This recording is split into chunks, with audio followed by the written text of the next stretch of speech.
once a week, and that's why it's changing colors. That's why I don't know why they don't use breaths. That's not totally clear to me. Because shape change would let you use a breath. I love this game. I also don't know why there's wyverns. But like, I don't know. Conjure woodland wyverns. Conjure woodland wyverns. That well-known spell. I mean, with that said, I fuck with spells anyway, so who knows? I wonder if it's some weird deep mutter shit. Not possible. Nomad spells. I'm sure other creatures in the world can do it too. Oh, don't you worry. I can't wait to find those spell books. I will take those spells and make them mine. I can't remember if you guys have actually run into custom spells yet. I don't think so. Yeah. I'm like, hey, we're in the market. Is there anyone selling custom spells? So, like, it's worth mentioning that, like, within... The answer is custom spells tend to be fucky, and people don't sell them. Well, kind of. Like... But also, a big part of it is that, canonically, in character, like, every spell is a custom spell, right? Like, they don't have a PHP, like, they don't know what there's what always, like, a weird basis that everyone has. Like, oh, fireball is a fireball is a fireball. Everyone makes fireball because it works. Kind of, sort of. Pretty staunch proponent of, like, once you get past, I don't know, 4th or 5th level spells, if your wizard comes up with a spell, it's probably like he came up with it. Because that's like the lore in the PHP is like you use your little spell book and like go through formulas and invent the new spells that you learn when you level up. See, the way that... but that doesn't explain like how every fucking one who isn't even a spellcaster, as long as they have Arcana, can figure out, oh, that's a fucking fireball. Well, the way that I normally address that, and the way that I canonically view it, and it's probably canon in this world too, because I'm the DM and I get to say what's canon, is like when somebody says, "Oh, I'm casting fireball," it's not necessarily that there's just like one fireball spell that got really popular and it spread all over the world. It's more like it's convergent evolution, right? Like there is one best way to make fire in a large area, and that is usually called fireball. Yeah. But like some people might call it like explosion or whatever. Like I don't know. There's that's why the names of all these spells are usually very generic, is because you're just kind of finding the best way to make fire fill an area quickly. And a lot of people agreed, hey, we should call that technique fireball. We call it fireball because an explosion has concussive force behind it. Right, exactly. So like when somebody says, oh, they're casting detect thoughts, what they're saying is, oh, they've found a magical way to read the thoughts of another creature, but it's a lot easier to just say, oh, they're using detect thoughts. No, Mag's probably just like, I'm using telepathy, but there's already a spell called telepathy, so I'm not using that. But then obviously there is definitely a market for wizards who like try to brand and trademark their spells, and frankly, I think that's horseshit, in and out of character. How come? Because I feel like if I was in a world where magic existed, I would want it to be treated the same as bioengineering projects, food, and clothing, where it is not trademarkable because it is a necessary way that like society functions. Like Bigby's? Sure. Like calling it Bigby's hand is dumb. It should just be called like large animated hand or something. Yeah, exactly. I figured it's not like patented or anything. It's just calling out the person who made it. Well, they didn't. They just discovered it. They might have been like the first one to popularize it, but they didn't invent that spell. They just found the magic. They actually did. I think they're the first person to ever make that spell. There's still like I think of magic and D&D worlds as like science, and there's like the Pythagorean theorem that Pythagoras came up with. He doesn't like own it, but he still gets like the honorific of coming up with it. Like if you're a person who made the most like no one's ever made a Big B's hand before, and then you made it, and everyone's like, holy shit, I never thought of that. See that hand that Big B came up with? That's fair. I think the important distinction is like Pythagoras didn't invent the Pythagorean theorem. He was just the first to discover it.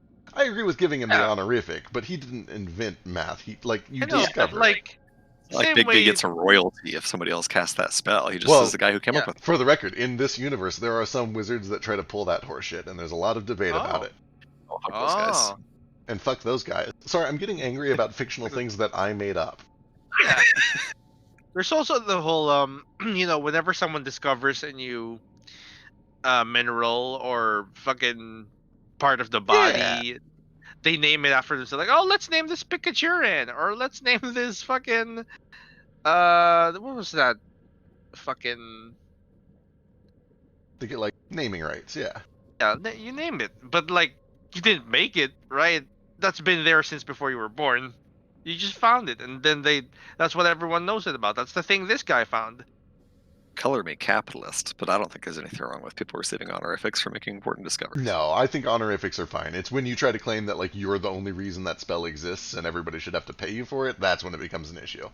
Yeah, but because then like everyone could just do it when they study hard enough. It's just now they know. Yeah. But then also the extreme chaotic person inside of me doesn't want to give Pythagorean any credit because somebody else could have come up with it.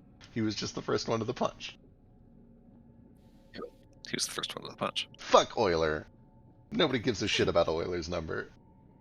Euler. Anyway, I'm salty because I just figured out how to get log functions working a couple days ago, and fuck Euler. Anyway, let's get this party started. Who's here? We're missing. So I believe Neo's back to work as normal, so he'll be joining us in an hour or two, as is customary, and same with Ace. Ace does have a couple of shopping things that he wants to do, but he's just going to give you guys a list, and we'll deal with it retroactively if you guys end up going to town. Let me go grab inspiration real quick. We'll get the shit going. We're going to have a nice, long session of investigation and research and roleplay. Blow my brains out. And no combat. The worst part about it is that I 100% agree with all of it. It's exactly the correct thing to do in this situation. But Nordo's bad at those things. Right, and also sometimes you just want to punch a dragon in the dick. You want to punch a dragon in the dick, you know? Yeah, no, I get the itch. I suffer that itch as well. We haven't fought anything since we got to Firebird's Roost. It's been a minute. Ace and Moat inspiration. I really got to start using mine. If somebody doesn't have it, they can have it. So good too. I gotta stop handing it out. Have I mentioned Say that like we're not voted. Well, I understand, but like, you know. Mostly, we just haven't fought anything in forever, so everyone's just holding on to it for that spicy moment. It's legit. You actually just missed the combat when we got here, which was unfortunate for you.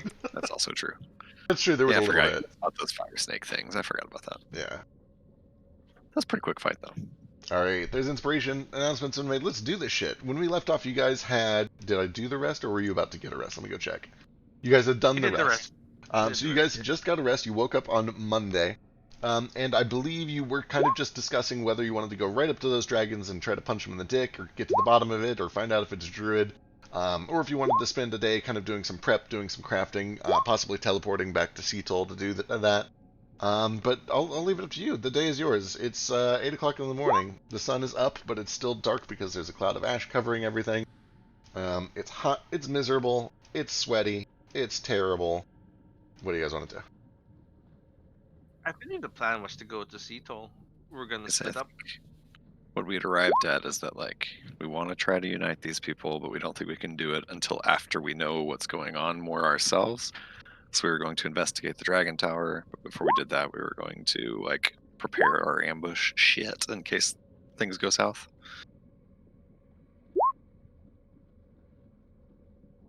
Sounds like a plan.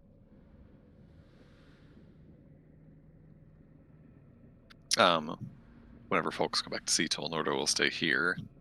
Actually, you know what? Yeah, he'll stay here just to keep watch, but he'll ask whoever's going back to tell Leah what's going on, keep her up to date, and I think that's it. I don't think he has any shopping or anything to do. Cool. No, but that's a good tool because he and Ace had a little discussion, and he has to buy some things that Ace needs to make something. Then Ace if this is still a reporter, if this is still the plan, then how are you guys getting back to Seattle? Who's doing a portal?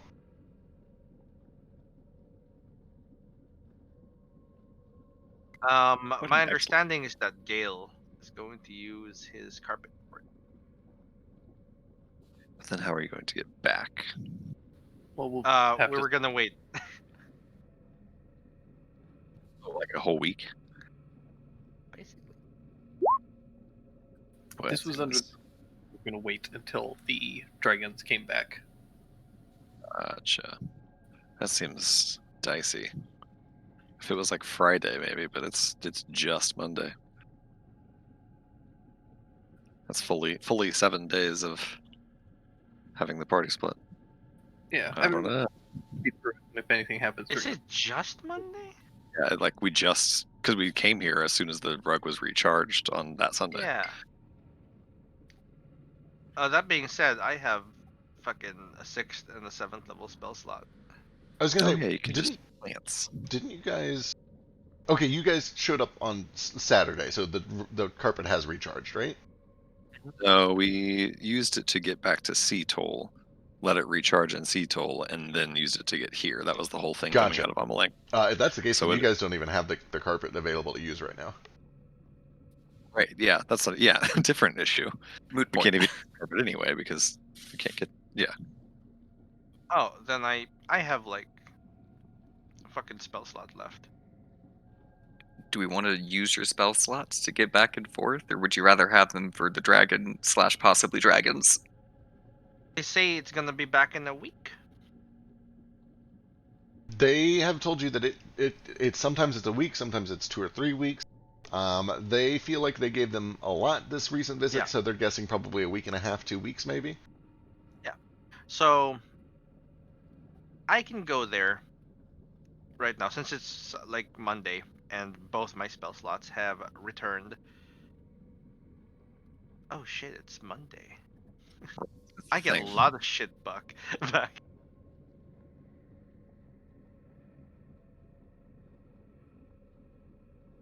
I'm still starving, but I think if I kind of misunderstood the timeline. I think if we're going back to Toll for a week, we should just all go. I think that's a poor For, idea. for sure. I was also think this was going to be Yeah. like we stay overnight thing. I didn't really connect that it was going to be a whole week. Yeah, I think if we're planning on spending an entire week back in Toll, we should not leave half the Yeah. party here. Fiber's Roost. so I've got two travel via plans, basically. We use The those issue to go is Toll and back. Then you have Mhm. we back out those We can come slots. back before before the week is over at any point until we're fully prepared with the stuff we need. Gotcha. That'd be probably the best idea then. the issue Yeah. is then we have to come back through that tree Yeah. We did in their before. lair. There's other trees. Nordo, I remember we spotted some trees on that, like the place where we found those Order Balance soldiers, like half buried. There were a few trees growing there. Okay. Are there any big enough? I remember right, they seemed to be like similar to the tree in the tower, that they were like were out of place and were in like soil that was out of place. Is that true, Feck? They were less healthy for sure, but they're the same breed of tree. And they give me a nature check. I don't think this has been done yet. One of these days I'll Yeah, I start a think I might spreadsheet. have. Mhm. That I was- do wanna. I really wanna scoop up a whole bunch of them gems before we leave. So wait till after we kill the dragons and scoop up all the gems. The tree in the tower was clearly out of place. It looked like it was unnatural soil. It looked like it had been potted. It was grown artificially, like a gardener would do. The trees out here appear to be natural. They appear to be growing and thriving in this rough environment. You would probably even, yeah, actually, you definitely would. They probably actually grew up back on Melnoa too. Oh, fun. They are. Oh fuck! What is the name? I had this name memorized last week, and now it's gone. Really cool. They're fuck. Okay, it's going to drive me crazy. They're a tree that is kind of native to volcanic regions. They grow in a lot of volcanic regions. They're very hardy. They're usually one of the first trees to grow after a recent flow. They're just volcanic trees. Cool. Are there any big enough for like Vasu and me to fit through? Yeah, it'd be a little tight, but you know, it's definitely big enough for a medium creature to get through. Are there any big enough for all of the parts required to make siege weapons to fit through? Other problem. Going back to Toll to buy stuff to build trebuchets that has to fit through a tree also. Boy, probably not. We could walk through with like a couple 2x4s at a time, but with a 6-second window, that's a tall order. I was gonna say, like, you can definitely get some of the lumber through there, but this thing is only open for like a flash. Like, you're not gonna push an entire cart through it for sure, and you're definitely not gonna push an already completed siege weapon through it. Look, I'm not saying that we just go kill the dragons. I'm just saying let's just go kill the dragons.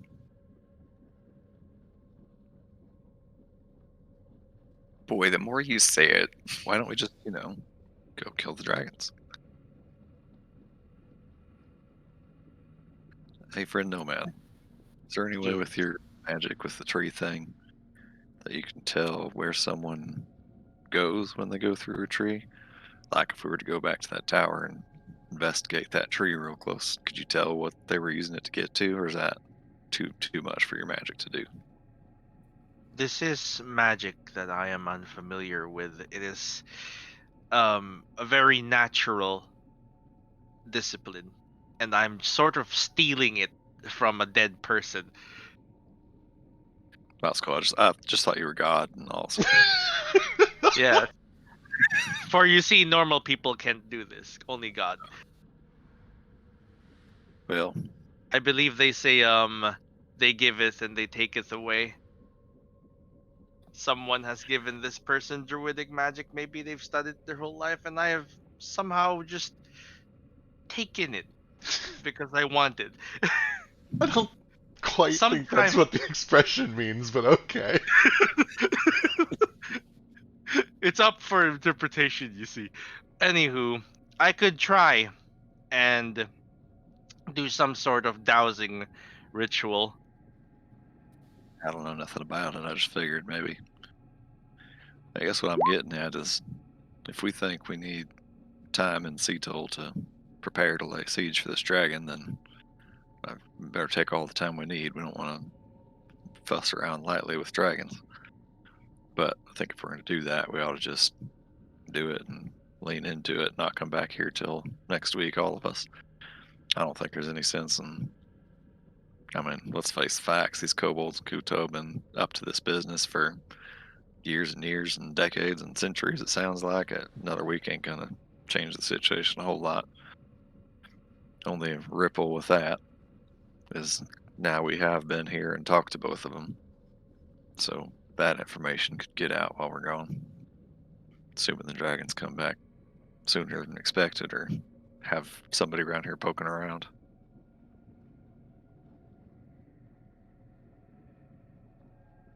That's true. I, I know part of me is just itching for a fight, but I do actually think maybe the best thing to do is to at least go to the tower and see if we can find some more information so we really know what we're dealing with. I don't Like, hate the tower idea. it's hard to even know what to prepare for if we don't know if we're fighting one dragon or two dragons or a black dragon or a silver dragon or a druid Or dressed up as a yeah, or dragon. 10 druids, which 10 druids in a dragon trench coat. that might, that is not unreasonable, Well, an assumption. We cannot dismiss any answer until we know for sure or find more information. If you wish to explore the tower and investigate, by all means. I just wish to rest a day or so and make preparations. No, of course, I agree with that. I just, I don't know if we should rest a whole. Well, I guess what I mean is if you're going to go back to Sea Toll and come back, it's going to cost you a lot of magic to do that. I don't know if you Yeah. lose more than you gain from that. I don't have to go to Cedal per se, but if we were going to stay a week, I figured I might as well do it somewhere where food is bountiful. No, absolutely. And to be clear, I didn't bring enough food to survive here for a week, I don't think, especially if I'm keep Yeah, feeding I these know. 100 hungry mouths. So, let's I am just certain there are ways um for this to work. I am also very excited, mostly for the money in that tower. I'm curious if there's something there, because one dragon's having these kobolds dig up gems and coins, the other dragon's having the Kuto gather up sulfur. I'm kind of curious. I mean, I understand what money's for, but what's the sulfur for? A sulfur can make explosives. I guess that's simple enough. And I I'm just think the curious kobolds what. were gathering sulfur as well. At least that's what the barrels were described as carrying. Yeah, I think it was mostly if the kobolds came upon sulfur, bring it too, and if the Kuatoa happened on gems to bring it too. But it sounded like Yeah, mostly Kuatoa getting sulfur and kobolds getting gems. this island here seems to be very rich, if that's the correct metaphor, in sulfur and Gemstones. Did we ask either group how long these dragons have been coming/around? Yeah, there were. The About Kuotoa at least 100 said years? there were tides. What was it? 100, How many? 115-ish years Okay, is what cool. I they just said. couldn't remember. That's what the Kuotoa said. I don't think we asked the kobolds. Yeah, we only know from the Kuotoa. But that does all beg the question of why the dragons, if they really are just dragons, why they showed up here all of a sudden searching for sulfur and gems. That seems kind of fishy. Well, let's go check Yeah. out that tower then. This might give us might eliminate other possibilities anyway. This problem might just solve itself. Yes. Um, the problem is if we go to the tower now and are discovered, the dragons will probably attack without us getting any rest. Yeah, no, I'm fine with maybe spending a day or two more just resting here and getting your energy back for a nomad. I don't think we need to go right this minute or nothing. Let's find more clues. Yeah. This can be a good chance to find more clues about whether this really is a dragon or not. Yeah. We've seen dragons. You can check their tracks, their leavings. That's true. I could take a look around, see if I can. Ace already found out all the damage seems to be from dragon claws and dragon tails and such, and no breaths. But I can see if there's any signs of them ever switching shapes or anything. I also kind of want to talk to all the animals around here, although I think we kind of already know the answer to this question, and just make sure that they all have actually seen two dragons, because last bird I talked Yeah. to said it was just a black dragon. I also wonder if perhaps kobolds and Kuotoa have different visions. You know, can Well, one see color in a different light?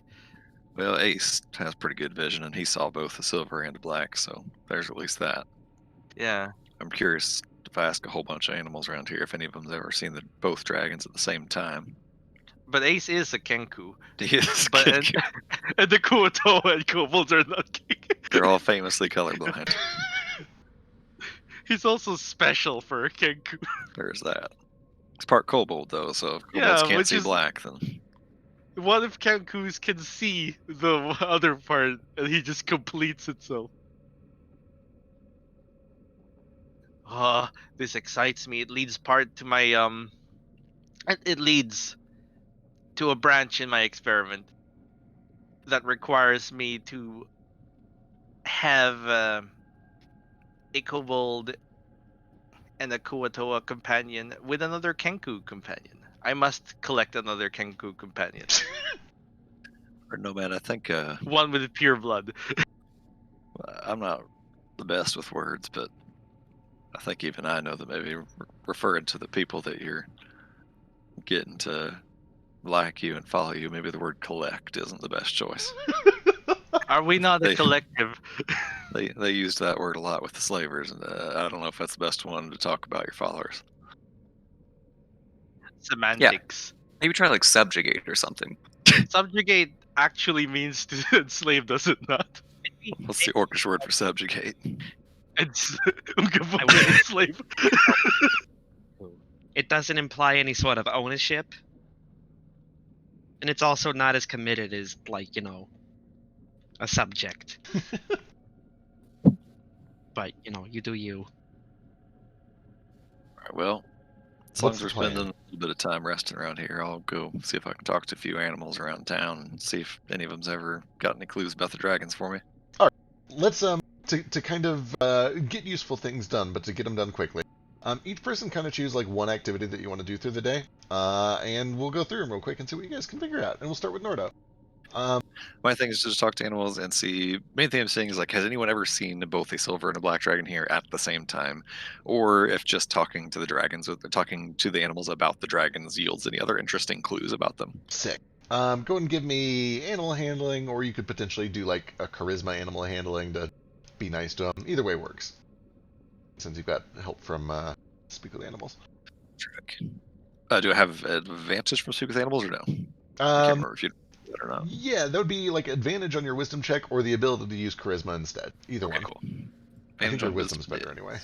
Yeah. All right, you spend a lot of the day kind of going around and trying to speak with animals to get a better sense for the what they know about these dragons. And with the 26, the main sense that you get is that all of these animals have only ever seen one dragon at a time. They never see two dragons at the same time. But you do learn that the accounts vary. Sometimes it is black, sometimes it is silver. It goes back and forth between the two. Okay. What else would you learn with 26? 26 is decent enough. You would probably also learn that in addition to all of you who are new and just showed up and are interesting, there is one particular little bird who notes that they saw somebody else who was new for the first time recently. And it was a tiny little creature that looks very similar to Ace and was accompanied by a bunch of skeletons. And they remarked that that is a new creature that they had never seen before. I'd like to ask that little bird, did you see them yesterday? Is that what you're talking about? Last sun up, or was it further ago than that? Yeah, they kind of they give the impression that they showed up around the same time that you guys did. The last spotted them yesterday, kind of walking back towards the tower, it looked like. Didn't happen to see where they came from, did you? Didn't see where it came from, but it was walking back to the tower. All right. Thank you very much. Yep. And if I can just tack one last little thing on Sure. during the day while I'm walking around looking for animals, I'll also try to do a little foraging, just put together like enough food for us to survive for a day. Yeah, go and give me a survival check. You have like Outlander Costs or for that Ranger. too. Oh, there you go. You're fine. Good. Yeah, you are actually able to kind of working with these animals. They kind of point you to a secret grove that nobody else really has discovered, where there is just this tiny little cluster of these bright red bananas that they insist are safe to eat. Terrific. And you bring them back and you get yourselves some spicy, juicy bananas, which are very nutritious and delicious if you're into spicy, cinnamon-flavored bananas. That sounds so good. I wasn't on board until I realized that it was probably cinnamon, and now I'm on board with it. So they're like cinnamon nanas. Cinnamon nanas. That's what they're I called. would eat literally any spicy banana dessert I ever saw on any menu ever. That sounds so good. All right. Who's up next? Who's got something for the day? I'll go. Oh, wait, go ahead.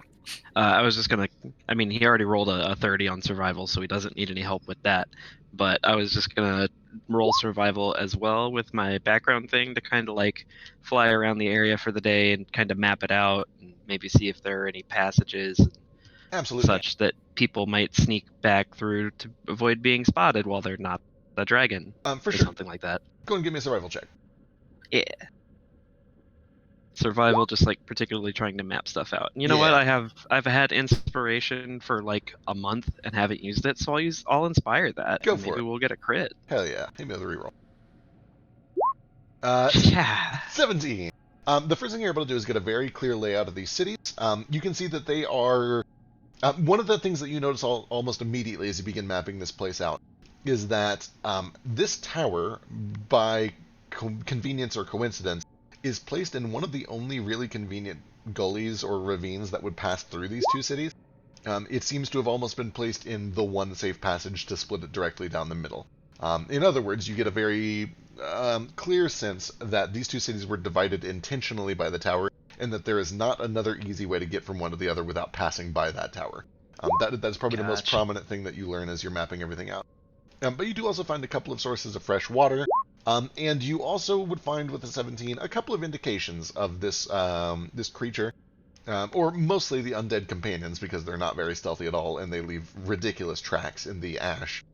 There's a lot of signs of a small flock of creatures, a little Kenku and several undead skeletons, making their way back up from where they encountered you towards the tower. And that seemed to have happened kind of last night after you encountered them. They do... there are several points where the tracks disappear and then reappear later. You get the sense that there's probably some sort of flight involved, including when they finally do get within about 300 feet of the tower, their footsteps disappear entirely. Gotcha. Yep. That's what you'd find on 17. Who's next? Is there enough stuff in this little kobold town for me to put together a mind-blowingly makeshift forge of sorts? They do have to maintain their mining equipment. They have very, very, very simple equipment, but it is enough that you could potentially forge something, yeah. Okay, I know that last time I looked around, they didn't have super great weapons, and it looks like probably most of them weren't armored. I'm gonna do whatever I can to either make some weapons or enhance the ones that they have, and then maybe try to just like bust out some super fucking simple armor just so they can defend themselves if they need to. For sure. Go and give me a smithing check. Excellent. Without a lot of supplies, it's hard to make new stuff for them. They do have a little bit of access to iron, but most of what they bring up is precious metals, and they're a little bit timid to divert any of their attention to bringing back like iron or coal or steel or anything that they could use to make armor instead of appeasing the dragon. However, a 10 is still plenty more than enough to refine what they already have. You're able to get their weapons kind of sharpened and up to shape and reinforced. You're able to kind of tack up a little bit of their armor. You're able to improve a lot of their mining equipment, and including a couple of carts that had broken down. You're able to get those working again, which means they'll be able to mine more and faster.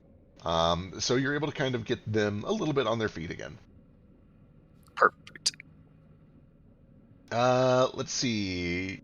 All right. Anyone else got plans for the day? Well, since we're sticking around for the day, I may as well work on Vasu's thing. Hell yeah. Oh, I love you. It's finally happening. All right, Vasu. I believe you're keeping track of all the stones in your inventory, right? Yeah. So just go ahead and mark all those off, count them as spent, and let's get a roll. It does take a very significant amount of time. I think it was like a 13-hour Yeah. project or something. No, it was only 9 hours. 9 hours? Moats was That's but it's right. The real long one. While I'm here, I'll contribute to that to increase the limit. Cool. I mean, if you're gonna do that, you might as well work on Moat's thing. What's most thing? I need someone. I mean, to... if you want to increase the DC and maybe the roll to make it do cooler shit, then I would appreciate that too. You guys, so by working in tandem, you guys can effectively each be crafting a thing, but still helping each other. So you guys can do them in parallel. We can do that. Yeah, let's do that. So you guys What would you like me to do? I was hoping that you could take this sword this axe my dad made me when I left and shove some stones into it and make it suck less. Thanks, Dad. Thanks, a lot, Pops. Dad. All right. It is an no, honor just to more- work just with more. your father's handiwork. It's a great axe. It's just it needs some work. It's a battle axe. What does it say? Yeah, on the you're beginning? right. Oh, you mean Wisdom. great as a descriptor.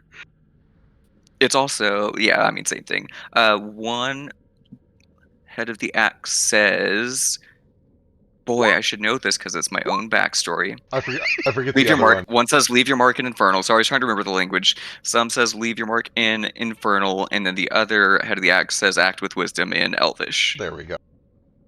Ah. Two of the only languages I don't speak, I see. Perfect. I'll tell you what to say in character. Thank you. All right, let's start with Gale and Vasu real quick, and then we'll jump back over to Moat and Nomad. You are stuffing all of the effects from your wrappings and the bracers into one item. Would you rather that they be wrappings or bracers or something else when it's all said and done? I mean, kind of like combining both, probably. I like it. Kind of like bracers, but with these flowing cloth bits behind them. Yeah, so there's like big, it's like the kind of wrist, maybe up to elbow length, like monk style cloth wrappings that do the different colors with the firebark circle stuff. But then he's got like big Rock Lee style. Is it Rock Lee that had those? The big like ankle and wrist weights to make him punch and kick better. Hell yeah. Yeah.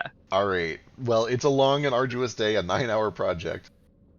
Except Rock Lee's made him explicitly punch worse. They were for Well, training, these right? are, yeah. This is kind of the same thing, but And like then he opposite, dropped you them know. and he became a Super Saiyan. Well, maybe I do that too eventually. I don't know. It's for cosmetic effect. Shut up. All right. Let's go ahead and Big get ankle and wrist punch weights now. let's get a crafting check. Let's see how this turns out. I believe in you. Woo! Oh, no! No, that's great. Inspired. Thank No, God. Gale, Oh, you Gale do have has, advantage on that, right? Gale Thank has God. built-in advantage because he's an artificer, or he's high enough as artificer. Bless you, Gale. Oh shit! So that is a 41. Much better than expected. It behaves much better than expected. All right, I'll get you a card set up for that. Let me write it down so I don't forget, and I'll work on that as you guys are planning, like because I know you're probably about to use them. That's delicious. That's fantastic. Damn, so if Gale rolls, let me do the math here. If he rolls a 14 or higher on his crafting checks, the item works much better than expected. And that's with advantage. With It's pretty good advantage. odds. He also has a minimum 10 on it. Yeah.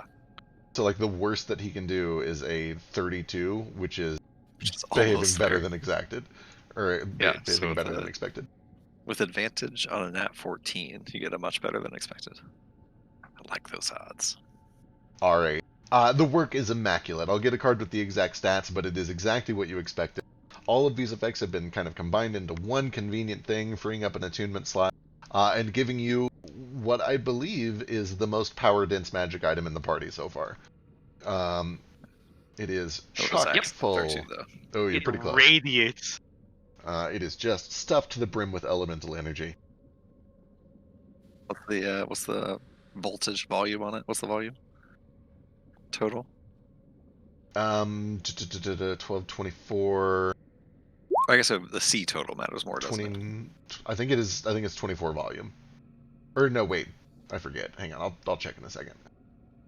I want to stick a Yeah, cantrip level stone in there just for just to make Forgetting it the volume 25. doesn't even matter because you get like compact stones anyway. So the Yeah. power Mhm. level, The C power volume level, matters more. it's 24C, 24V.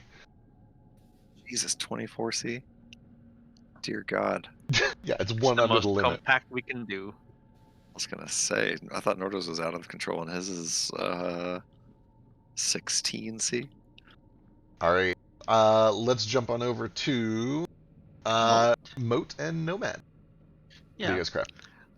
Nomad says, I would rather you have a hand in this moat, since this is your father's technique. Oh, I'd love to. That'd be super awesome, actually. I really appreciate that. Yeah. So, like, you have Smith's tools, right? I do. And Yeah, proficiency. perfect. Cool. Let's work together and have advantage. I would make an inside check. I don't know if he actually has it.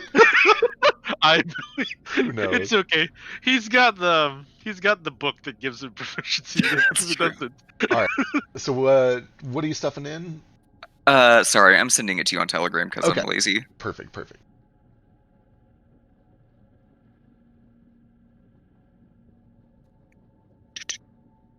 For those, 2 of those, and 5 of those are already in. Okay. Okay, and then 4 of those for that. And then some additional for birds. Okay, cool. Excellent. Hell yeah. Let's go and stuff them in and see what we got. Go and give me a check. Let's go. 35. 35. Much better than expected. Just hits the cutoff. Hell yes. All right, I will get you a card for that. It ends up looking immaculate. You can see now that the engravings are both kind of lit up with this constant glow of fire. It is now very obviously World of Warcraft magical, glowing at all times, just giving off this kind of ever-present heat that seems to come from inside of the blade. And then when you swing it, it leaves behind just a trail of fire. And I'll get you a card with some effects. Thanks, Nomad. That really it means more to me than you probably realize. I've been using this sword for so long, and it's worked out. But I don't want to tell the Firebird story. I want to tell my story. So, thanks. Now you are complete. What happened to the other sword? I'll walk away with it. The others are just. It's just there It lives now. in the bag of Magical. holding. No, I'll throw it in party loot or something. It's not magical anymore, I guess. I don't think he took the I stone don't- out of that. Yeah, no, sorry. I bought all those stones. So the other sword still is exactly the same because there are a fuckload of stones in there. So. Oh, gotcha. All right. Did There's Firebird's talent. anybody have God, any other that is plans for the day? 34V. That's what I don't know when the sword levels up and becomes different. but I'm waiting for it. Dear Lord Almighty, I did not realize how many stones were in that. That is crazy. Are Supposed we? to just For the record, yeah, I was gonna say, are we? We aren't going over volume limit, are we? No, I was looking at Fiber's Talon. Oh, Fiber's okay, Talon has gotcha. 34 volume in it. Yeah. Yeah. Spoiler alert. It's, That was it's like it was probably. made. Yeah, you got it. Go for it.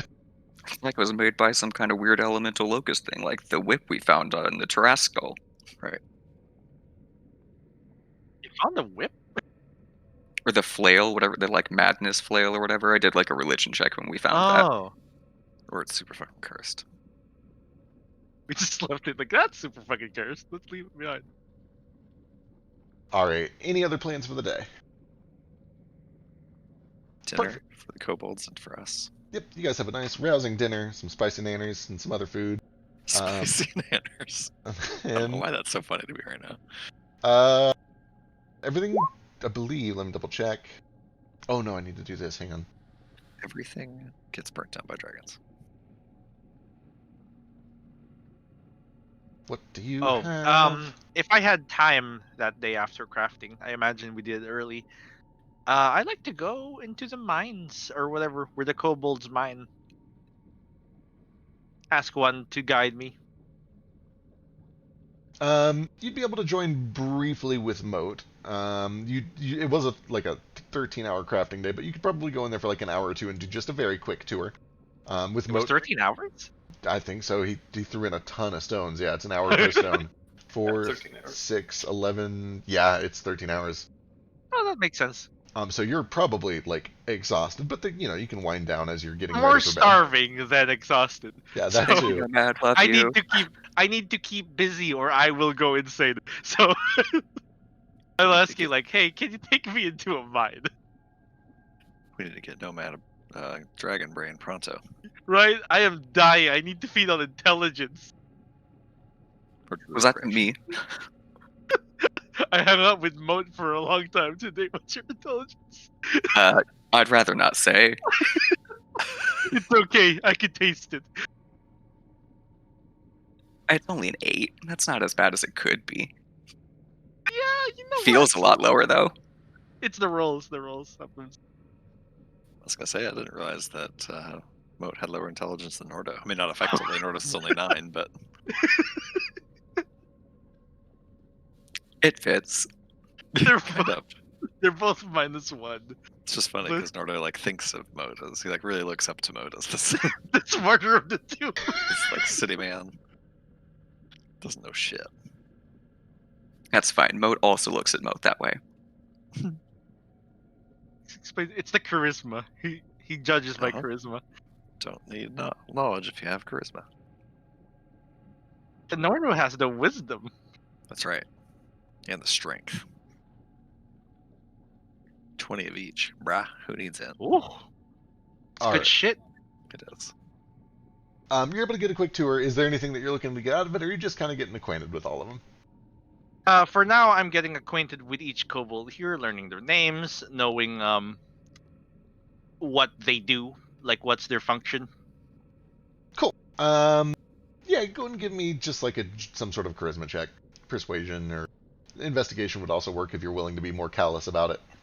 Insight? Sure, you could learn some things with insight too. I feel like that's what's best used to read people. 23. Yep, you start to kind of like monitor their patterns. You're able to get a sense for who's in charge, but then who's really in charge. Which kobolds respect each other, which ones don't. Kind of get a vibe Crafting. for the pecking order. You get some of their names. You get a little bit of just kind of the the sense for the way that this society is developed. Yeah, you just get a basic introduction. And after hanging out with them for 24 hours, I learn how to communicate with them like I am one of them. That's Excellent. my this feature. Hell yeah. You're able to kind of Just pick up one- on their weird mannerisms and the in-jokes that make you look like you fit in. Yeah, it's effective. But with that, you guys are able to settle in for dinner, and unless you have any last-minute plans for the night, for sleep. And let me get just a luck check from everyone. Oh, Let's see if Alex comes and kills us. Here it comes. Oh, sorry, that's 2Ds. Look at that 19 and 17. Off to a good start. Hey, Holy moly. Jesus, look at these luck rolls. A 9. 19, 19, 20, 17. And a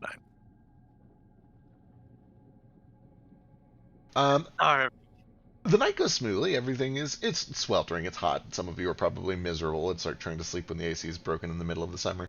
But nothing goes terribly. There is a point, however, at like 3 in the morning, very dark, where Gale, just kind of by chance, you wake up and you look around and you yawn and you roll over in bed and try to get comfortable. And you kind of blink and then close your eyes, but then you realize that you saw something while you were momentarily awake that was out of place, and you basically have to do a double take. And you look back over, and you can see, with your dark vision, that standing in the middle of this tent, where you guys have been invited to stay for a little while, just kind of standing there, silently and creepily, not doing anything, with its arms folded in front of itself, is a skeleton, just kind of standing in the middle of the room watching all of you sleep. hate that. Me too. Force empowered Rend. Toto cannot be surprised, so I imagine that Toto is, like, trying to slink past it to wake you up, and then he, like, notices that you're awake, and he just, like, does the pointing dog thing, and he, like, points at the Danger. fucking skeleton. Well, this might be a stretch. Oh, damn. Oh, damn. I just reach under my pillow and slowly pull out the gun. The rest of you are woken up by the crack of thunder as a gun is fired inside of this tent. There's a flash of light that wakes some of you, and when the commotion all settles and everything kind of like comes to, somebody probably grabs a torch or a light or something, and sure enough, there's a now dead skeleton, just kind of crumpled up into bones in the middle of the tent with a big old bullet hole straight through its skull. Yeah, go back to sleep. Samson? What? What? Who let these bones here? Was these like the ones you and they saw yesterday, Vasu? I'd imagine so. Looking it over, it they- does seem to be the case. It is not wearing a weapon or any armor. It is just the bone. But they look like normal human bones that have been reanimated. You do notice that they are, they're surprisingly clean and polished. They almost look like museum fossilized preserved bones instead of just like a corpse that was pulled out of a grave. It looks like a very well-maintained skeleton. They are human, though? They look human. Yep. Interesting. Can I... Well, first thing I'm going to do is, as Norda's ears are still ringing from a gunshot going off, I'm going to quickly, like, step outside and spend the next 10 minutes waiting to see if a dragon comes. Yep. You watch cautiously. Go and give me a perception check. I was going to do the same thing if you don't mind. Sure thing. Go for Run it. outside real quick. Yeah. Nomad regimes this rest. As you guys step outside, you can see that a couple of nearby kobolds have rustled a little bit, and like, what's going on? Just a little skeleton in our tent, apparently. I don't know. I still think maybe I dreamed it. Well, okay. Anyway, it's fine. Can I look around for tracks of where the skeleton came from? Sure, survival check. And watching for the first few minutes, no signs of a dragon, no sound of wings flapping, no roaring, nothing like that. Terrific. Looking around, some pretty obvious tracks that seem to just kind of lead out of the camp and up the side of the mountain to the southwest. Just a lone pair of skeleton tracks. Mother F. And so refresh me. The bird that I talked to said that she saw, presumably Uno, walking off towards the dragon tower. And that was not the direction that she walked off away from Ace, right? Or no, she went off and went to like a tiny hut and disappeared. Yeah. Okay. Cool. All right. No other footprints, no Kenku footprints, notably. Nope, nothing like that. Just these. Right. What time of night or morning is it? About 3 in the morning. Nord will stay up for the next, hour or two, and then get a last little bit of sleep in the morning. But just keep watch for an hour or so after that. All right. Weirdness. All right. Yeah, nothing else happened. Toto remains on alert. Nothing is able to sneak through. When you guys do wake up in the morning, rested, you do see that the bones are still there and very real. But, just the way that you imagine them. And everything else goes smoothly overnight. Terrific.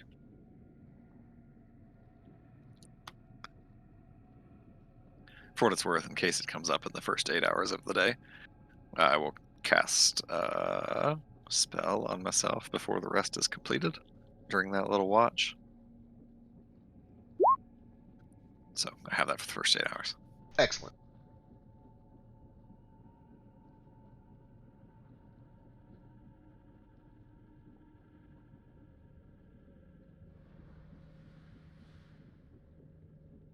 All right, I'm going to keep working on getting these cards ready, but the day is yours. If you guys have activities that you want to do today, let me know. Otherwise, if you guys are planning on heading up to the tower, let me know and we'll head that way.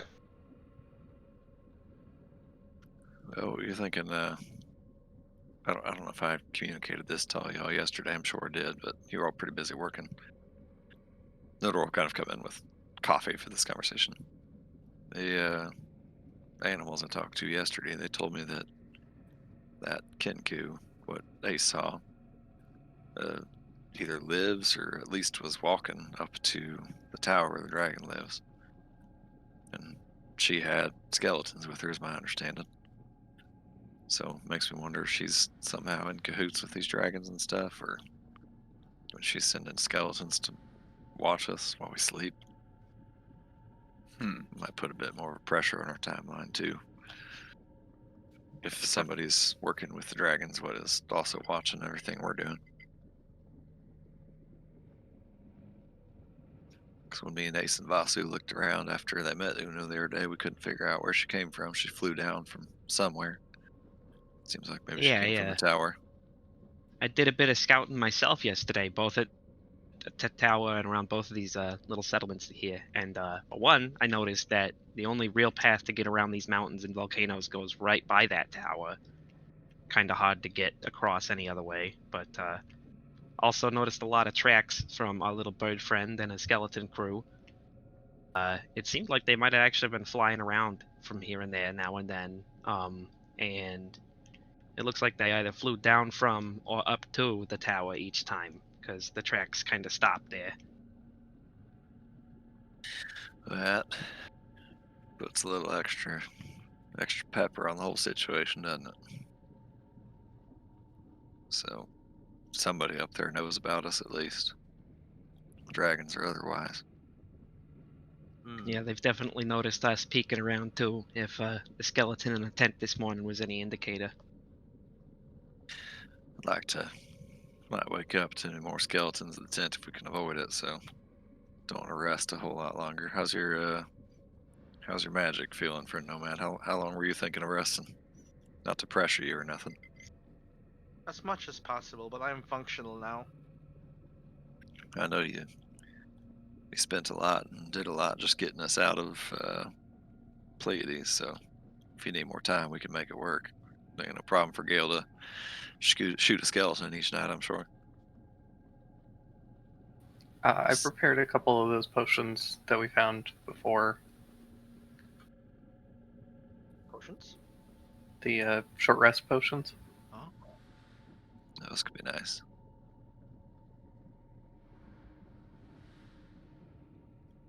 Can I, as we're making preparations and talking about what we're going to do for the day,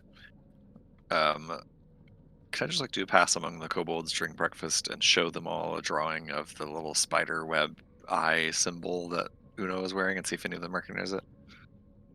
Absolutely. Did you already do a painter's check on that? No, I think Ace drew it. I have not yet. Gotcha. I Go ahead and attempt it though. yeah, go and give me a roll to see how it turns out. Yeah.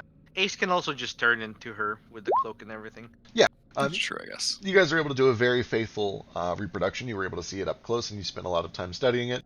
And as you show it around, nobody seems to recognize it except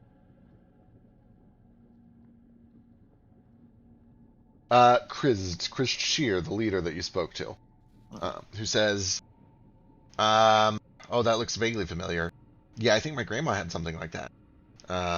It was on, there was like a bunch of wooden sticks that were fashioned together, and it had that sewn in the middle of it, all of it. Kind of like one of those weird Dreamcatcher things, I guess, sort of. I think it was supposed to be something magical or another. I don't know what happened to it. Maybe the dragons took it? And your grandmother, she was, who was sort of the leader around here for you were and your mama were, presumably. Yeah. She was in charge back in her day. All right, then. That might be helpful. Thank you for your time. Here's some coffee if you like coffee. Oh, yeah. Just realizing that Nordo's passing out coffee to 90 kobolds who have probably never tasted coffee before. They're going to get a lot done today. I gotta Poisoning me! Oh, this works. This is nice. They're all going to shit themselves and then go mine twice as much as they do on an average day. Accurate. Their tools are made of iron. They are. There's a couple that are made of steel, but it's a lot of iron and a lot of steel. Okay. We should probably start doing our plans today. If we plan to kill a dragon, now is a good time. If you have a short rest potion handy, I would love it. Yeah, I think whatever we're going to do, we need to do it sooner than later on account of that situation. Yeah. I think that even if we ain't killing a dragon today, we at least should go poke around their tower and see if we can figure out where Uno is, if nothing else. Why she's following us and watching us. Yeah, I agree. Yeah. While you do that, I'll see what I can do around here that we can use to fight a dragon should it come. You ain't talking about staying back here while we all go there, are you, for no man? Oh, of course not. If we're all going there, then I will go there as well. Gotcha. But my understanding is we're to find out what's happening, and I am not the best at stealthing, especially in this heavy armor. Oh no, I'm not either. I ain't good at sneaking neither. I thought we were all going together to poke around a little bit, whether that meant poking or poking. He kind of swings his axe. If it is killing, then I will come with. I'd be a little bit nervous, even if there are some of us that are better hiders than the others, to send them off by themselves up there. Yeah. I'd hate for Ace and Vasu and Flick to all get caught up there with the pants down. Yeah, Ace also has an ability to make us all very good at hiding. Yeah, it's probably a good idea. Theoretically. Yeah, it seems like it's too much of a chance that it's going to turn into fighting to send not everyone.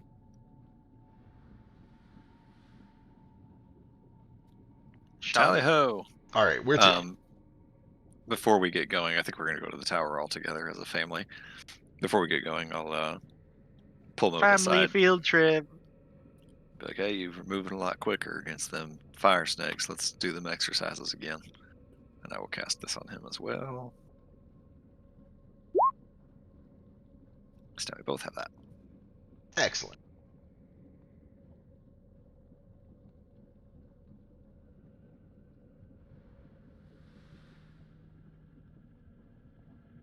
All right, you guys gather up your things and you begin to make your way up towards the tower. Everybody's going together, correct?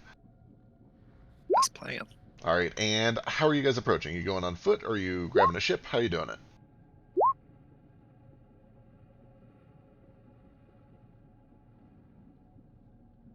That's a good question. It might be good to stay on foot. The area around here is really rocky, right? So we can kind of use that to stay in cover. I think that's probably better than flying up in a ship. Yeah. How long will it take for us to reach the tower? Say if we About go an by- hour. On ship, We, or sorry, on foot. Yeah. I can at least follow a way that we know is safe. It kind of points at the skeleton footprints. Yeah. I don't know if that's the best way to go on account of Yeah. it's probably watched. That's fair. Is it I think possible it for might Ace kind of to be the cast? only way on foot, though. It might be. Is it possible for Ace to cast Pass Without Trace on us? Yeah. Like halfway along or something. Yeah, I think he would do that, Yeah. especially with 2 short rests. Yeah. In fact, let me go and give him. Oh yeah, he's going to be full on mana anyway. So I will go ahead and pop one of those. Step on my shadow, if I recall. Yeah. And how long does that last? Is that an hour? It's an hour. I think it's an hour. Yeah. So maybe like once for halfway about an there. hour from the tower. You guys think she sent that skeleton for us to follow it to her? Not as like a Maybe. trap, but I mean, Ace seems to, at least be curious. That's a good point. She didn't attack you on sight She also gave him a message. Who knows? and sent him here unarmed, or the skeleton from last night at least. Yeah, this Guess may we'll be find out some when we get there. Some sort of ruse. All right. About halfway up, Ace is going to pop the pass of that trace. I've already marked the mana off for him. Go ahead and give me stealth checks.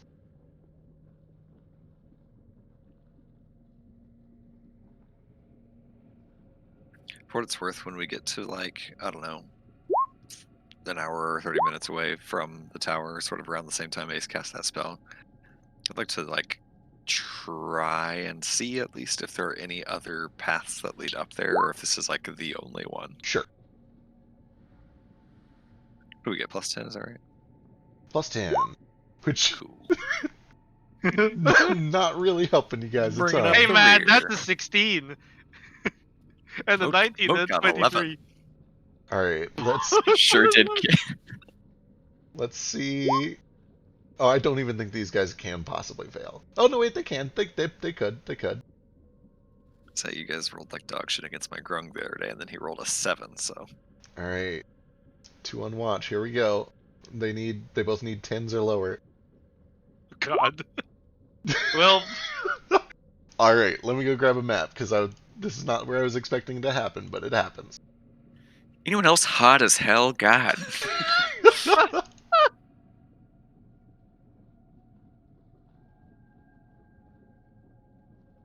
Ooh, let's do this. This is cute. All right, as you guys are making your way, you get up to a point where there is a large flow that has to be crossed over, and you're making a lot of noise as you're doing it. Partially because you have to like set up these little makeshift bridges to get over the gap, and partly just because everybody is miserable and Moat is wearing full plate armor, and for some reason he's not immune to fire damage. And it's just kind of an unpleasant experience all around. And as you guys are traversing and you finally get like halfway over this flow, you look up and can see kind of plummeting down through the smoky ash above you, several shapes, winged shapes, smaller than the full dragons, wyverns beginning to descend upon you as you approach the tower. And that will be initiative, but let me get a map up.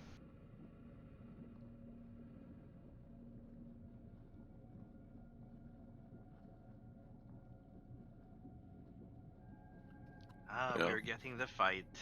so much for the element of surprise. And it's all right.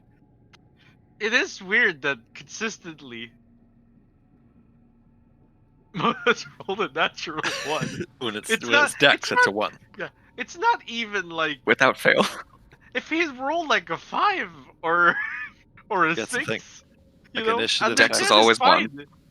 Yeah, It's a initiative 1. checks, stealth checks. It doesn't matter. Like if you just roll a decent roll, it wouldn't be that bad. He has he has 0 fucking modifiers. It's okay, but that's in that 1. It's like adding insult to injury. It's really just rude. It is rude. Like he I do doesn't better on my need in to- checks, and you have a negative in those. right? Luckily, you've got alacrity now, so you at least can't get a 1 on your initiative anymore. You can still get a 2. Yeah, minor 2, minimum 2.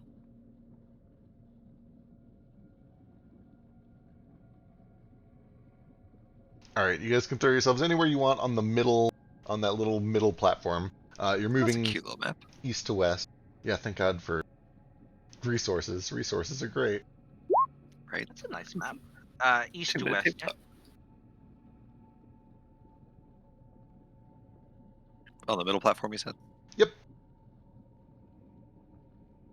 Oh, that's a platform. Platform is a word for it. It's land. It's ground. Little island. Yeah, little island. Am I able to ride Toto here? Yeah, it's Maybe. He's magical. I assume that he probably has, like, some built-in cooling function. It's probably not super comfortable, but neither is walking on the barefoot or on the bare ground. That's why I Fair hover. enough. Yeah. For what it's worth, this is kind of like you haven't been surrounded by lava this whole time. This is just a flow that you're crossing. Most of the rest of the time, it's been a little bit. I mean, it's still hot, but you're not like right next to lava. With that said, you guys probably don't want to hang out here for too long because it's really fucking hot right here. Yeah.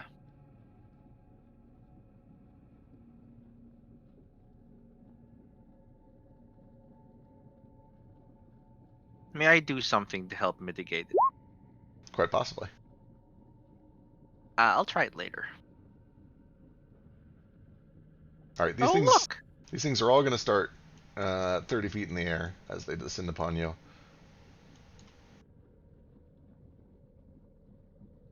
There's so many. This is a good song mode. Yeah, she is really good. Thank you. I found it. It's not nothing to find the right songs for the moment.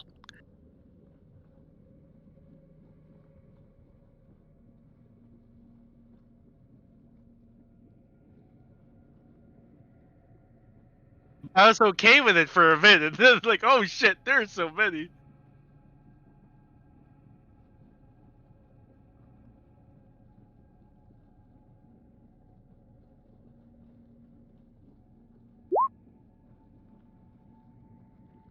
Look at Mode going first. Oh Praise shit. be. I don't know what to do with my hands. How did I get an 8 with my D8? Bastards. Oh, I forgot to add their modifiers. I always forget to do this. Shit. Fuck. Ass.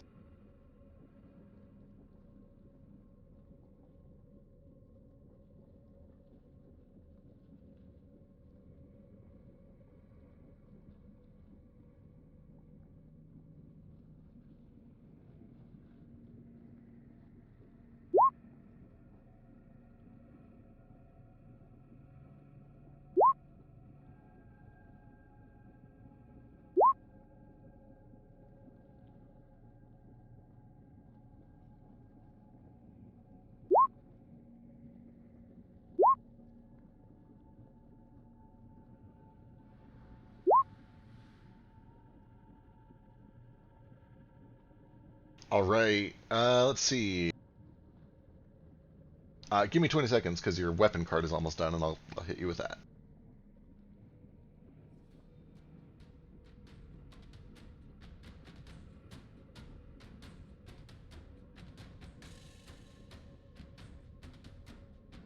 Hey, Ace is actively running up the stairs and wants you to know that he wants to be in the first round of combat.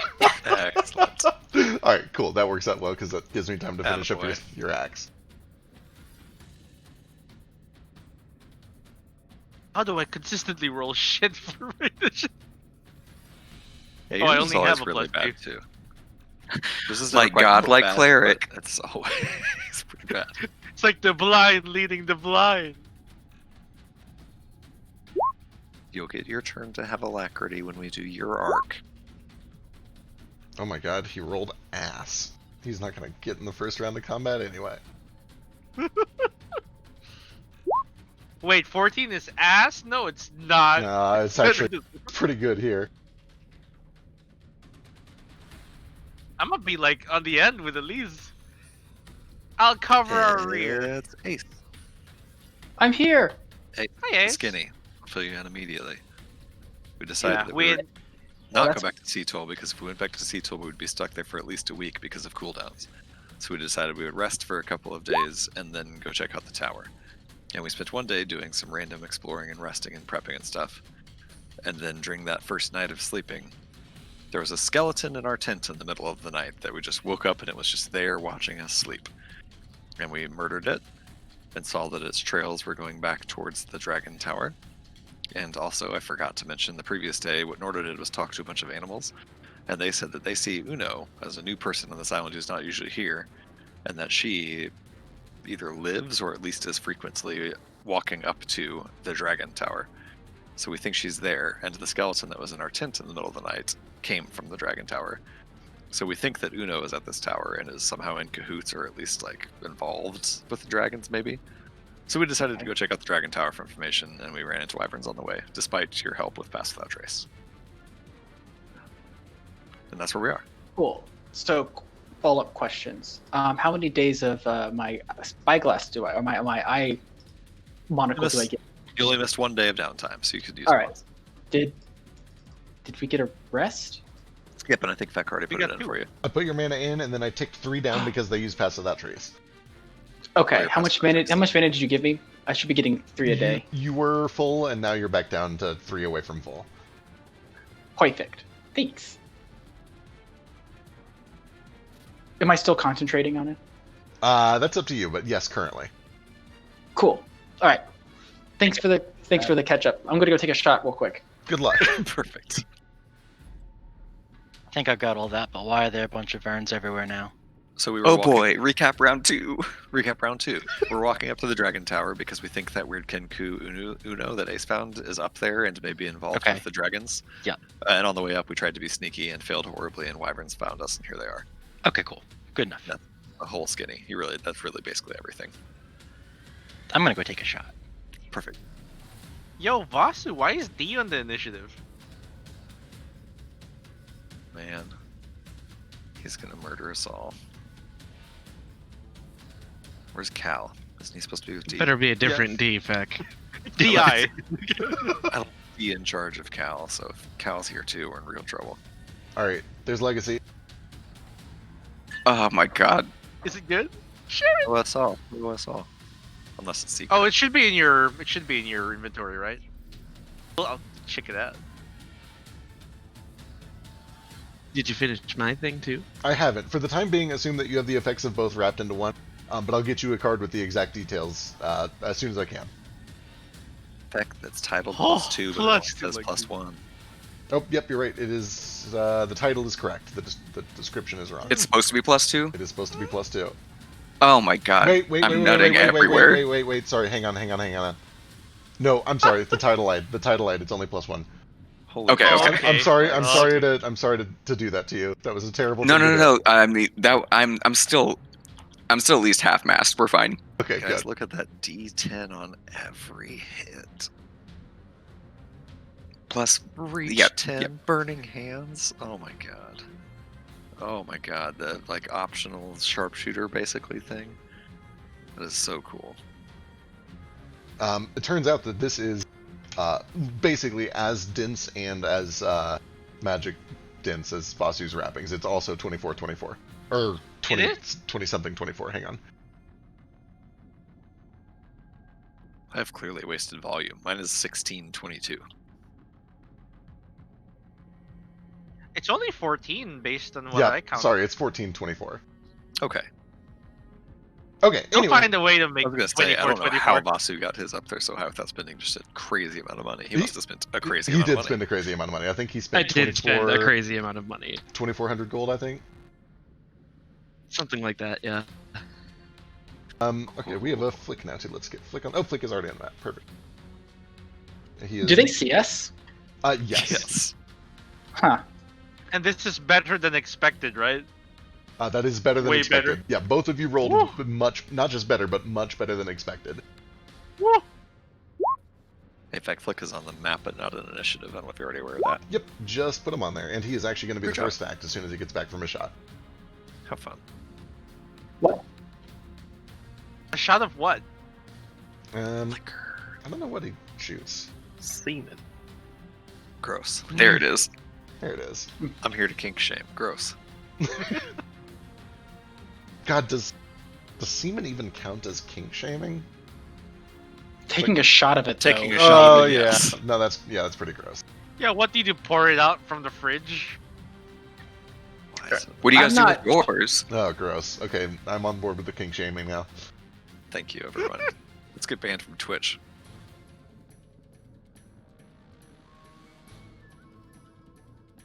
CW is cancelled.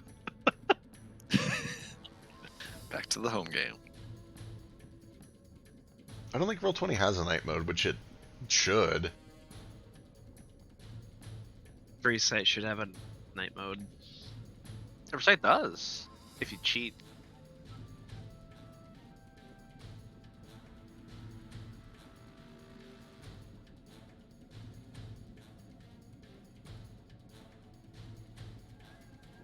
Alright, I'm giving Flick 60 seconds, and then these monsters are attacking. How long does it take to take a shot? Depends on So how much you did ritual is it. involved. I mean, I took one. Is he chasing it like a bitch? Yeah, I'm sure he's drinking more of the mango rum. Is it a shot like that one video where the woman is like, and then you add 2 shots of vodka? I don't. We all. No, Neo could not take a shot that big. He can barely take a shot. No Or is he offense. taking like a diabetes shot? Oh yeah, probably. It's definitely. I mean, so yesterday we took a caramel shot. He put syrup in it. Oh, that's totally what I just did. It did. That explains everything. Alright. Also, fuck you. I can take a shot. Yes, it was a diabetes shot. I also peed. Okay, that's that'll fair. do it. Okay. Alright, all of these wyverns are descending on your location. They're all 30 feet up in the air currently. You're the first to react. What would you like to do? Distance means nothing. Unless it's above 120, I guess. Oh, there's a 30 in there. Who are these The on? verbal component for Ignore Eldritch Blast. ignore the fourth one. I clicked too many times. Okay, who are these on? But you got a crit. Let's do. You mean ignore the second one, right? He can ignore the second one. Let's put on the furthest away one, the small vern. Alright, small Wyvern. wyvern, you pick off one of the ones in the back. 19, or actually it'd be no. 20, flies out and slams in for 11 points of force damage. The 13 that follows up is still enough to hit for an additional 11 points on top of that. And then you land a crit for 12 to finish things off. And you can see a couple of holes are blown into its left wing. Silver scales kind of scattering down into the lava and beginning to melt as the flock descends. Anything else? Bonus action to pull out my tentacle, which I'm just going to pull on the field and not to cast thing. Cool. Did we get a short rest? You did, yep. Back to. Okay, cool. That's it. Alright, that'll bring us to the silver and blue wyverns. Which means, okay, I'm just going to bring him down so I don't have to do the flight thing. Sickly is going to fly up to Ace. Ugly is going to fly up in the middle of all this nonsense. Clever is going to... He's clever. He's going to swoop around and land behind Nordo and Flick. Oh, no, that's so clever. Too clever. So clever. Small's going to go over the moat. Can I roll for the stealth I would have had? Yes, go for it. Thanks. I just want to see if I'm actually hidden, which I doubt because dragons are wyvern. What time of day is it? Is it dark? Pretty early, about 9:30, 10 in the morning. So then a 44 stealth check? 44 stealth check. I will say that you are actually tucked kind of like under the bridge here. Currently hidden from all of them, yes. Less. Okay, that is all of them. Oh, except Lean is multicolored, so he should still be up here. He's not going yet. 44. Look at this guy. Who rolls an ability check and gets a 44? Imagine if I was crafting something. Alright. You should. You should craft stuff. The Oh, I can't. The sickly Oh. silver wyvern, the very first thing that it does is as it's approaching Toto and Gale, it exhales this tiny little orb of freezing energy, which kind of rockets over to Gale. And Gale, I need you to give me a... Oh, there's no save. Perfect. Oh, no, wait, there is. I need a Constitution saving throw.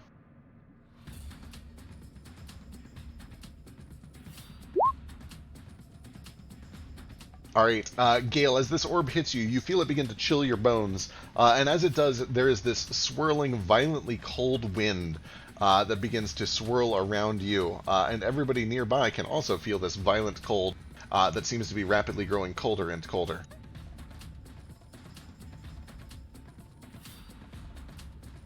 It's okay. I can throw myself into lava. Perfect. And then it's gonna just get right up in your face and start biting and clawing. It'll start with a claw. 14 for 11. 14 misses. And then it is going to whip its tail around, and you can see that it does have a sharpened scorpion-like point at the tip of its tail. 23. So that'll hit them. Alright, you can feel poison being injected into their skin. Icy blue begins to course through your veins, but you're able to fight off half of that damage. So, 17 total. Alright, that'll bring us over to Ugly, who's going to do similar things. First of all, an Orb of Cold at Nomad. Before that, Oh yeah, go ahead. Sickly does take 5 points of force damage. Shit. Alright, Orb of Cold? as Ugly descends upon Nomad, an Orb of Cold hits you in the face. I need a con save. A what? Constitution. Constitution save.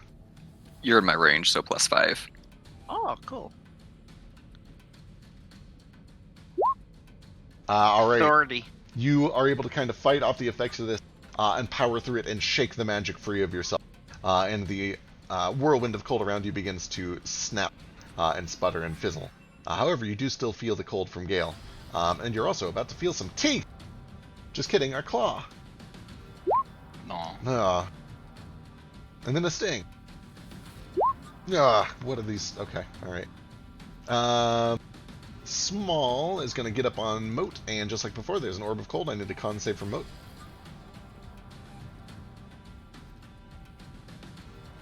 I want all of their tails. Oh my God. Say Snordo.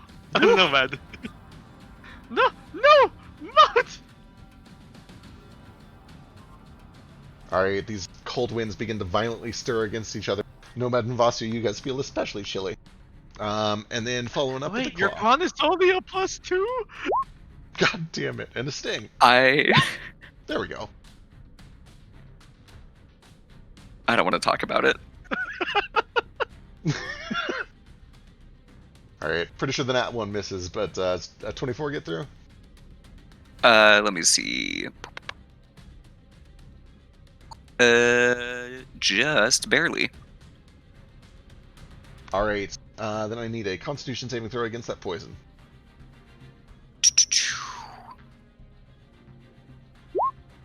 Oh, there That's we go. better. That is a lot better. So that ends up being 22 total points of damage. And then finally, Clever.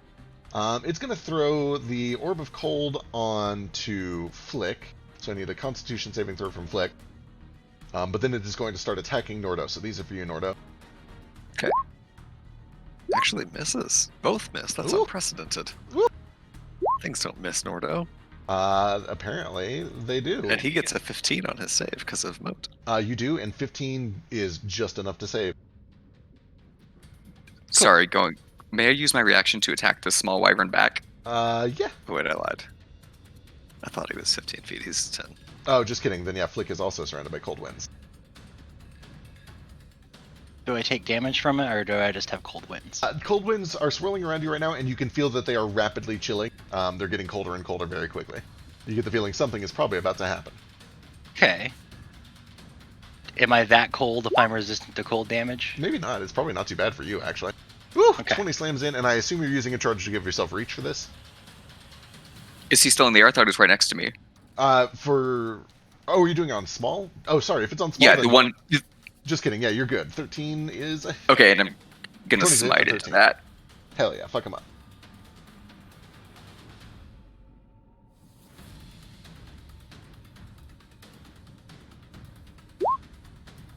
Ooh.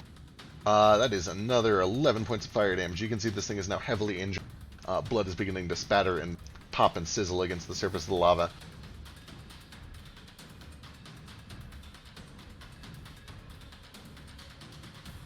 And that'll bring us to your actual turn.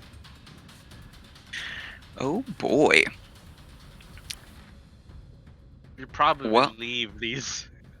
That's what I was thinking here. Okay, I'm gonna start by taking a couple attacks on this small in front of me, see if I can finish him off. Alright.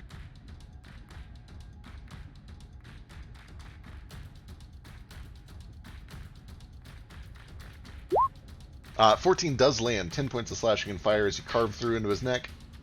I'll go ahead and smite into that as well, Burst of holy energy pushes it deeper. because why not? Woo, another 11. Feel the connection to the windpipe. You hear this thing begin to sputter and roar. Alright, let's see if I can't finish it. 20 slams in for another 14. And of course, because I'm almost full on mana, let's go and just smite into that anyway.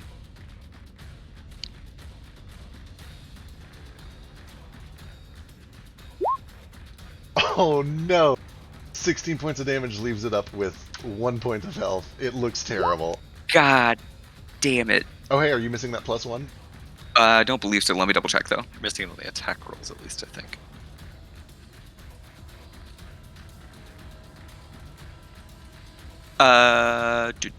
I totally am. Hell yeah. I 1000% am.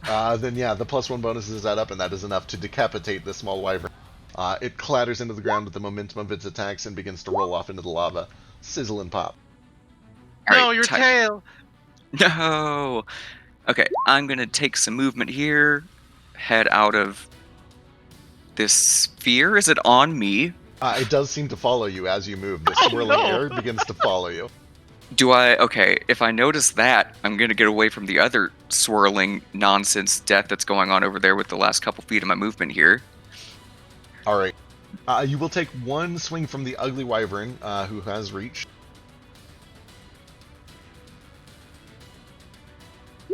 Missing terribly. Yes. Then I'm going to... Boy, is it worth it. Not yet. That's it. I'll just stop there. Alright, as soon as you get over there, you can feel this wind beginning to spin more violently. And it dips rapidly until it is freezing, and then all at once there's a snap. The air seems to almost shatter around you, and you take 14 points of cold damage. Do I need that? Do I need that con save or? No, sorry, that's just for the initial hit. Okay, I'll use the armor and my reaction to do absorb elements and only take 7. Alright, that'll bring us over to Gale. Okay.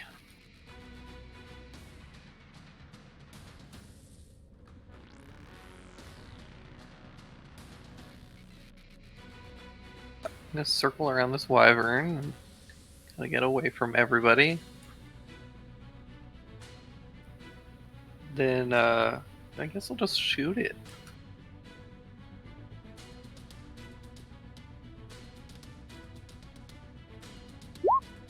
Uh, 25 and 20 both slam in for 35 points of damage.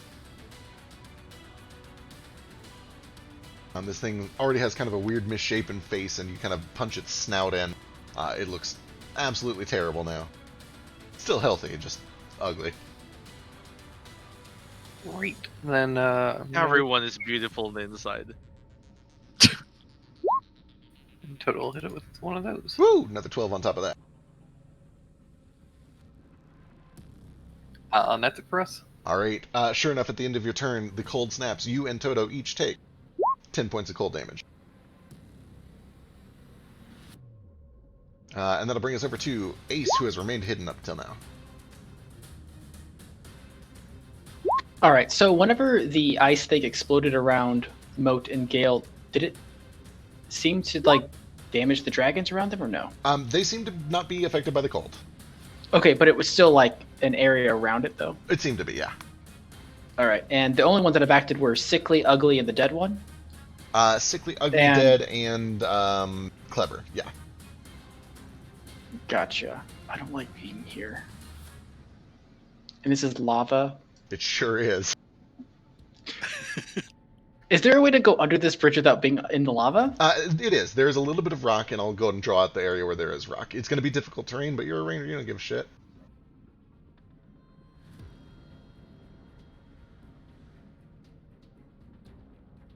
All right. So can I easily squeeze under there then? Yeah, you're small. I'm in difficult Perfect. terrain, but you ignore that. All right. I'm gonna go under. How high off the ground is this lean wyvern? 30 feet. Okay. Well, I'm gonna go under here then. and I'm gonna let loose some arrows.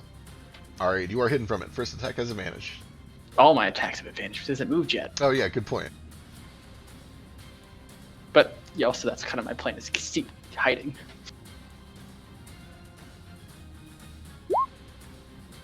One more roll. Still haven't got to work. Fuck me, that Ace damage. is, Right? Ace is just such a hard ass. Right, just kind of popping out for a casual 40 on his 1 of 3 attacks. Look at all of those max die rolls, though. For the record, though, that is my like super big one where I do like double bow damage on one attack on my Yeah. very first turn. You did roll 4 max dice and then like a 7 on top of it, too. Like, those were really good rolls. Just And being a in general. crit. And why then didn't crit for another 9. The crit didn't. Okay, never mind. We're good. The crit didn't do as much as I wanted it to. I just am not hunter's marking, and then Yeah. I'm duck back again, and I'm gonna hide. Alright. Do you have bonus action hide?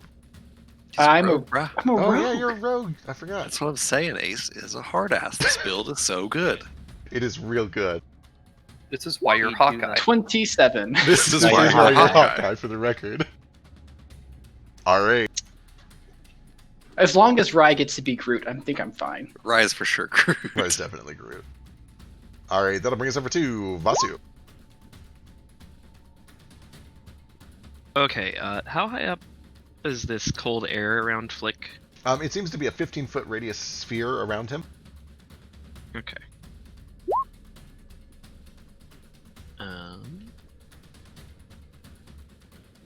I'm gonna fly up to about here-ish, where I'm at level between the ugly and sickly wyverns. They're both at ground level currently. Oh, okay. Yeah, they swoop down to attack. The purple ones are still way up high, though. Gotcha. Well, I have a shit ton of movement. Can I fly around enough that I can get a 20-foot dash up and get advantage on this first hit? Yeah, absolutely. Okay. Yep. We'll attack the sickly one first. Alright. 26. 26 is good for 9 points.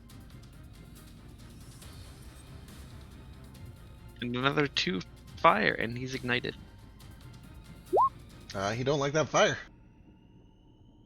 I assume he's probably also immune to cold damage, but tack 5 cold damage onto that. He sure because is. Beryl is pretending to be a water genie today. Ooh. I already established that last week. Anywho, here's the second attack. 14 does land for 16 points. Cool. And then I'm going to use my bonus action to go into Tunnel Fighter stance. Wait, when did And you I get plant my spear. fucking tunnel I fighter? picked it up last week. God I picked damn it it. up last week. I told you so. Son of a bitch. I'm actually not. I am not gonna be like. I really wish I was on the ground so I could plant my spear in the ground for dramatic effect, but I'm flying, so.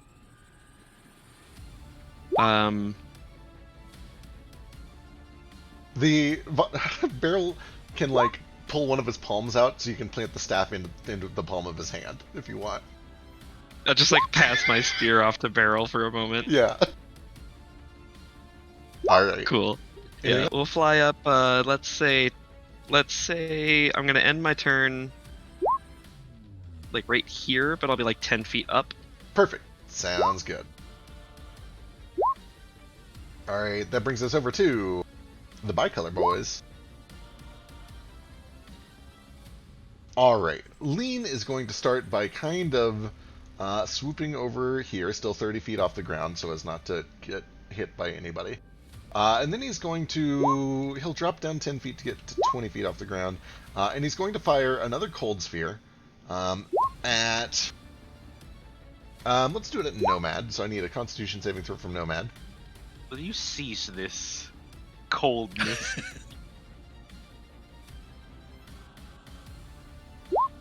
You're able to resist that. Then he's gonna continue flying. How much speed do these guys have? I assume they're fast as fuck. Oh, they sure are. Oh my god, holy fuck. He's gonna fly over this way.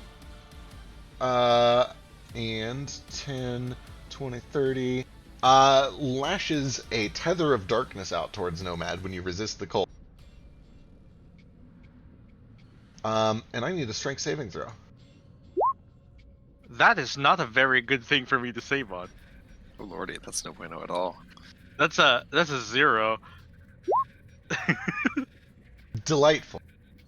You feel yourself pulled off of the ground and flung 30 feet through the air towards this thing, and then immediately fall, and I need to go look some things up real quick. No, I Hover hover. speed. Oh, son of a bitch! Oh, fuck. Alright. You brought me to you.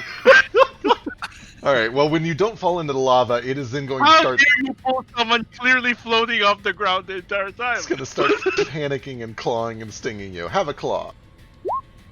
Ah, fuck. Have a sting. 17? Oh, that's... 2 AC, my friend. God damn it. Alright. Well, Boring sees a target that he's pretty sure can't fly. He's gonna first back out over here and lash a tether of darkness to Moat. Moat, I need a strength saving throw. Oh no! Yeah, but he's resistant to fire. Yeah, he's currently resisting Don't fire. worry, He should I'm be resistant okay. to fire. He's really strong. He's also really strong. I was gonna say, Oh. I don't mind a strength save. Alright, yeah, you were able to hold strong as this thing tries to tug you out into the lava. Frustrated, it snaps the tether, and then it is gonna fly over and fire a sphere of cold at Nordo. Need a Constitution saving throw. Hate it.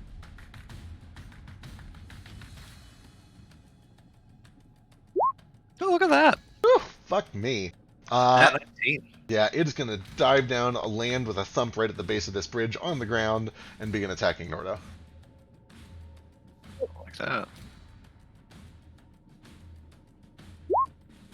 Miss. Miss! Fuck!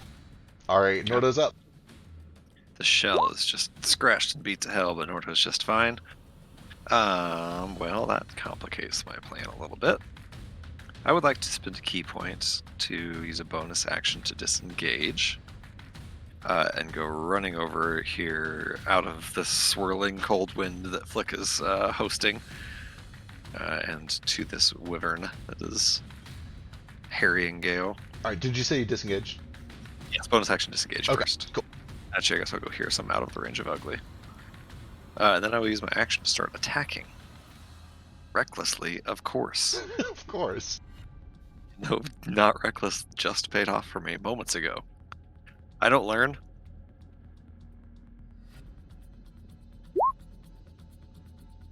21 slams in for 11 points of slashing.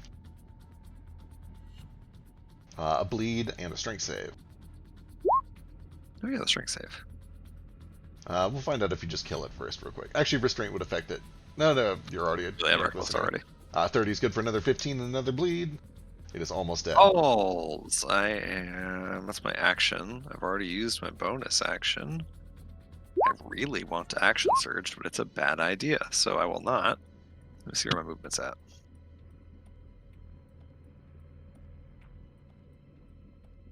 Still got like 20 more feet. You know, I like my position. I'm going to stay right where I am. Actually, I just saw that one pull people into lava. Hold on. Get a little further away from him. Do I see how they pull people from lava? Yeah, so there is this beam that at first almost looks like a fire breath that extends from their mouth, except it's this brilliant purple. And when it hits you, it seems to be solid. You get the sense that it is some sort of arcane energy, like a lash, similar to a thorn whip. Except it's made of this weird kind of force-like purple magic. So it occurs to me that he flies a lot too, so it doesn't matter where I move. But after Nordo gets done slashing into this wyvern with his axe twice and leaving these two gaping, horribly bleeding wounds, he gestures broadly to absolutely everyone and says, "This one's already dead, don't attack it." It will bleed to death at the beginning of its turn, and I really want that one. HP, leave it alone. It is also on fire, for what it's worth. Anyway, that's my... Alright, that brings us over to the Black Wyvern. Stout. Oh, who looks weak? Flick looks weak. Stout's gonna fly over here to Flick. Actually, no. Are these... How smart are these fuckers? Enough. Okay. Stout is going to fly way the fuck over here, still 30 feet in the air, until he gets to about here. Yeah, that'll make sense. Right about there. And he's going to fire a lash down at Flick. Flick, I need a strength saving throw as it tries to pull you towards him. Listen here, you son of a bitch. What?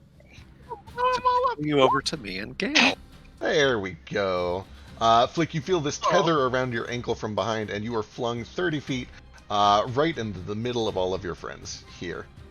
And then it's going to use one of its attacks to try to shove you prone. Get up and go. How high up did you say these things were? Right now, it is on the ground because it needs to go down to attack Flick, but it was 30 feet in the air. And can I acrobatics get Okay. out of the way of that? Or You can, yep. When Vasu gets hit, sweet, sweet. As it's flying down to the ground, Oh, Kick out. shit. God and it damn it. cannot touch down. You're right, it cannot. Alright, it is frozen in place about 20 feet off, or actually you're 10 feet, so it'd be 15. I'll just call it 10 to make it easy. I'm 10 feet. I have a reach of 15. Oh, so then I'll wherever call it that 20. puts Oh it, my it God. stops. God damn It's it. just occurring to me. I'm just now putting this all together. Sentinel and Tunnel Fighter and 15 feet of reach. It's ice all over. Yup. Again. Welcome to my hell effect. Yeah. No, it's pretty fucked up. Alright. Then what is his reach? I think the only thing he can attack now is going to be Vasu then. So this is going to be a sting over to Vasu. 19? Not a chance, pal. Shit! Alright. Well then. Buff is gonna try. Or sorry, let's get Pale first. Pale is gonna try to get Moat off of that bridge. So he'll fire another strand over at Moat. I need a strength saving throw.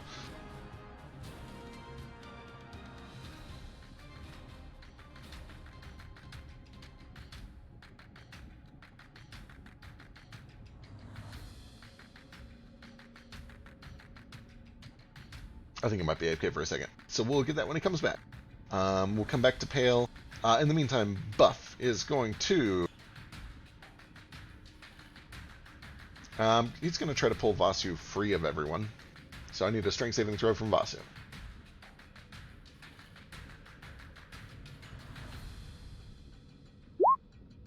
Fuck! God damn it, Vasu. Alright then, you know what? He's just going to charge straight in there and try to work on Vasu. You'll get a hit as he approaches. I think we'll get 2 hits. He's got reach, so he only needs to move in one. Oh, okay. God damn it, Vasu. 19, but then he is going to assault you twice. With a claw and a sting. 26 and 15? The 26 does hit. Alright. I can't do anything about a 26. A little bit of damage at least. Alright, that's all for Buff. We need Wiry. Wiry doesn't want to mess with Vasu. He's still far enough away to be out of reach. Wiry is going to come over here and land next to... actually, first let's try to pull Elise off.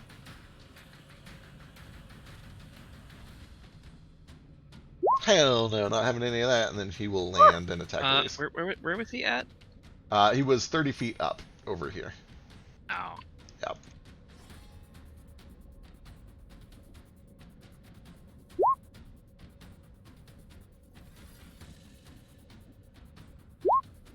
+8 to her strength.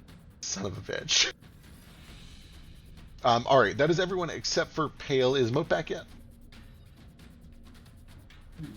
Well, yes. Perfect. I need a strength save from Moat as Pale tries to tether him off the bridge. You know what, Feck? Because Tunnel Fighter doesn't use my reactions, I'm going to use my reaction to Hellish Rebuke to buff Wyvern. Son of a bitch. Alright. Moat is able to hold on over at the bridge. Wyvern takes full damage from Hellish Rebuke for 10 points.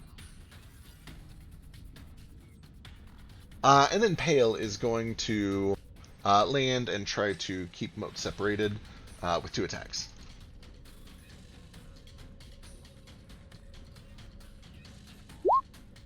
(19, 17), I think both missed. They do. That brings us to Nomad. Oh, I imagine I get pushed out of its square.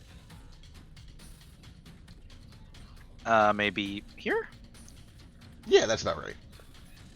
Oh, there we go. How big is the square? It takes up 3 spaces, so we'll call it these 3 spaces, and then you can be in this one right next to it. Here? Yeah, that'll work. Yeah? Yep, and you are 20 feet off the ground. Okay, 20 feet off the ground. Lots of things have happened all the way to the lower ground. Every plan I've made has just been subverted. So I'm just gonna cast a cantrip. This is larger, smaller, right? It is large, yep. Cool. I need it to make a con save.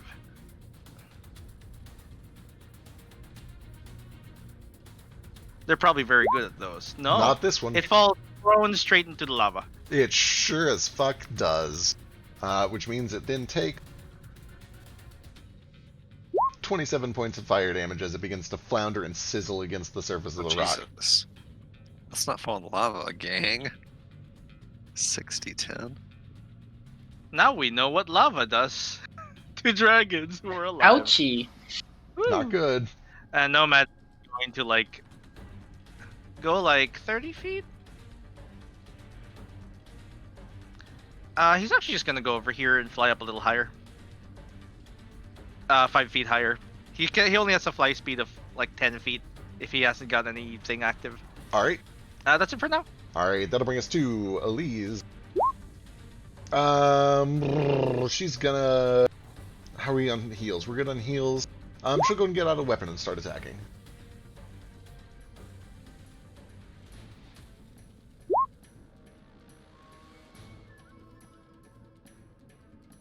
So she gets one of these and one of these.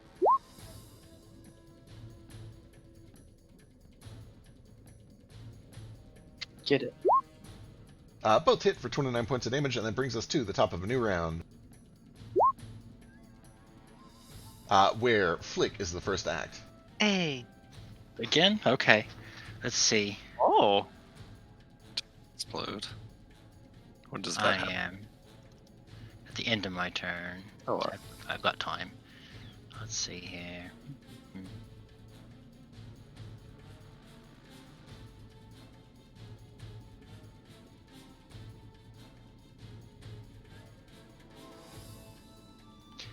Okay, I'm just going to do this to start with.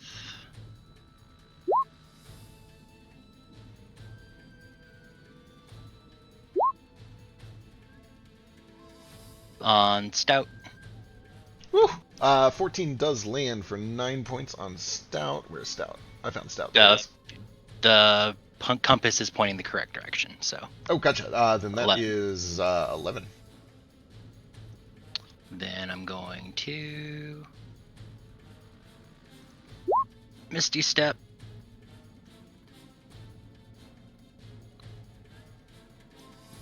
Over here. And just fuck off.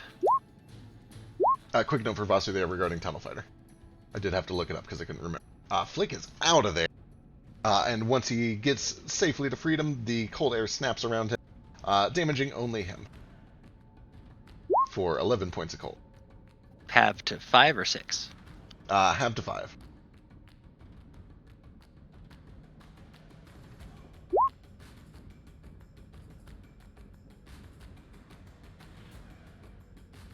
Alright, and that'll bring us to Ace.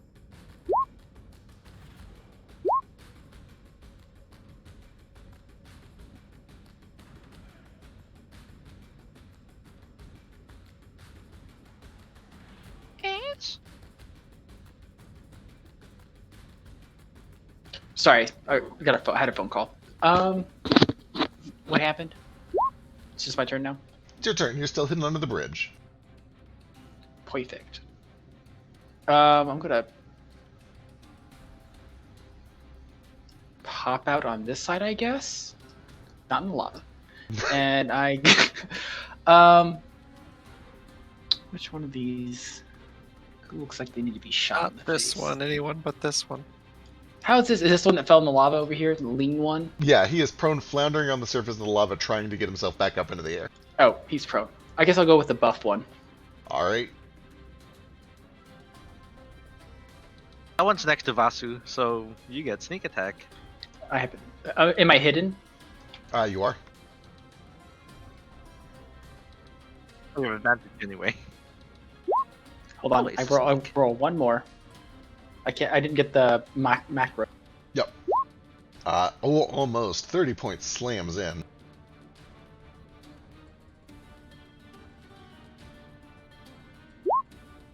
Uh, 28 follows up for another 8. And then I'm gonna duck back under the bridge and hide again. Cause why not? For a 28. 28's good. Alright. Let's see. Yeah, that'll bring it over to the Black Wyverns. Okay. Okay. Well, this is not good. Wiry is going to go first and going to try to pull Vasu out of that mess. So I need a strength saving throw from Vasu.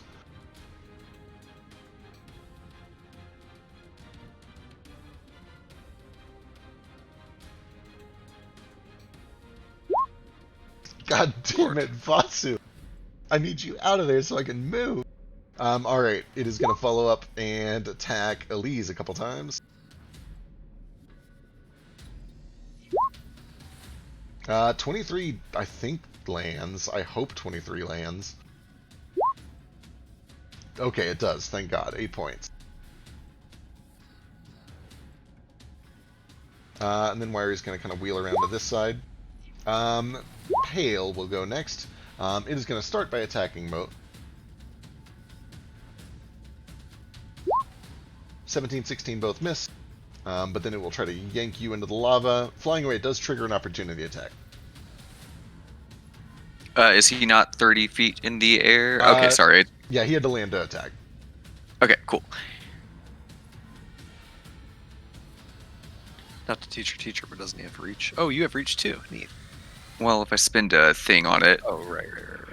which is just now Monday, I'm trying to decide if it's worth it. Did he actually land in my melee range? He did, yeah. Okay, then I will... Yeah, I'll take the attack. 14 Fuck. does hit for 9. But then I need a strength saving throw as he tries to tether.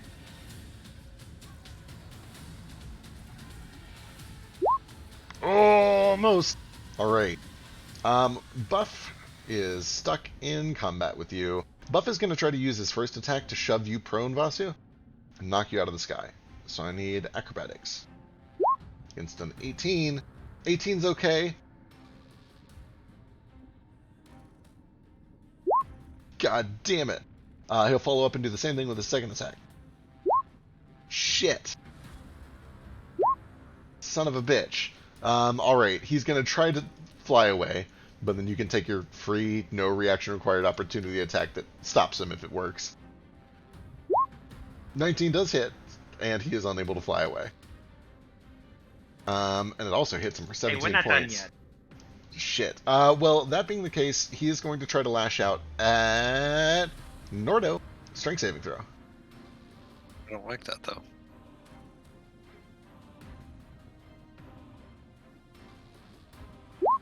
You're good. Alright, that'll bring us over to Stout.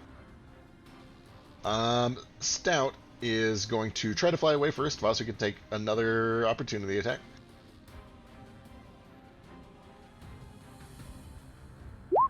Oh my god, it misses. Thank fuck. Which means he's able to fly right up in Nomad's face. Attack twice on Nomad. 21, 24? Hits. Shield misses. Shit. And then let's fly over this way and try to tether Toto. I need a strength saving throw from Toto. Toto's strong though. Not No! strong enough. Why'd you say anything, Brisk? That's your fault. My fault. I tempted fate. Alright, by default, I think he pulls him out from under you, but if you want to try to hold on, I think that might also be a thing. It's up to you if you want to try to stay on Toto for the ride or not.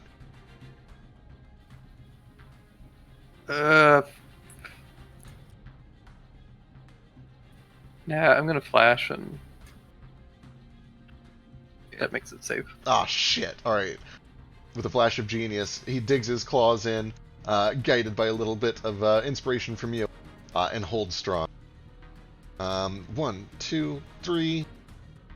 That's all of them. That brings us to Nomad. What are the relative heights of these wyverns? So each of them, if they're up in the air, has a little white arrow. So this guy is 10 feet up, and all the others are on the ground, it looks like, except for this guy who's 20 feet up. Yeah, so these are all on the ground level with Elise. Correct. I mean, so we get hit by this. I do not want this. So instead, I'm gonna move this one here. This one's 20 feet in the air, right? It is, yeah. Like, relative to these guys? Correct. Cool. Would a 20-foot radius hit all these? No. It would either be able to hit these two or these two, but it would not be able to hit Wiry and Stout at the same time. Okay. I'm going to try and hit, like... Oh, wait, whoops. Moving myself accidentally. This, which would also get Elise and Nordo. No, thank you. Yeah. Do not want to hit my friends. That'll work, though. What if I get these? Yeah, that'll definitely hit all three of those. Okay. Let me just move myself 10 feet this way. And I'm going to cast this. And I choose lightning as the damage. Kind of puts his hands together, and this like plasma ball kind of drifts out into the center and explodes. These arms of lightning. It's 18 dex save. Son of a bitch. God, these are all flat zeros. Make good rolls. One of them saves, middle guy saves, Clever's onto you. So clever. Clever only takes half of that, but the other two take full damage, 29 points of lightning. That's me. Alright. That'll bring us to Silver and Blue. 10 points of damage on Sickly. He does, and fucking dies. Sweet, Did it! Sweet, merciful Jesus. Does he take fire or bleeding damage first? He takes...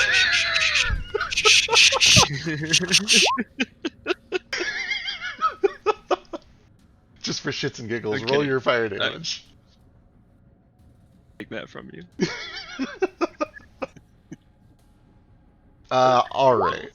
Hey, you would have survived Probably anyway. wouldn't die from 2 anyway. Yeah, you would have been fine anyway. Alright, that brings us to Ugly and Clever. Are they the only two left? God damn it, they're the interesting ones. Ugly. It's gonna fire cold at... it's gotta be Vasu. Give me a con save. The phrasing is, can I get a con save?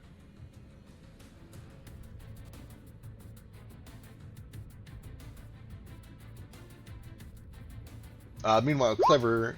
Hell yeah, there we go. Vasu, you are surrounded by frigid winds that threaten to snap in a moment's time.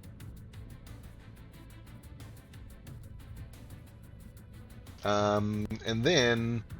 Is it within reach? It is, yeah, it's within your reach. Oh no, you're 10 feet up. It's not. Woo! Woo! It's gonna get the fuck away. It's gonna go this way. It's gonna leap into the air. Is it on the ground? It is on the ground. Leap into the air.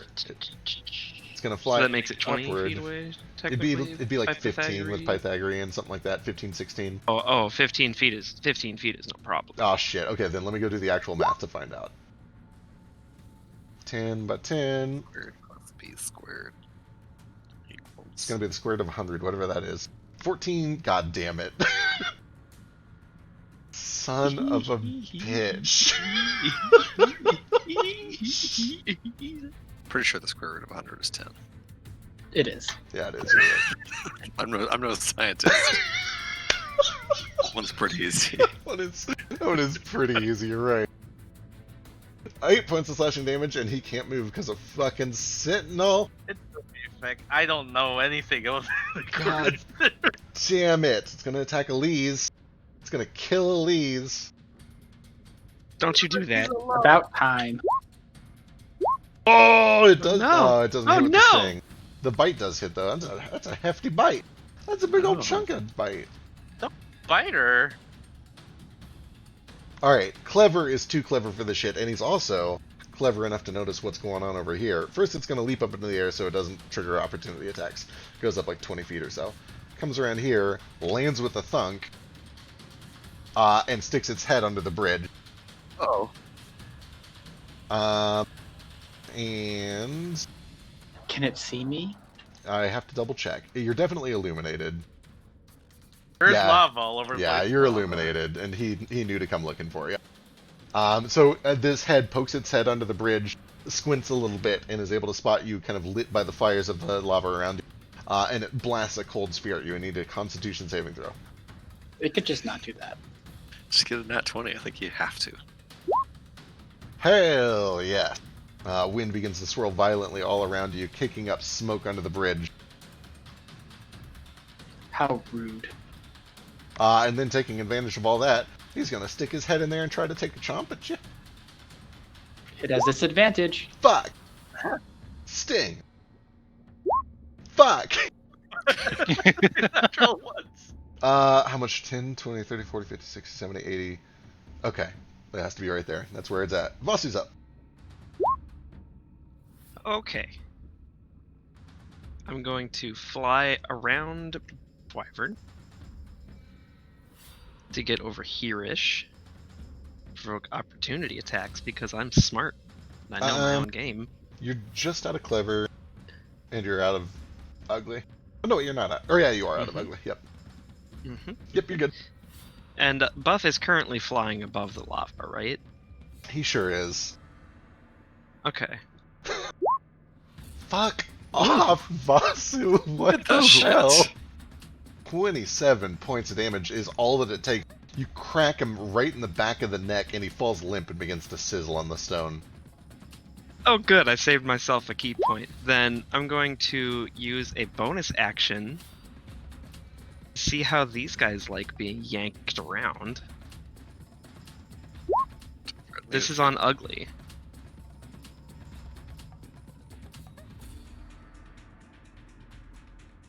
If I have to like Ugly. back up another 5 feet to get him above the lava, if I do pull him closer, I'll do that too. Nah, that would do it. Dexterity saving throw. Okay. Yep. Fuck. I think that, yeah, that just misses. But no, I have a DC 17. Or, right, I mean, it just, like, succeeds. Oh. He missed your DC. You said just misses, and Yeah. I was... So he takes 7 points of damage and then is pulled 25 feet closer to you. yanked right up against me.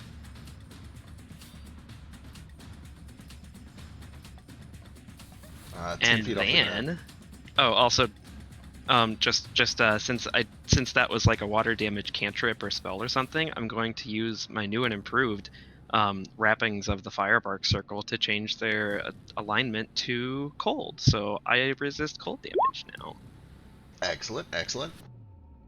And then, going to use my second attack to hit him with a spear too. 19 slams in for 15. Hey, Feck. Uh-huh. I don't want to. Stop it. Can I get a con save? God damn it. And he drops. He drops and begins to sizzle for another 35 points of no. damage. And is unable to pull himself free of the lava immediately as he is stunned. Because he's stunned. Oh, I love it. Son of a bitch. Alright. Anything else? Beautiful. Okay, that's my turn. I think that should And then I point. think I take some cold damage or some shit. Yeah, do I get a funky point for that? No. You did cool shit, but it wasn't, like, funky. I mean, it was cool. Come on. There's a difference. It's for when you do, like, non-combat, funky, non-damaging stuff, yeah. I'm gonna do something fucking my turn, I'll tell you that. Alright, you do erupt for only 6 points of cold, which you resist now anyway. Ooh, it's kind of chilly. A little chilly. A little brisk. Alright. Lean, you gotta get off that lava, Brosif. Lean is gonna stand up and take to the air.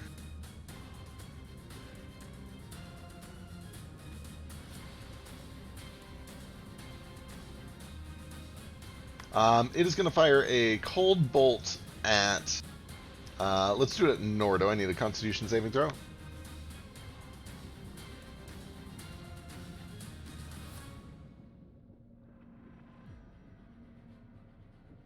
That's bad. Hell yeah, that's real good. I'm confusion. Why is yours con save so low? It was an @3, to be fair. I know, but it's a +2/+1. You're not proficient. You're a barbarian. Oh, barbarians don't get it.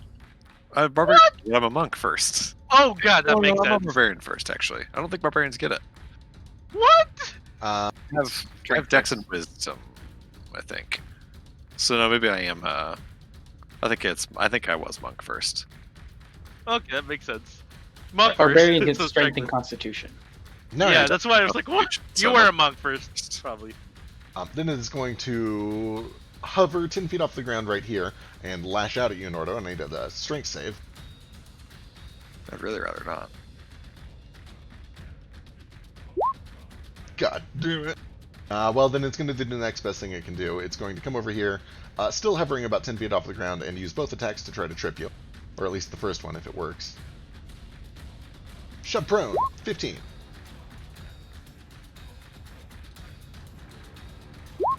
Shove prone, 8. I don't think I can fail it.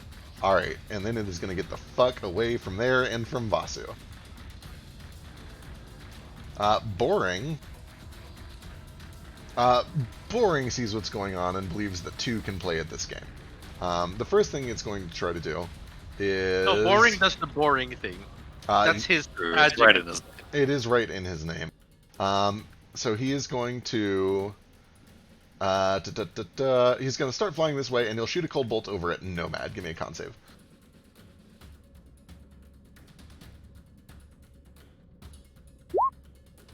You're fine. Then it's going to lash over... Actually, it'll keep going a little bit north, and then it's going to try to strength lash Moat. I need a strength save.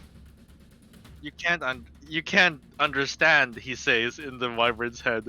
I think I have the highest con save in the party. Oh, so close! With a +10. I almost got That Moat. was scary close for me. Son of a bitch. Alright, and then he's going to come over and use his 2 attacks to try to shove Vasu down into the lava. They're doing shoves now. Oh shit, they Shit. shoved me, I'll die. 7.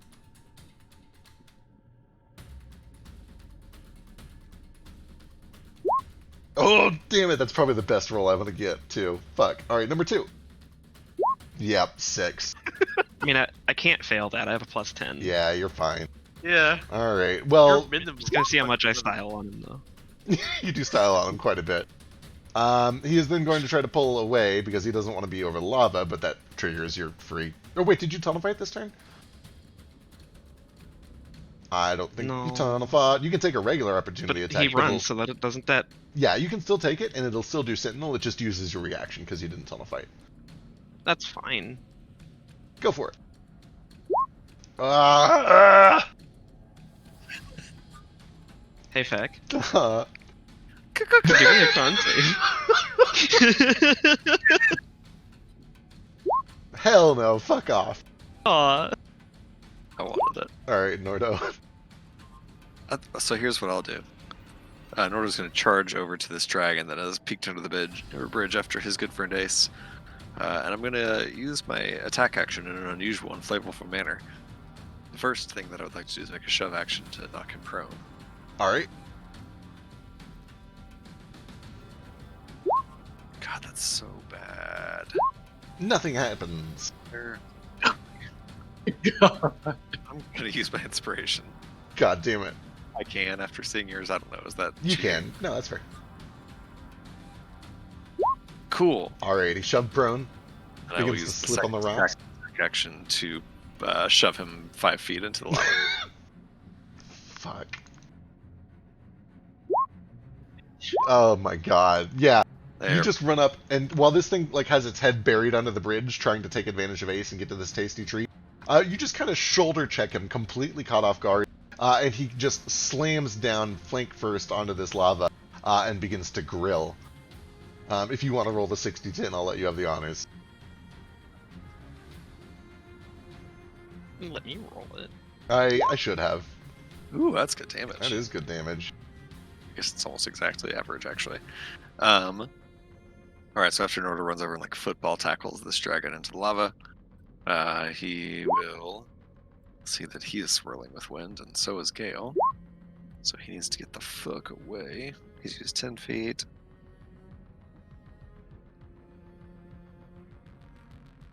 Boy, I think that's the best way to go, but then he's going to get close to Flick. Sorry, just testing where I can go to be safe here. Woo! Hey. Cool. Run right up there. So that's movement. That's action. Bonus action. It feels like such a waste not to use a bonus action. Oh, you know what? Before I go over here, I can use my bonus action still to... Oh, maybe...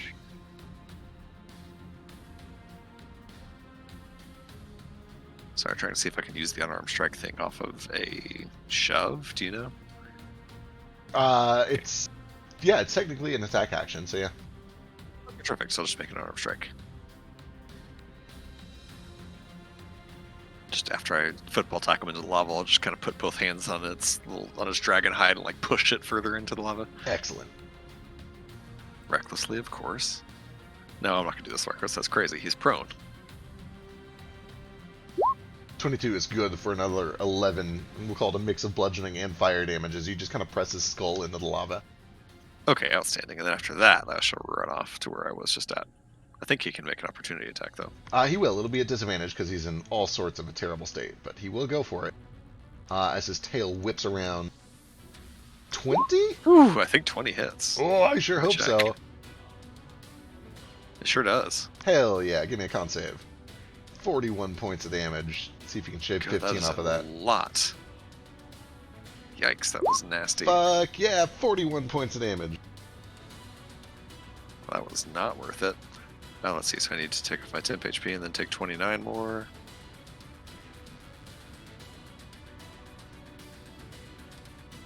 Okay, so after all that, Nordo goes running over this bridge, and that's my turn. Alright, at the end of your Can turn... Can I get a con save from him on that hit? That. Yeah, can do.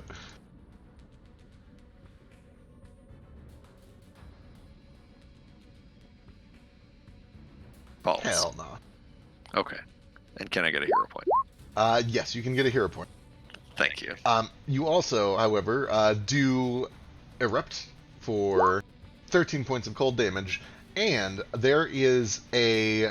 God, almost the sound of like a gong or metal on metal, as there is this sudden brilliant flash of white. And as you look behind you, there is a massive wall of ice that has encased part of the bridge here, creating just a thick wall of ice. Oh. How about that?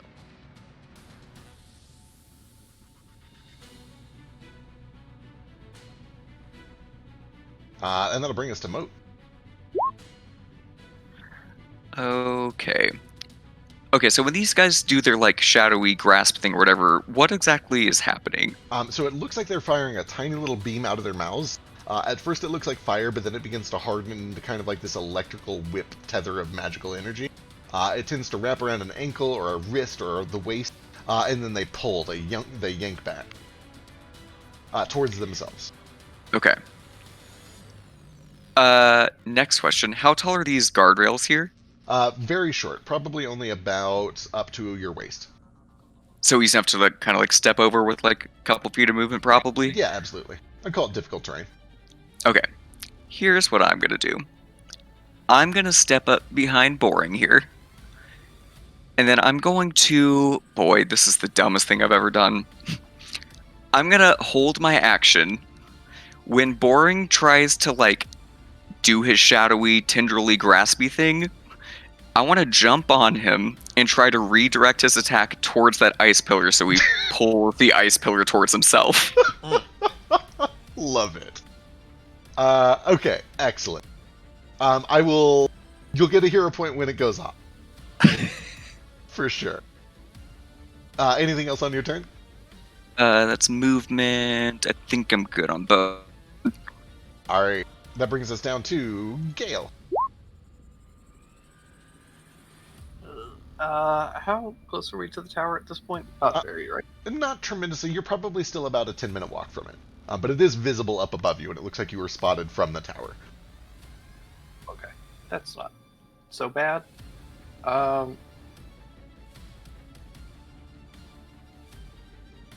In that case,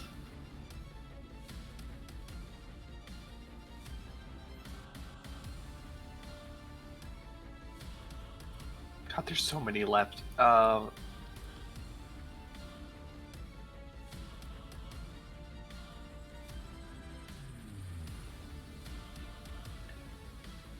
right, can I have how tall or how high up is Clever?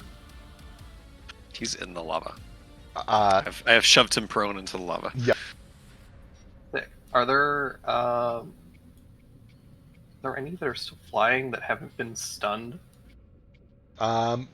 Boring is still flying, technically. Actually, he should be up 10 feet with Vasu. Lean and stout. Pale over to the far west is still 20 feet off the ground. And then, yeah, Lean and Stout are both flying. What about Wiry? Wiry still looks decent, right? He looks decent. He's on the ground right next to Elise. Perfect. And I'm gonna run over there.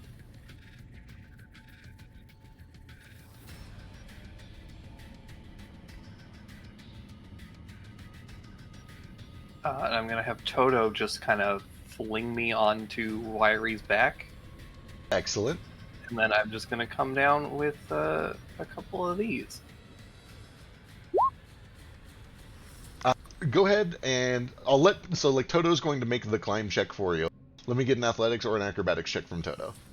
I don't have to actually climb onto him, I'm just stabbing it. Okay, that's fair. In that case, the first one is an natural one for a miss, but the second one, 28, does hit for 15. I have Tactics. You Oh. have pack tactics. Shit, you don't have to climb him. You have no mechanical reason to climb him. 31 slams in. This thing looks terrible. You're finding bits of exposed bone and flesh, and you find a nerve ending and just kind of start to sever right in the middle of his shoulder blades. Good. And then while I drag those down, Toto's gonna lash out and hit it with his tail. 21 slams in for another 9. It is still up, but just barely. Yeah, fine. He can live for now. That's it for me. Alright, that'll bring us over to Elise. She's still got the spiritual weapon out. She'll take a swing, try to finish the job. 25 slams in for 11. Oh, it's still up. She'll have to use her normal attack to do it. Is everyone good on healing? Mostly. Norda could probably use a touch-up, but you're way over there. That's And pretty bad. you're separated by But, ice. behind an ice wall. Yep. Oh, she's not going to finish it anyway. This thing is still up with 1 point of health. And that brings us to top of round.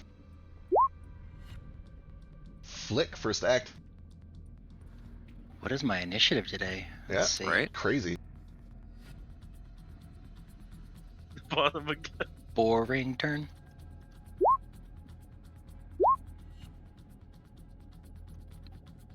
Let's see. Stun's gonna take damage. I'm gonna go with Clever. Alright. Yeah, you see him floundering on the surface of the lava and decide to take advantage of that. 14, 24, both hit. The 11 misses, unfortunately. But let's see. 15, 23 from the first one. Jesus, that damage on the second one. Another 15 from the second one. It's real good on the second one. It was a 14 on the first one still. I'm glad the bad one. 14 prone.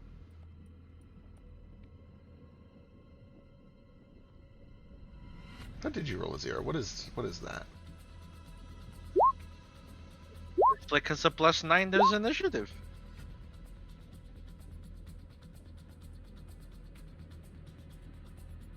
I feel like something's fucky with it. Because mine says I rolled an 11 and got +9, and then it says that my initiative is 14. Yeah, what the hell? So me and Moat both have no, wait. the like macro in for our D8, so that might be fucking with things. Possibly, but if you mouse Right. over it, the D20 for you is a 2. And then the 9.5 would make it an 11. What's your dex mod? 1. Well, it's a +9 because you rolled an 8 +1. You should have a 20. That's what I'm saying. Where does this show the D20 roll? If you hover over it, it's the first set of parentheses. Wait, hang on. I feel like maybe something's fucky with I think something might like be fucky. rolling with our D8 macro, because me and Moats are both weird. The two of you are the ones that have that weird, the bonus, and those are the ones that are fucking up. I think you're probably right. I need to go take a look at that and see what's wrong with it. In the meantime, if you want to turn that bonus off and then just like manually add it every round, I'm cool with that. Sure. What did I actually roll? I still can't read all that numbers. Gobbledygook. It was a natural 2 on the 20. And then an 8 on the D8. Okay, so it should be 10. Or plus 1, so it should be 11.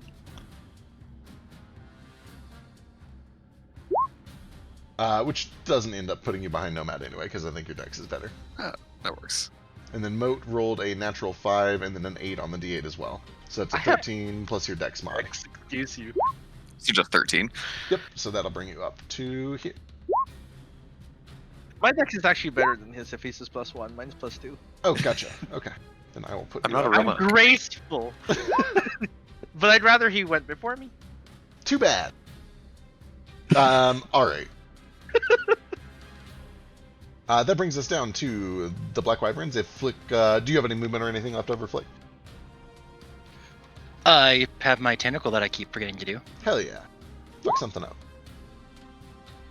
So 12 for 6 on the boring. 12, unfortunately, is no good. Wah, wah. Alright.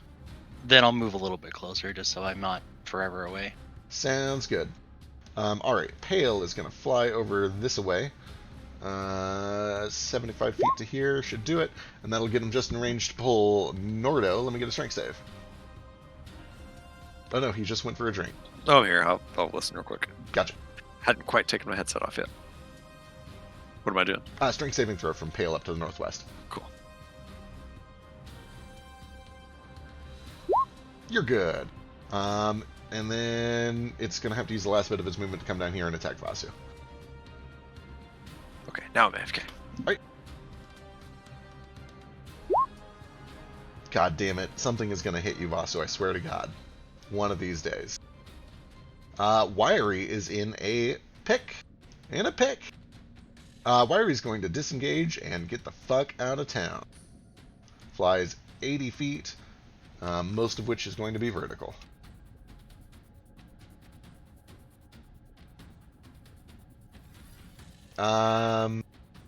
Stout. I haven't taken a single point of damage yet. That must be nice. They wish they hadn't. They should all swarm me in the circle. Should they? Yeah, they should. Every single one of them. See if I Um, survive the swarm of 50 wyvern attacks. Stout has already seen that you hover in place, so he's not going to bother with that. No, Stout, no, try it. Knock me prone. See what happens. Stout's going to come over here and going to try to pull Elise into the lava. No, you stop that. You cease. Hell no. Alright, Stout's going to come down here and attack Nomad. God, Elise, you have a +8 to your strength. She's strong. She's strong. Strike me.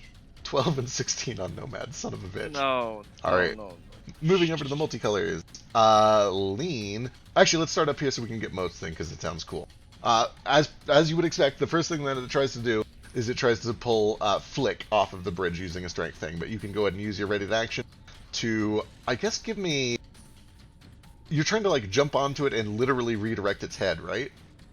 Yes, I've seen them like shoot this out from their mouths, so I'm Yeah. just trying to get it to pull the wrong thing towards it. All I right. love it, by the way. Go and give me an athletics check. Yes.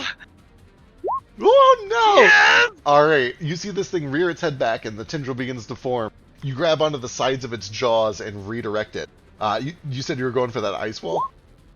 Yes, that's what I said, so I guess that's what I'm doing. Sick. Okay, first of all, give yourself a hero point.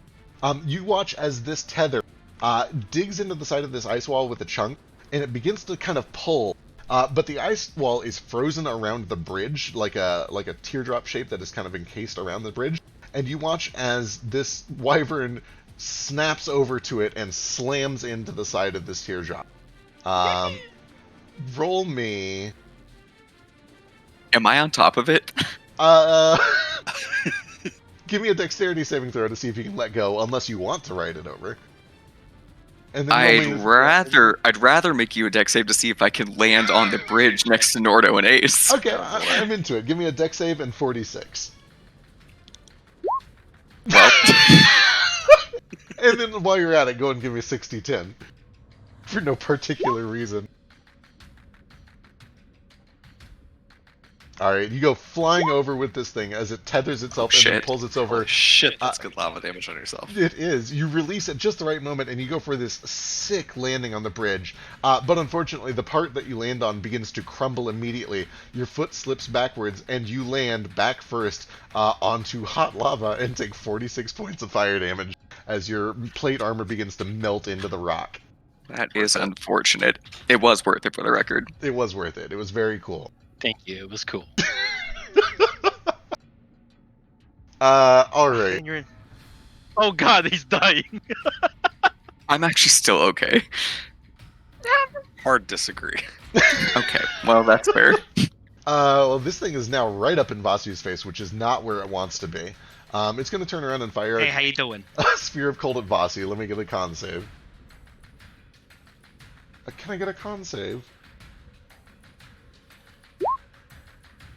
Fuck! And it's going to try to knock you prone twice. Because the lava is the real MVP in this fight. 23! Oh, that's a good roll! I don't like that. I like it a lot. Hell Oh, yeah! no! A tail whips around, grabs you around the waist, and basically just kind of meteor spikes you down towards the lava. Oh no. You are knocked prone and you land in the lava unless you have some way to stop it. Oh, fuck. Low fall? Melty. No.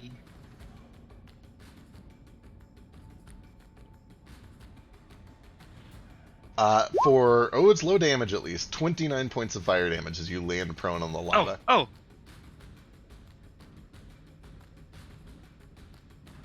Slow fall doesn't actually stop me from falling. No. Yeah, Exactly. it's the fall damage. Shit. You don't It take prolongs the your suffering. falling into lava. It prolongs your suffering as you burn slowly.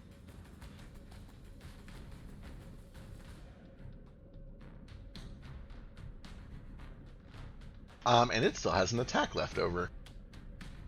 It's going to take advantage of the fact that Vasu is not nearby for a second. And it is going to make its way over hither. And it will land on the ground right behind Gale and Elise. And take its final sting on... let's see. Toto. This Wait, fight no. has taken a turn. Final sting ever. I think 12 misses. No.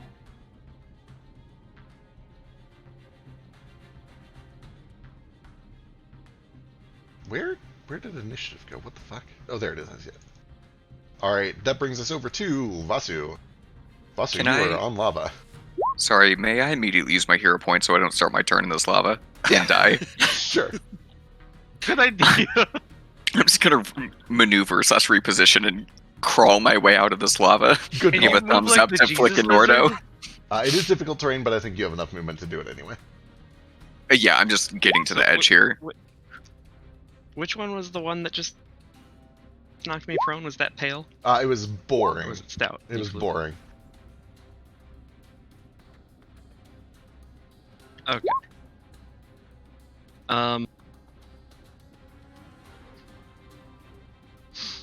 So I'm immediately going to dash straight up in the air with what, like 20 feet of my 120 feet available of air dash from my cloak, and I'm Yep. going to hit Pale. This is an advantage because of the dash. Woo! 31 slams in for 27 points of damage. He is ignited for another D10.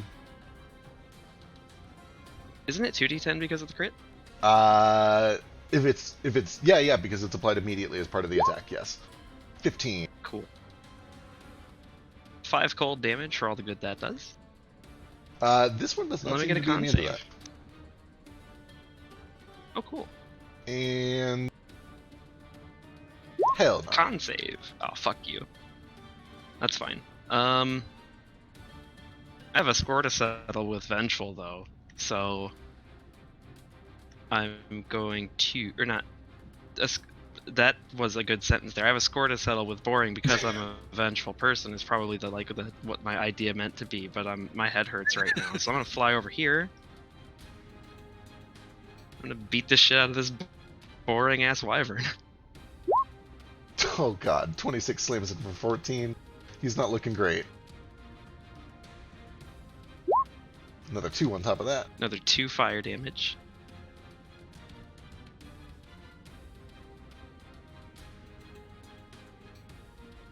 And I'm gonna flurry because he made me angry. He made me so angry. Woo! 16 lands for another 11.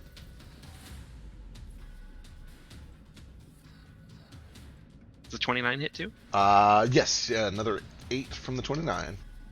He's still up, not looking great. That's all I can do this turn. Alright, that'll bring us over to Ace. Alright, I hobble over here and look at this guy in the lava. I pull out my rapier. I want this blood. Fuck you.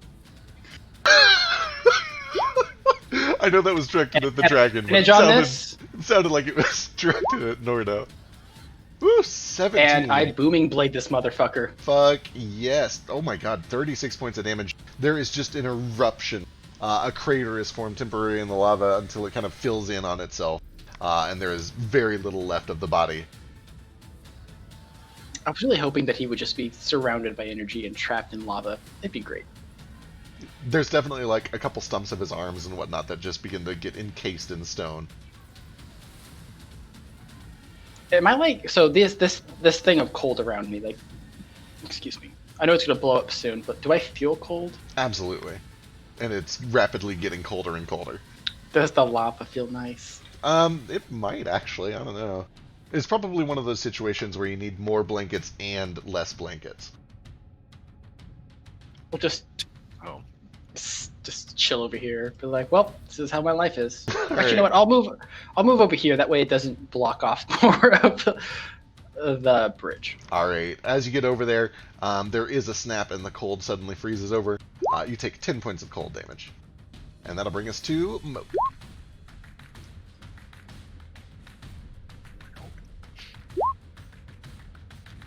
I'm at a range and also pretty close to dead here.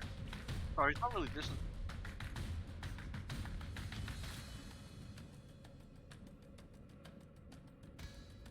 Boy, I think after I pull myself out of the lava and give a thumbs up to Flick and Nordo, like, hell yeah, I did it. I'm just gonna touch my own chest and I'm gonna cure wounds myself. Good call. All right. That'll bring us over to Nomad then.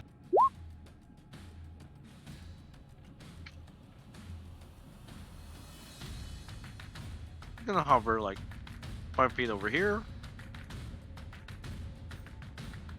Is this guy within range? We're both 20 feet up. Yes. Oh, this guy's. Or he's 10 feet up, but... Oh yeah.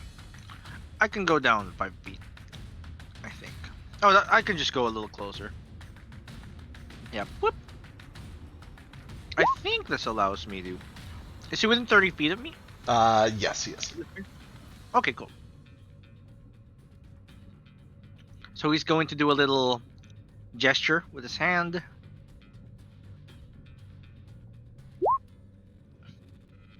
And swats it downward, straight into the lava.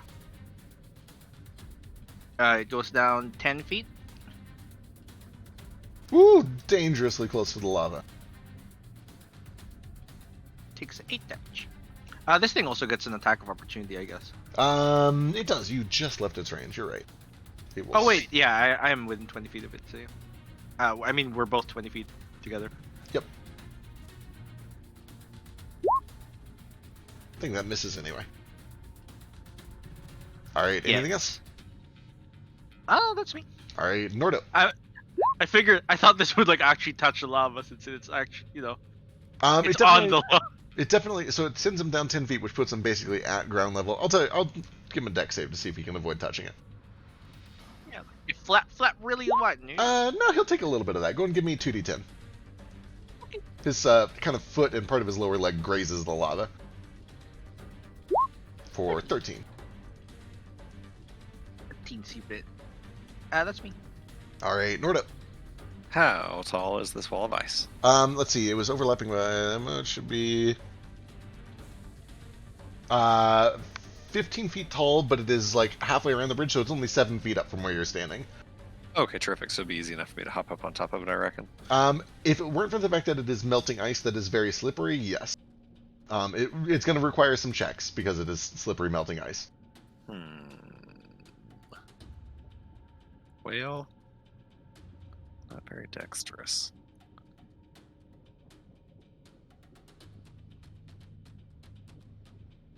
Yeah, Is I'll that try it. athletics to dig your claws into it or whatever? You can kind of make an argument for either one, yeah.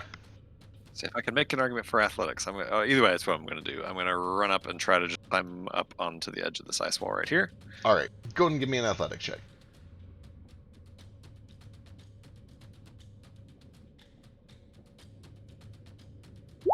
Yeah, you're able to kind of slam the weapon in and also dig in with your claws, and just kind of get just enough of a grip to pull yourself over the top of it and then slide down the other side. Well, so this might get a little bit worse. The goal is not to get to their side. The goal is to get up on top of it, and then I would like to take a running leap and leap at Pale. Oh! And in the air, sort of like Mario jumping on a flying Koopa, try to attack him in the air and knock him prone. And if I feel that I need to do a step of the wind to make that even plausible, I will do so. It is... Without Step of the Wind, it is possible, but very difficult, and it will require acrobatic. With Step of the Wind, it gets a lot easier, and I would let you just kind of do athletics instead of acrobatics. Okay, I'll blow some Step of the Wind. I'll do a bonus action to sort of leap up on top of this ice, take a running step, focusing on my monkish training, and then leap at Pale, and in the air, try to knock him prone. Okay, and Step of the Wind just doubles your Starting- jump distance for free, right? Yep, and then it also gives you like a free dash, free disengage as a bonus action. Alright, then you are able Or to one do or it the other. with your 17. That is enough to make the plan happen. You come slamming down. Go ahead and give me an attack roll, or your shove if you want to shove prone. Yep, I'm gonna try to shove him prone so he just falls down into the lava below.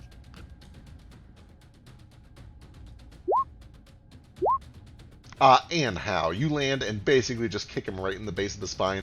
His wing snaps at an awkward angle, and he careens down into the lava. Go ahead and roll me 60-10.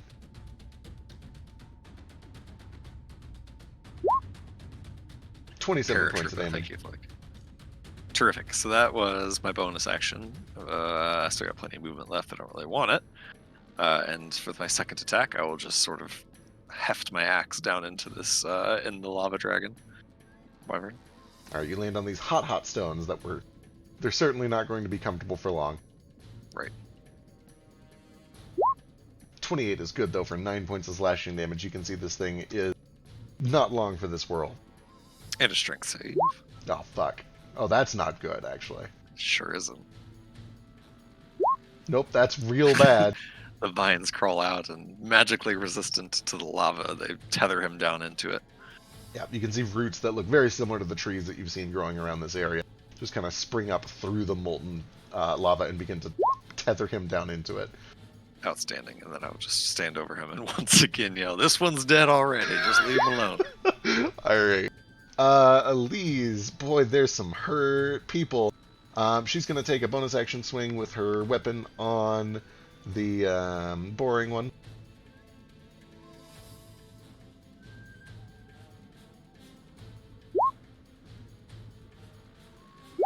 .24 for a little bit of tickle damage, but then she is going to heal Vasu because you look like you ate a bunch of lava. I sure did. God. She just tell me how many dice she's gonna roll and what they're normally worth, or what their potential maximum is, I should ask. You're not dire yet, so she's just going to do a mini. You are getting...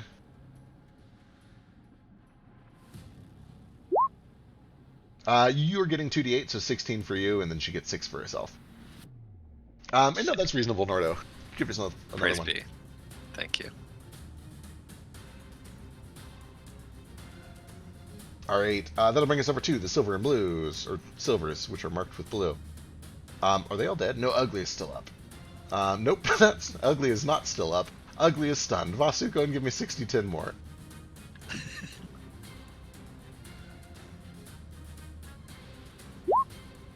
Okay, I also don't Is want to it be dead like now? a whiner or anything, but 2 hero points have now been given out to different people who have just like used one of their attack actions to knock something prone instead.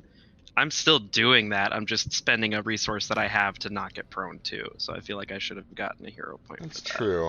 I should probably figure out a better way to adjudicate that. Go and You gotta give it to him.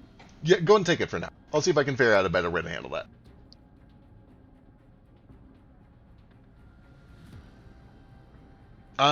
Boy, he's stunned. He can't do anything. He just sits there and takes that damage. And he's the only one left, so that is Gale. Cool.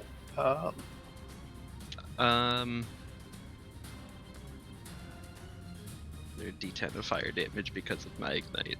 Oh, fuck, you're right. Oh, he's almost dead. This poor guy is just burning to death. So he is no longer stunned, I think. I forget which turn I stunned him.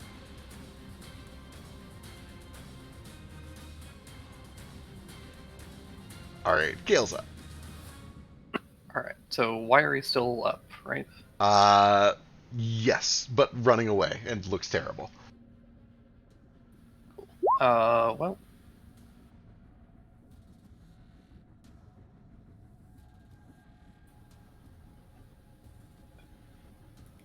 God, it's gonna get weird, but I'm gonna take a swing on boring first.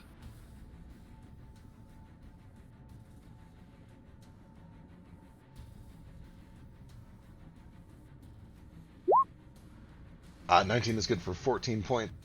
Barely holding on. Oh yeah, 23 is good for 14. And that is enough to finish the job.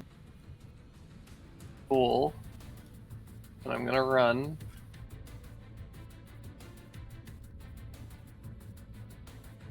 And with my offhand, I'm going to throw one of the daggers Oh no! at Wiry. No! It is disadvantaged because he's 40 feet up in the air, but that is just within your 60-foot range. Cool. For shits and giggles, I'll spend my inspiration on this. Excellent. Straight roll. So, take off 5 from the damage on this. Spoiler alert. If you hit. Hey, you're good. The dagger goes flying up, catches him right under the jaw, right in the center of the neck. And just as he started to arc up and escape towards the tower, he begins to arc back down and lands with a thud and a splash in some distant lava. No, he lands down here where he was. Down here. We want to collect their body parts. Right, man. right, of course. I want to collect my And the dagger. Oh yeah, good call. So Toto's gonna leap over here and he's gonna come and pick up the dagger. Alright, excellent. That's it for me. Alright, that brings us to the top of a new round. This does melt significantly. And actually it probably melts to the point where it collapses off of the bridge structure and begins to kind of float down the lava. Does it explode? I feel like it explodes. It definitely starts to, if you drop like an ice cube into a frying pan, it does that sort of shit. There's steam that just billows up violently, kind of sputtering and crackling all over the place. Ace, first to act. Alright. I aim. And I shoot this bitch.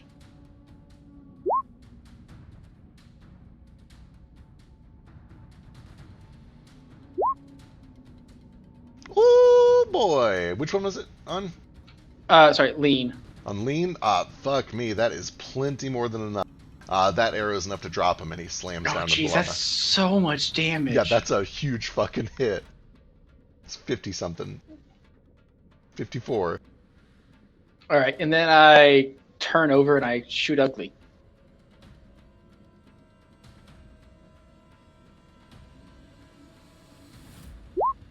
With a much less hit. That attack. is exactly what you needed to finish the job. Just back-to-back 2 arrows in 2 totally opposite directions take down 2 little wyvern. I did There it. are only 2 left That's on the my turn. battlefield. Alright, that brings us to Vasu. Okay. I'm gonna dash up to this stout wyvern here. First attack at advantage because of the dash. Cha-cha.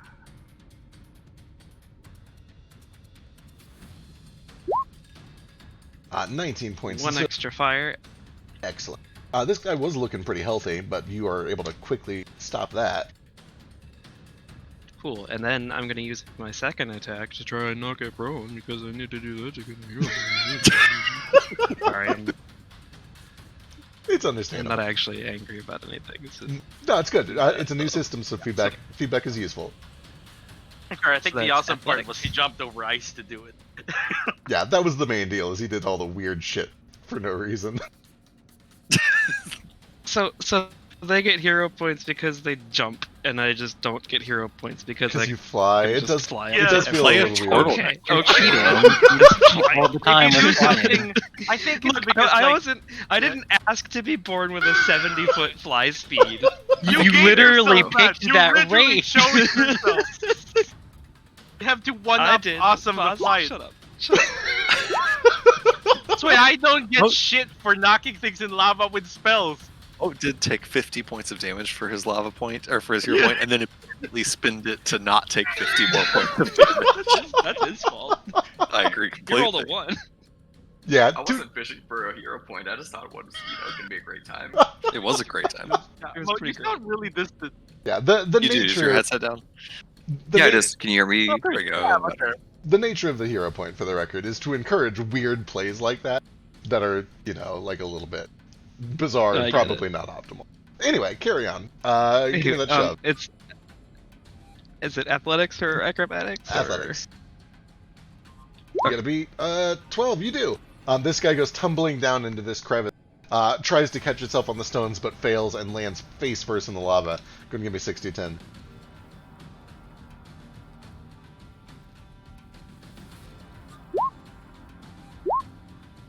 $33 points of damage as it begins to flounder.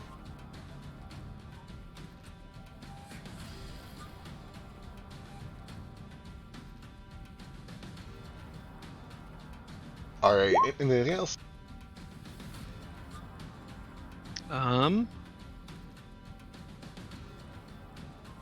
Let's see, it's just him and the pale one left, right? Correct. Okay. Then what I'm gonna do, since I've still got plenty of movement left, I'm gonna fly down until I'm like 10 feet above this guy in the lava, and I'm gonna go into Tunnel Fighter. Oh, god damn it. That... That's a dirty ass trick. Is what that is.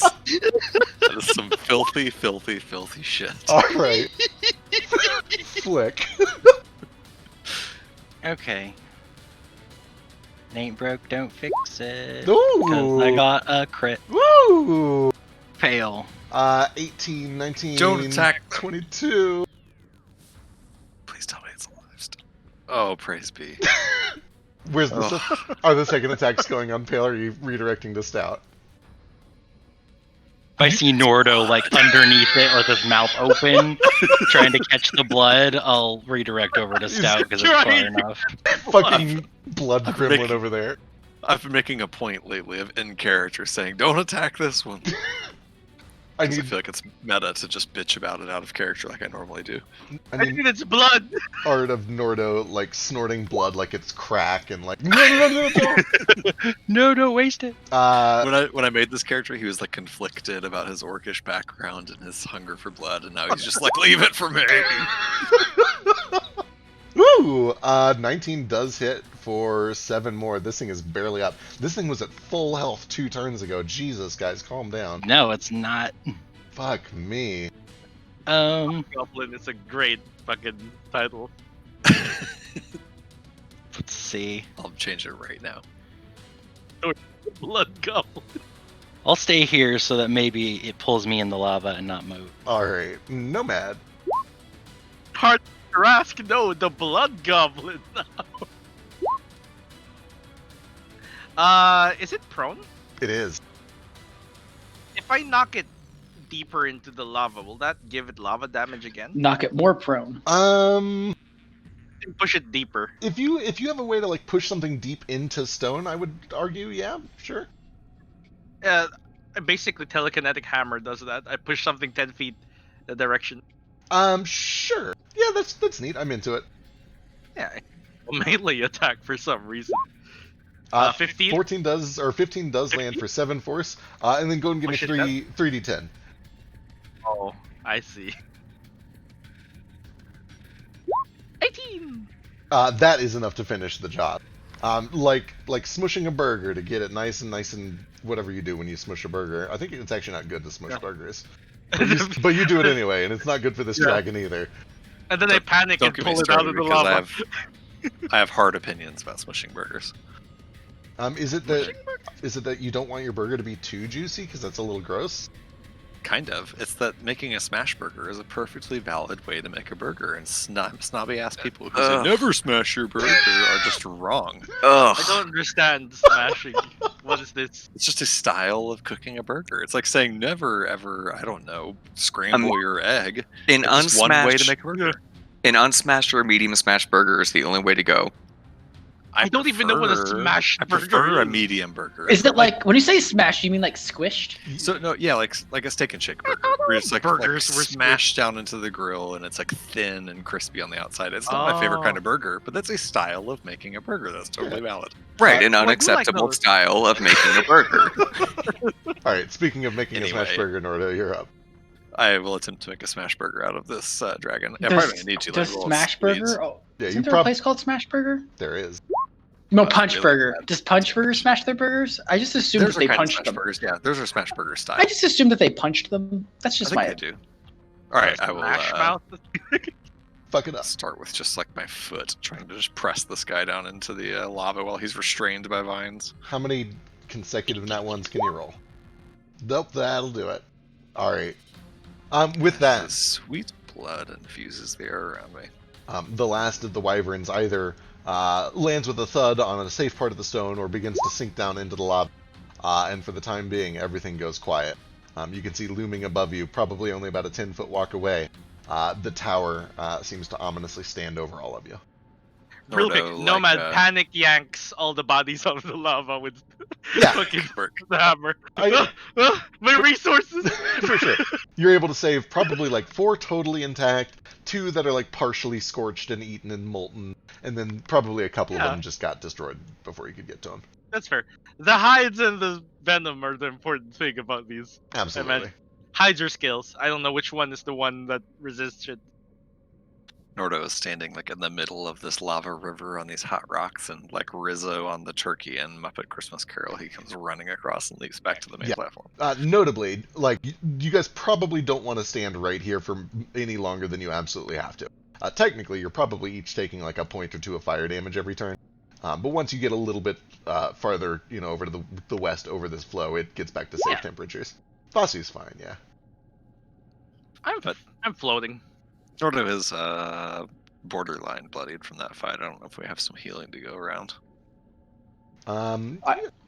Elise can I go also Well, over. it looks like he yeeted himself on the back of a wyvern into the lava, so... I also still have passed without a trace up, if that helps anyone. That's Well, true. that will help us all, I'm sure, in a moment. Yeah. Yeah, so if you guys are willing to wait 10 minutes, Elise can throw out a prayer of healing real quick. Yeah, I think it's worthwhile. I'm a little worse for wear. Cool. I think I burnt my feet. Once we get away from the lava, then sure. Yeah, you guys Yeah, kind of find get a little bit cubby away. to hide under at least. Yeah, you guys kind of take advantage of the fact that Ace still has pass without trace. I guess go ahead and give me another round of stealth checks. You guys are such weenies. It's not that hot. And I believe she's got 6 of those. She'll take 1 for herself. Nomad, be quiet. So Oh my 5 god, it's not a 1. Float. It's not a 1. That's the best dex roll I've ever rolled. I'm proud of I you. haven't rolled yet.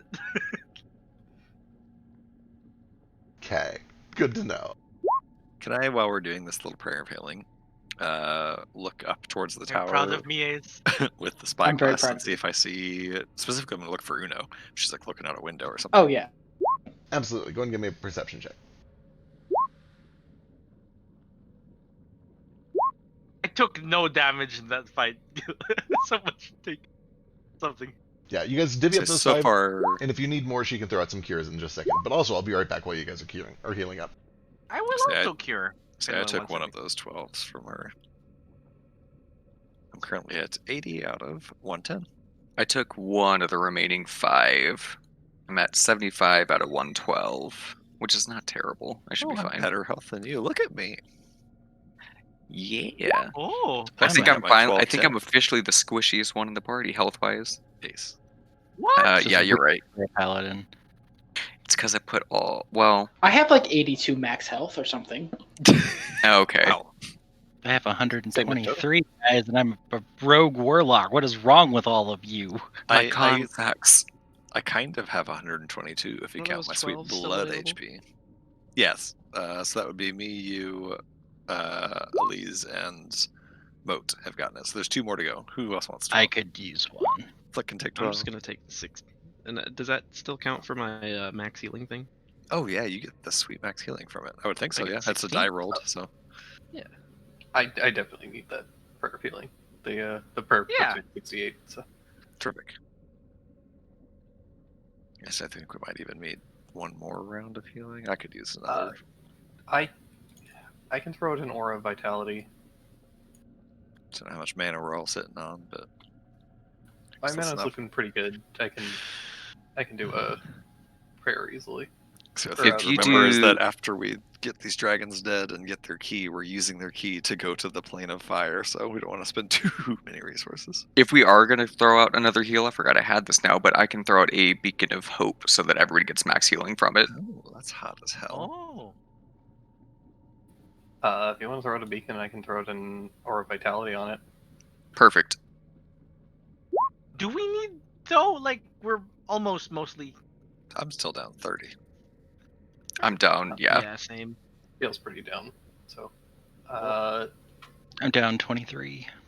Nomad, you're like the only one who didn't get hurt in that fight. Shut up. No man out here talking trash is the only one who didn't get wrecked. Get better. For in the that record, I thing. hadn't taken How about damage. you fall into the lava Hell. once and see Hey, how you like it? How about you get better not running along ice walls and slipping into lava all day? How about you not make bad decisions? Please, no, man. Nordo points above his head to his 2 hero points. Yeah. I do not see these. I have 1 hero point. Look, boat was built on bad decisions. I'm gonna keep flinging myself into lava. If we didn't come to Firebird's Roost for Moat to fling himself into lava, I don't know what the hell we came here for. Tomarello's bones. all right, 5 other people get 24 hit points. The hero point system take one. oppresses us who play practically. That would put me at like exactly full. It's close to full for me. That's almost perfect. I'll take one. Yeah, it's I'll close to take full one for as me. well, if you don't mind. I think It's that's just right. Like, Guys, Noro, I'm missing Gale, like 10 Pasu, health. Oak, I need so much health. And maybe it'll ease if she needs it still. 24 more points of healing to whoever wants it. Elise is only down like 7. She'll take it if it's left over, but she doesn't want it. I have like 10 missing, but I also like the same. Don't necessarily need it. If people are like super close and just want topped off, I have all of my lay on hands available. Which is Ace like take 40. 12, and Elise take 12. Okay, perfect. It's I a can split it aura. up You that can much. split it. Perfect. All right, with that, you guys are kind of topped up. It takes maybe 10 or 11 minutes. Nobody spots you. Nothing pops out. Nobody seems to, come for you. And you To guys, me in a spot. Anybody? up in the tower? right, perception with your 22 and 20. No, and it's a weird angle. You wouldn't really be able to see up to like things on top of the layer or on the loft unless they were peeking over the edge. But you don't see that. You don't see anybody peeking over the edge down at you. And we've been kind of following the skeleton tracks back up here. Are they still around this area? It is actually about this point that they seem to disappear.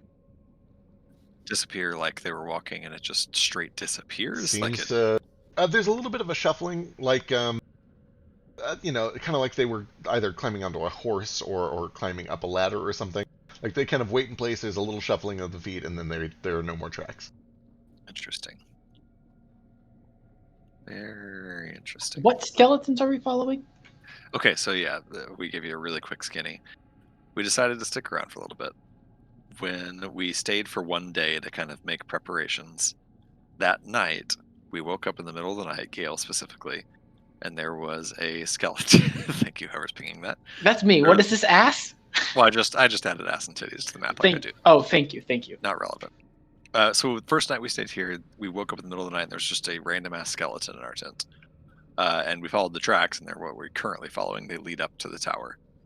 And that combined with the knowledge that we found the day before, which is that Uno like either resides in the tower or at least is like currently up in the tower, made us think we should go check it out because like she's obviously watching us.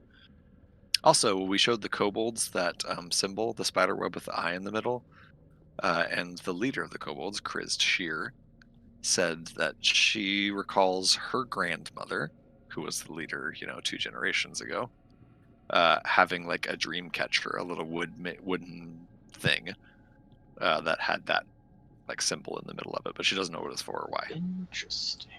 So based on all of that, we're like, well, we probably shouldn't like dick around too long because we're clearly being watched. So let's go check out the Dragon Tower, and that's where we currently are. What happened to the map? It was blocked out. Oh, there it's back. Yeah, again. it went real weird for a second there, but it's back.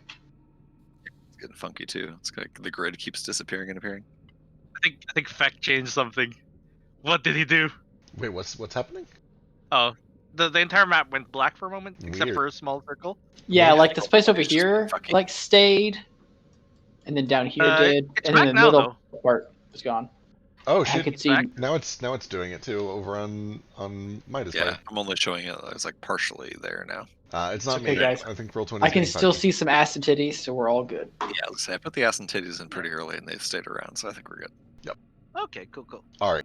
Okay. But yeah, that's where you guys are at. You're at the bottom of the tower. There is no obvious sign of a way to get up. Looking around, there are no windows down here. There is no door. It doesn't even seem to be like hollow. It seems to be like a structural column that goes up. In other words, it seems to be kind of like solid stone or just a big support beam that goes up towards the livable part of the tower. And I was AFK when Vasu was doing his little scouting mission. You said he said he found something about it looked like Uno had been flying from the tower, possibly. Yeah, with a very good survival check earlier, he was able to determine that it looked like Uno was kind of like doing a leapfrog thing where they would walk for a while and then it would disappear, and then they would walk for a while and then disappear. And he got the impression that it was probably like there was either some flight involved or some very long jumps, or like mounting some sort of a flying creature. A little hard to tell. Okay. Ace, what's up? Could I, since I wasn't here earlier, could I retcon a monocle check for yesterday? Yes. All right. My phrase is Uno is a close blood relative to me. Interesting. Interesting.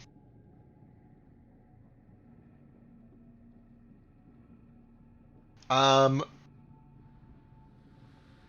45% true. What We're an cousins. intriguing number.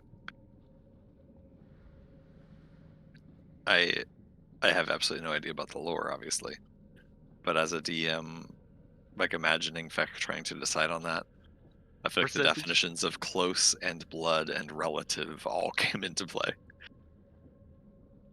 I tried putting as many specific words as words like she's related to me. And then he's like, well, all Kinku are related. So I had to get a little bit more specific.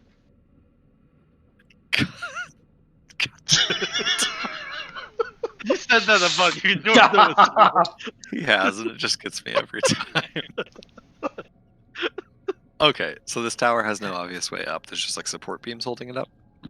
So it's just kind of a tall stone structure that kind of pierces up from a foundation into the sky. It looks to just be either solid stone or just like foundational stone tower that goes up about 120 feet until you get to that loft with the very, very large door. In How other much words, dynamite do we have? you don't see any sort of entry to the tower down here. Hey Vasu, how much dynamite do you have left?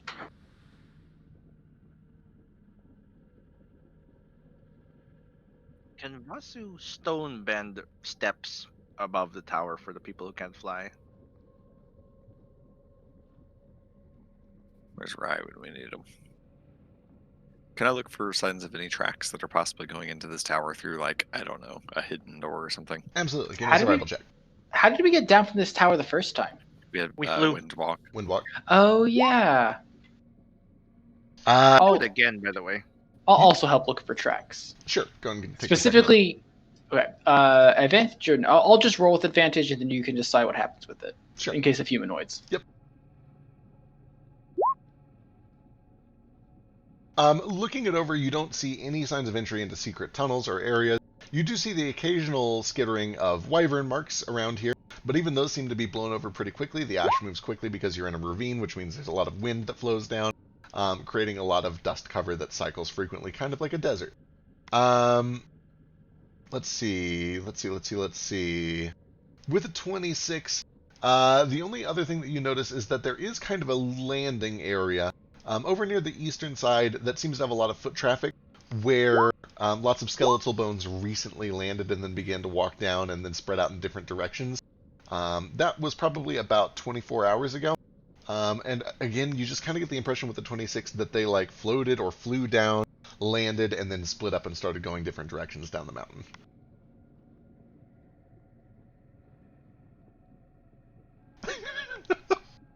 Can I do a masonry check to see like if this tower is structurally based on just keeping a horde up there and to support dragons rather than to like get into and climb? Sure.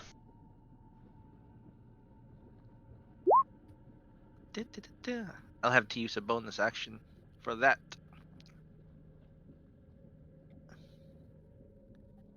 Doop.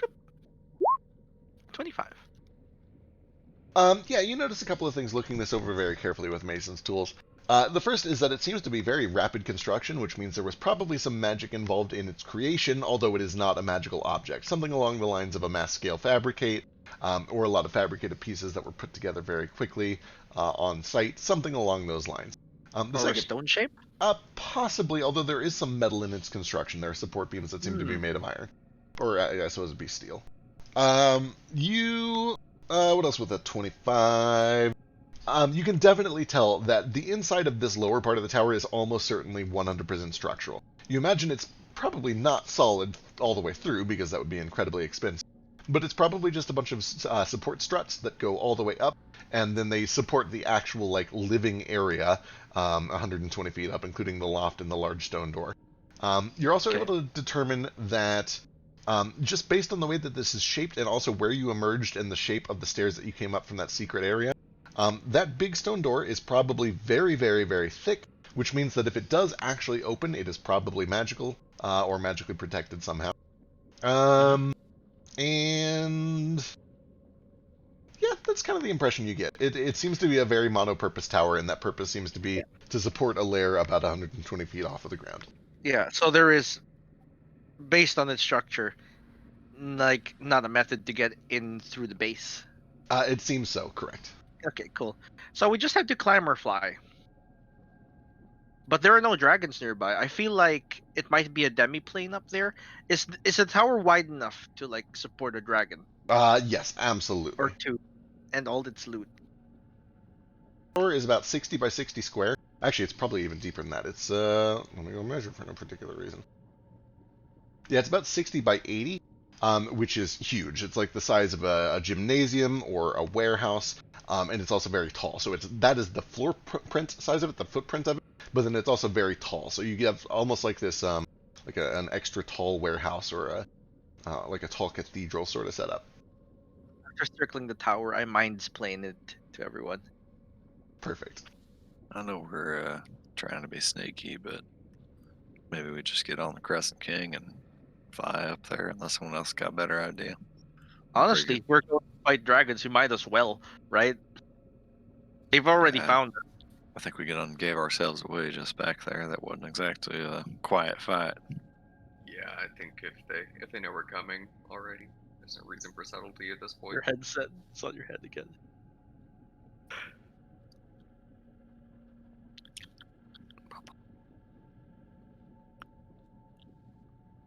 So, shall we get on the thing? I think so. I I could always climb up there and drop a rope. I guess that'd probably be better. I guess At least couldn't Vasu just fly up and drop a rope? That's it's also possible. Aw. Flying. Let's let Gale climb. He seems like he wants it.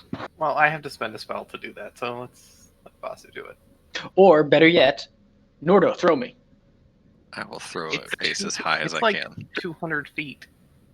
It's already happening. You'd rather not fly 200 feet or climb 200 feet. All right, you throw him impressively high, and then he lands painfully. Dead. Does someone catch me?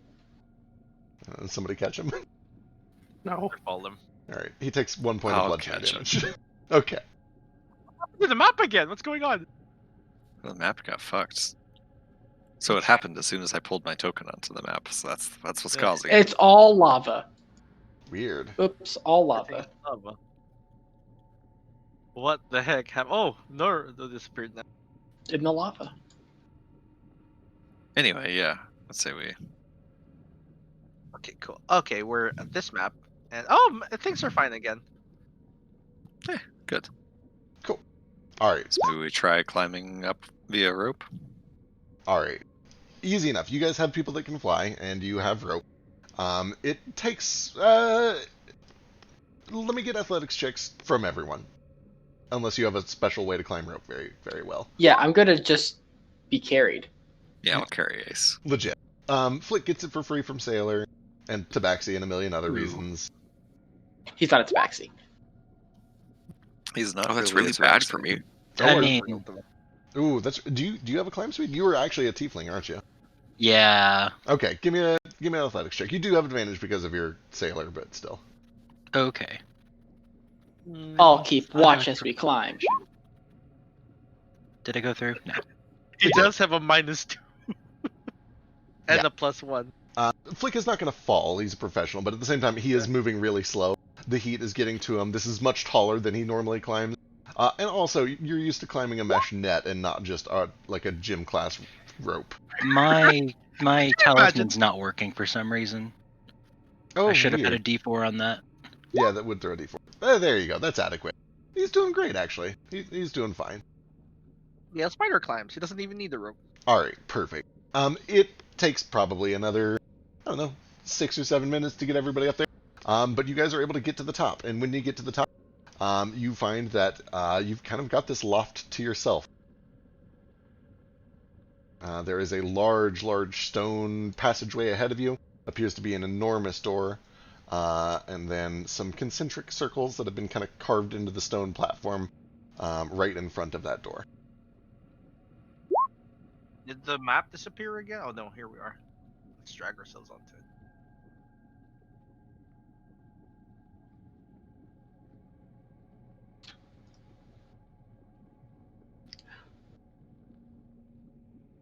Is there any obvious way further up from here, given that we know what's inside that door, or anything like visible up above, higher balconies or anything like that?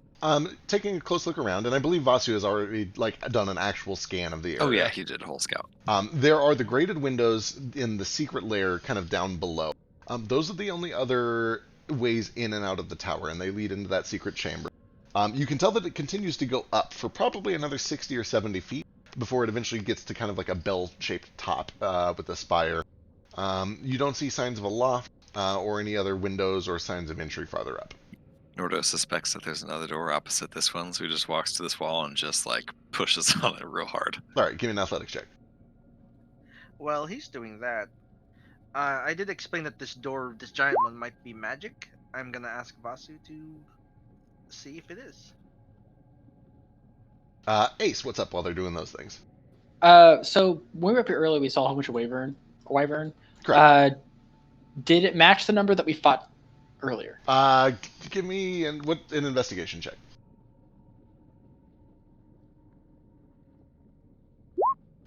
It seemed to. By your count, it was the right number, and you can especially remember that there were exactly 2 hybrids, and you just fought 2 hybrids.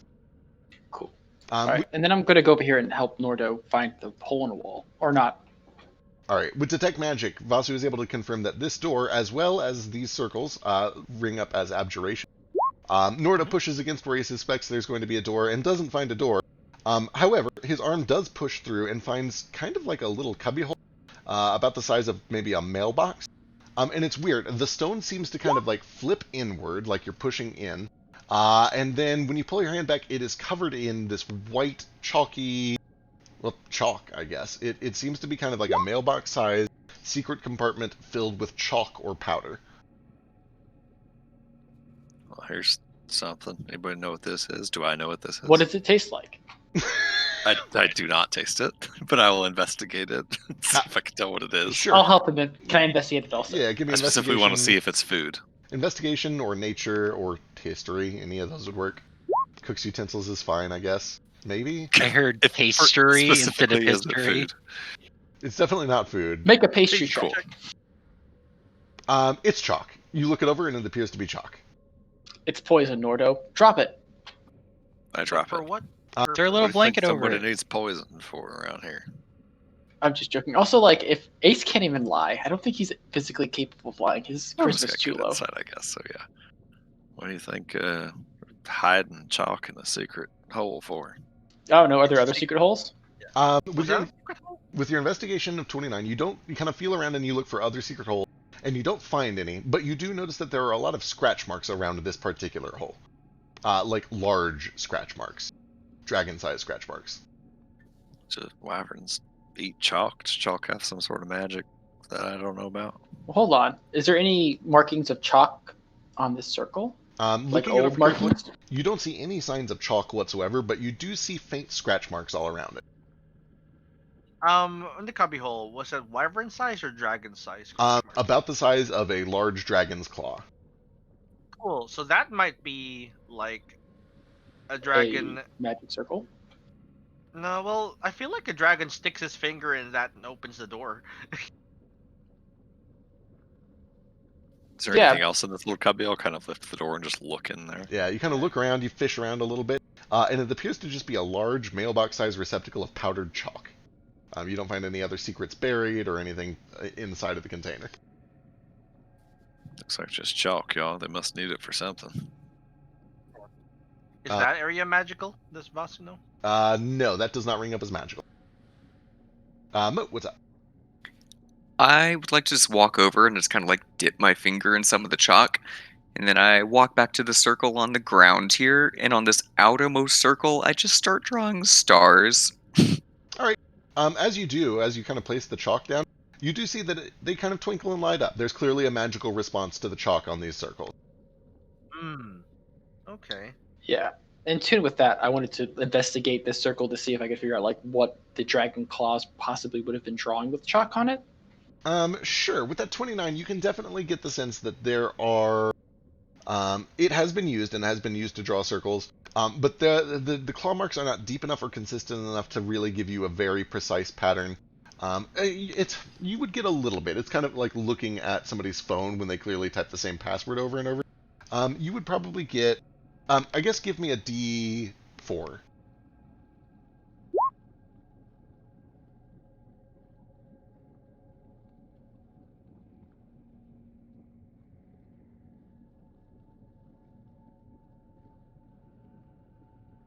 This might be a little bit, I don't know, on the nose, but I think we're supposed to draw the two snakes eating each other's tail.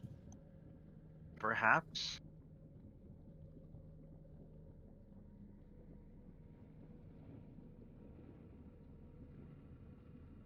Guess it couldn't hurt to try. I'll take a shot at it. I've got colored pencils. I'll try using the chalk to draw like the symbol of the two snakes eating each other's tail, like a big version of it on this circle. All right, you take 5 or 10 minutes and you begin to draw a version of the two snakes eating each other's tails, and you can see that it all begins to kind of light up and react in a magical way.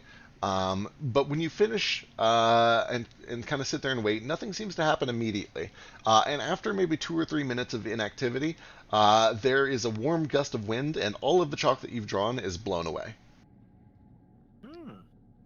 Well, I guess that wasn't it. While he's doing that, how long does it take him to do that? Because I want to like identify the door while he's doing it. Yeah, give me just a second real quick. Let me make sure this is right. Oh, hey, there's like a whole poem that we just have to use. I see now. These are scratch marks that you see, Ace. They're rough. These are not precise. These are not perfect. But you do just see that these areas seem to have some repeated scratches that kind of line up with these red marks. Nomad, you're able to identify the door, and when you do, you get the exact same identification message that you saw on the tree, except instead of saying this tree is under the protection, it says this door is under the protection. Okay. New society stable should not be disturbed or dispelled. So I think we need to draw like mountains on the north side and an ocean on the west side, and don't know what the east is. You are the creative artist type. um, would we at least get the sense like by north they mean the thing that's facing the door, or actually true north? Coincidentally, they're the same. Oh, convenient.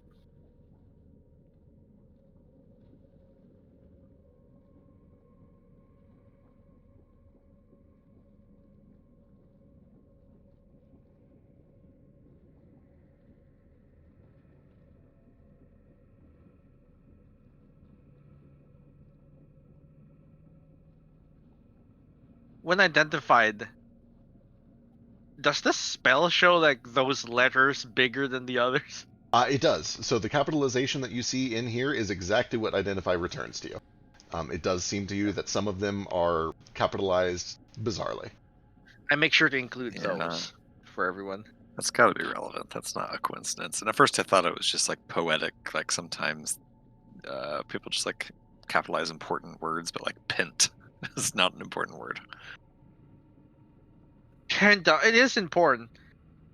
I could see every other word in this being capitalized as just like a poetic emphasis, but pint does not seem like it ought to be capitalized.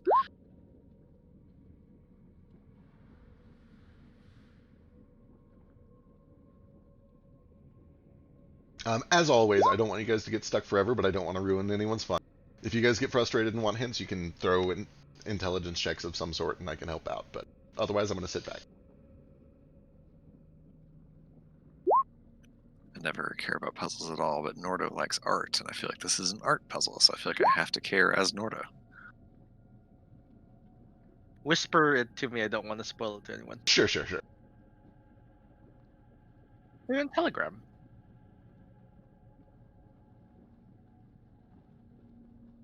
I don't have work tomorrow, so I am not rushing anyone. I'd like to play all night if that's okay with everybody else. I'd like to be fighting dragons at 3 o'clock this morning. If you can. I'd You like don't to work still be tomorrow, do you? playing. I'd like to still be playing D&D when my children wake up in about 7 hours. Wouldn't that be great? This is why I No, it took would be Thursdays god off. awful. This I is would why be I in took such Thursdays off. misery. But I would like to play for a while. So Nordo is gonna start just trying to draw like, I don't know, a mountainscape on like the northern half of the circle and just see if it seems to light up the way that the other stuff did. All right. You begin to draw a very nice mountainscape. Just a bunch of peaks and crests all along the northern edge. And just like before, it seems to light up as everything does when you draw on these circles. But after a few minutes of inactivity, it seems to just kind of be brushed away in the wind, and there's no specific magical response. Okay. I can help out here. I'm gonna pull out some parchment and I'm gonna draw circles on it to copy this. And we can draft out an answer first before we put it into the circle. That way we don't have to keep wasting chalk.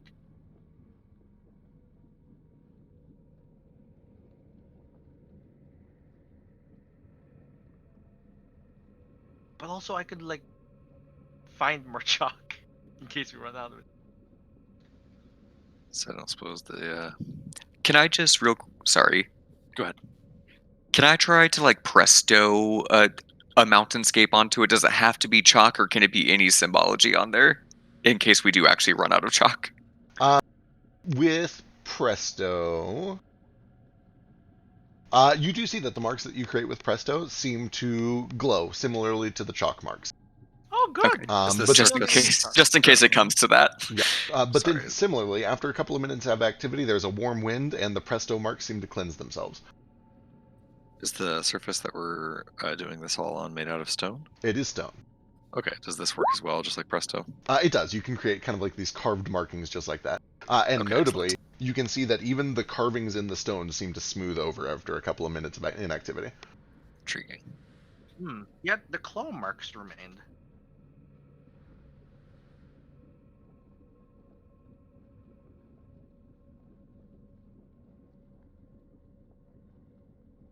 So it's like north is earth, west is wind, I think west east is fire, and then south is good to be. Sorry, I meant east. I meant west is water. Sorry, and then south is wind.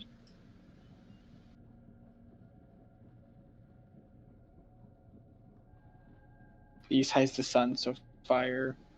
The west is brings tidings, so maybe like I guess it says winds too. Does any of this ring up as like a map of the planes of existence to me?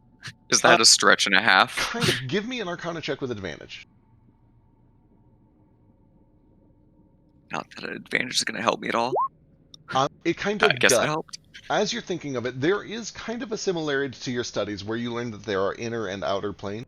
What it reminds you of a little bit is the idea of how do I put this? A lot of the time, when scholars and especially mages talk about the planet, they describe the planet and they describe kind of a blanket of air around it. They describe a core at the center of the planet, which holds a lot of its magical power, and some believe that that is actually where the weave itself comes from, is the center of the planet. And then, of course, the space all around it. And it is very frequently drawn as a series of concentric rings like that. And then stars intermittent. So the astral plane covers all of it. The four closest planes to the material plane are going to be earth, air, fire, and water. And then beyond that, you would have what? The upper planes, the lower planes, the Feywilds, and the Underdark. Wouldn't the Feywilds and Underdark be closer? I thought they were mirrors. They make I mean, I the didn't take good Shadowfell, not the notes. Underdark. Shadowfell, thank you. The they Underdark make- is on this plane. It sure is. We've been there. Yeah. Do they make like stairs or something? What goes from lower to upper? I don't know how that all works. Yeah, they call it a stairway to the upper planes. There's a whole song about it.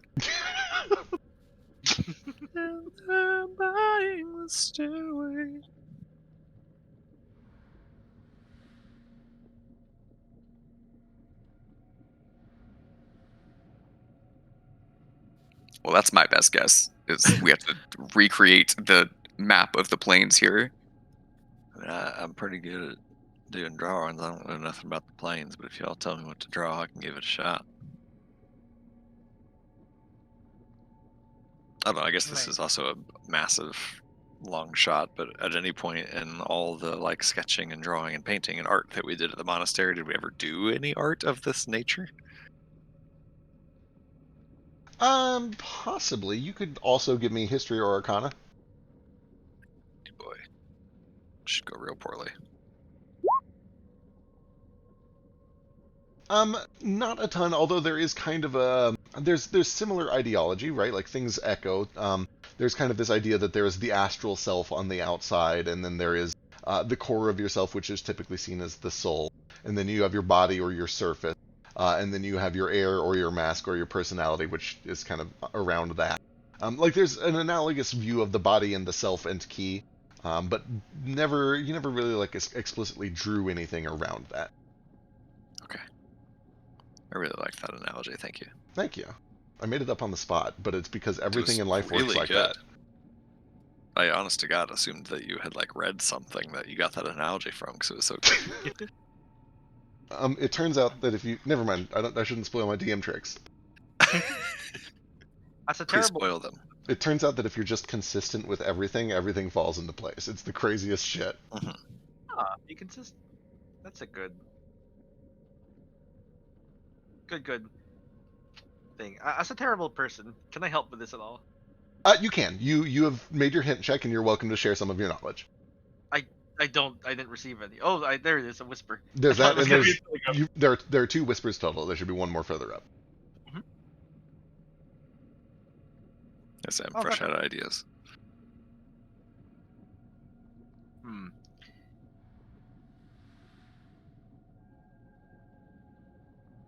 So Nomad gets the sense that it is necessary as an arcane practitioner, at least, someone who knows the way the circles of magic kind of works, someone who has done rituals and is slowly unlocking the secrets of the universe. He believes that it is necessary to draw appropriate shapes on this grid. He uses the whole floating finger quotations when he says grid. And he imagines that the 4 rings each stand for one of space, the air or the atmosphere, Earth's surface, and underground, and that certain shapes belong in certain layers. He also gets the sense that the capitalized words probably help describe which shapes or symbols need to be drawn. The hard part is figuring out where to draw them. So, waxen and crescent seem like they go up in space on account of them's terms for the moon. Mm-hmm. Stand to reason. Women and men on the surface, on account of that's where most of the people is. Yeah. Also makes sense. Hex, I don't know what that word even is. Hex is a spell or a curse. Could it mean anything else? Sure. Give me an intelligence 6? check. It's a hexagon. It's the hexagon itself. Bless you, The, Gil. Yes. the shape. The shape is a hexagon, a crescent moon, a pentagon, a Oh. triangle, a female symbol, Oh, a male God symbol, damn a it. circle, and then a sun. Oh, these are shapes. Look at this guy. Look at this fucking genius. 20 it for a reason. I'm gonna start doodling All right. because I'm real bad at it. Because Gail's bad at art of all So we forms. put a Norda would help, except he doesn't know what hexagon or triangle or infinity means. You know what triangle means? Probably knows what triangle means. Oh He no. definitely doesn't know what hexagon means. Spear shape. All right. Gail can't draw, but he can do geometry. So Gail's gonna show you the shapes to draw. God, So I hate can geometry. count to 6. So if he tells me to draw something with 6 sides, I can figure it out. Draw like it's like a circle, but instead it's only straight lines, and there are 6 straight lines. boy, that I wouldn't know what to do with that. I think I could figure that out. Draw 2. Oh, you don't know what parallel is. And Draw the 2 are lines that are the same but a little far apart, and then draw a diagonal line connecting What? the two What of is them. diagonal? It's like Can't y'all The just tell ones me that to are draw a slanty. bird or something? bunga bunga diagonal. Boonga boonga hexagon. So what? We need to draw a hex on the surface because earthen, and then triangles in space because the stars are trying. Within the mantle Yours is can also be circles. yeah, I guess Pentagon will be inside of the innermost circle. right because mantle. We draw the moon up in the space. The mantle isn't the core though. Now, the crescent moon will be on the atmosphere, and then the triangle on the outer ring. Everywhere? And then what? We draw a sun in space too. And then the atmosphere, we draw the like infinity symbol. Underground, we draw the woman symbol. And then on the surface, we draw the man symbol.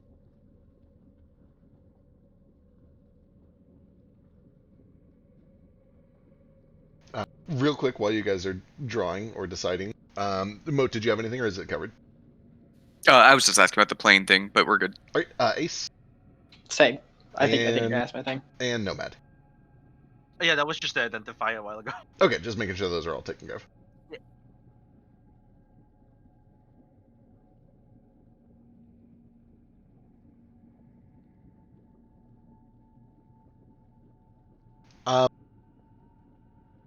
I'll let you keep going. Feel free to draw away, and we'll see what happens.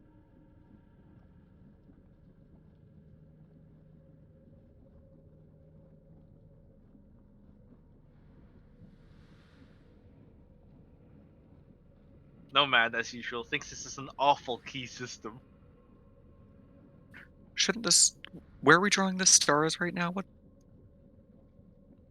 So I think that, I don't know, I'm not going to say I actually draw it all, but in order drawing a hexagon on the surface layer. So do actually draw it if you don't mind, just so I can see what that means, because I want to make sure that I don't do the right solution for you.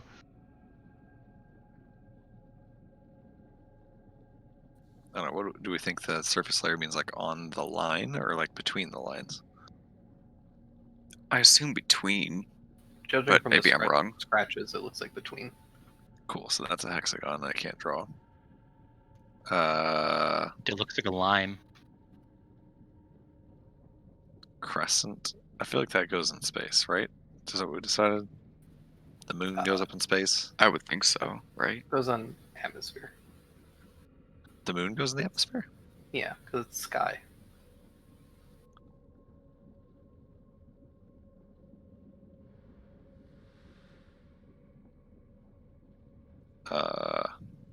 Pentagon in the middle. This is a pentagon. I can't draw. There, We did it. Perfect. there. Triangles line in space. Each There's Yeah. a line tool, yeah. each thing has 4 lines, so I imagine that there's one for each Okay. area. As you draw all Except of you these, draw the triangles like a star. it all seems to behave as normal until you get to the pentagon. And when you draw the pentagon, it begins to glow a brilliant gold. We explode. I feel like the Pentagon's the only one in the right spot. Yeah, it seems pretty clear to me. And you notice that Okay. after a couple minutes of activity, when the rest is blown away, it lingers. Okay. The Pentagon is correct. On his little mock-up painting, drawing, he just draws the Pentagon in the middle. Can I throw the 2 triangles out in the space layer, kind of like I have it there, so they're like upside down and on top of each other? Absolutely. Feel free to draw it on there. Is it not showing up? I'm gonna draw a thing too. Perfect.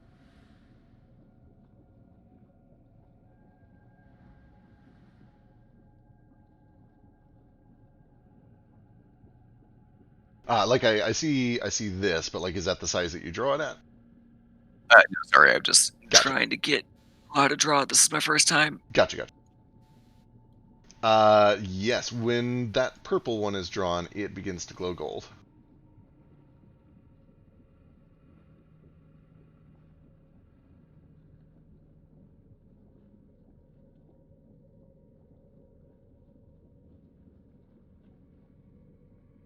Moat draws those triangles, and they appear for a moment, but they do not turn gold.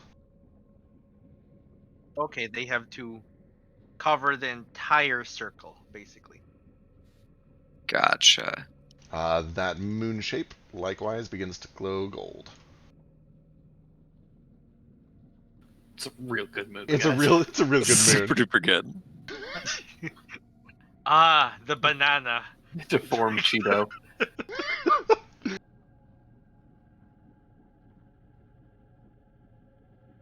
The last one, a triangle?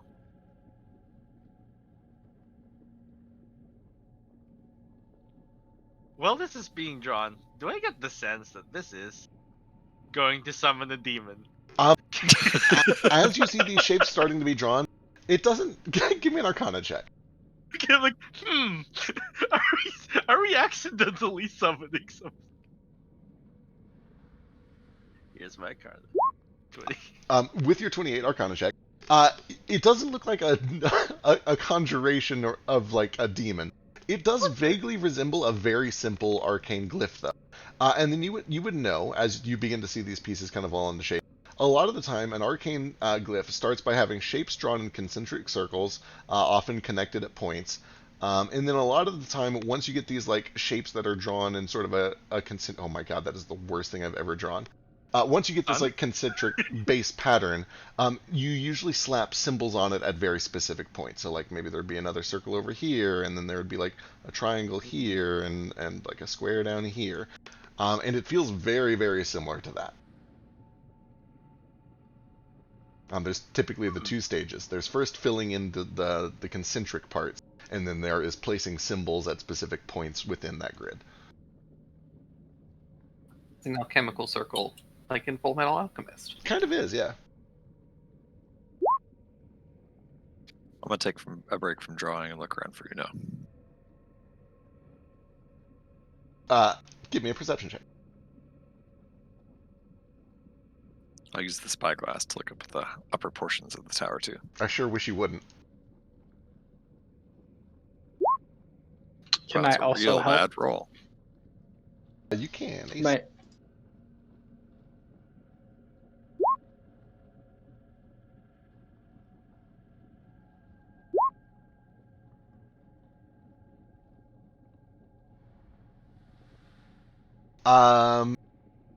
As you begin to kind of take a break from all of this and look up and around, at first you don't see any signs of anything until both of you at the same time notice a shadow moves from the top of the spire of the tower. A large shadow, one that you originally thought was just making up part of the roof. But when it realizes that it's been spotted, you can tell that it is an entire wing that is folding back from the top of the tower. And you can see two tiny little pinprick points of red from a draconic face that looks down, looming from above you about 120 feet up. And as soon as it realizes that it's been spotted, the wings unfurl at the top of the tower. There's a horrifying roar, and it begins to dive down towards all of you. Oh, uh-oh. That'll be Do initiative. you mind? Company gang. Do you mind, Dragon? We are kind of in the middle of something here. I'm not in the middle of shit. Let's kill this dragon. What color was it? Black? Black. Intrigue.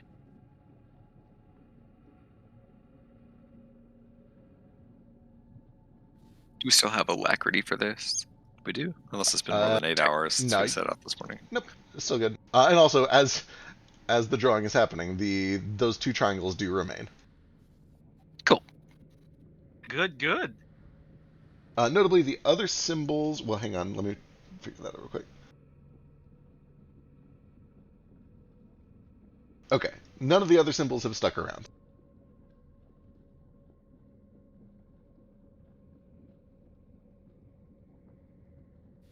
I know stars and shit. That's my thing. Okay, initiative. So it is a black dragon. Or I think 2 dragons. Of course, you're a girl dragon.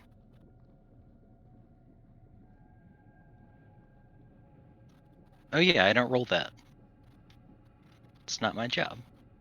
Not my job.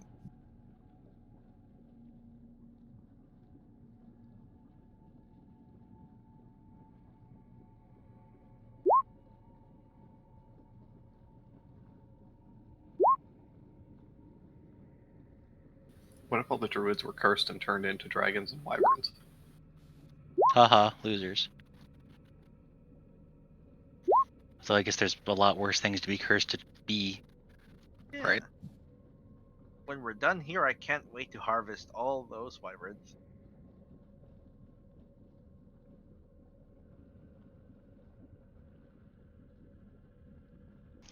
That's not good.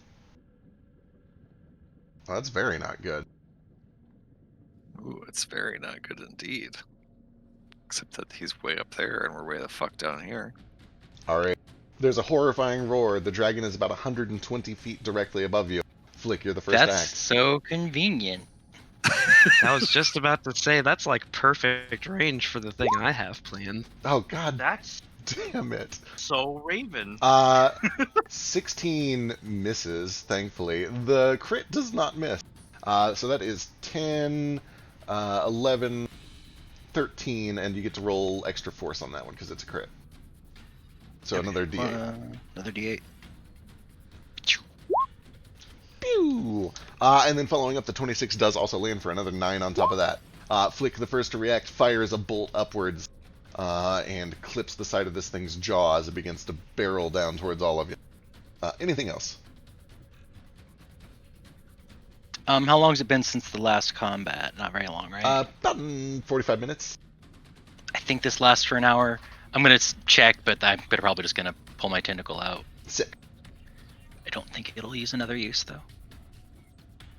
Oh, tentacle.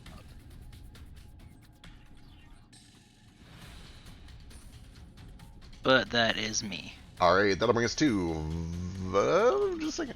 Oh, it only lasts for 1 minute. Never mind. I'll just do that again and use another use of it. Excellent.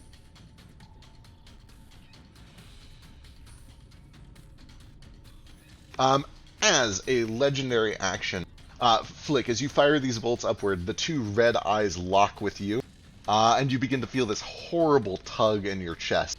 Likewise, Ace, you feel this same terrible sensation in the center of your chest. I need the two of you to give me charisma saving throws.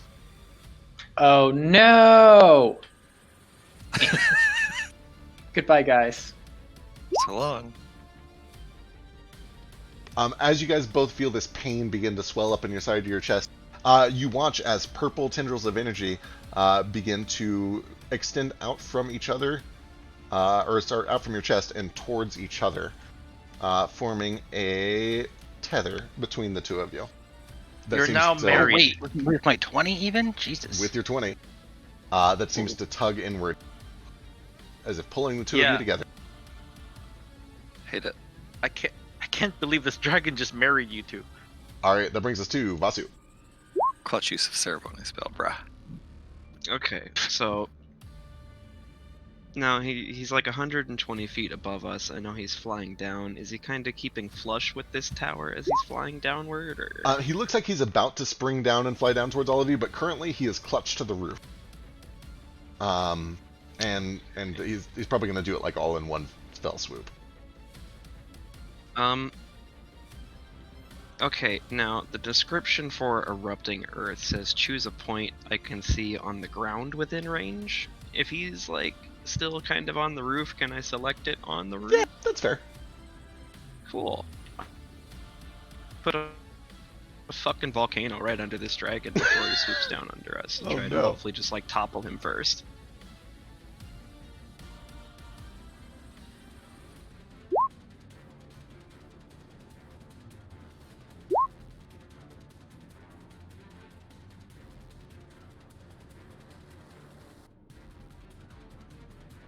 Alright, what is that? That's a deck save, right?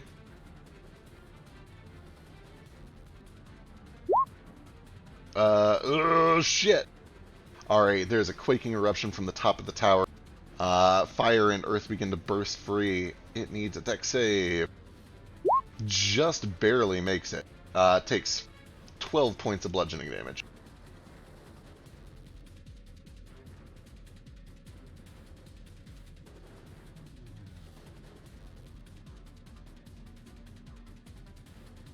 Alright, anything else? Kind of sucks that it's saved on that, but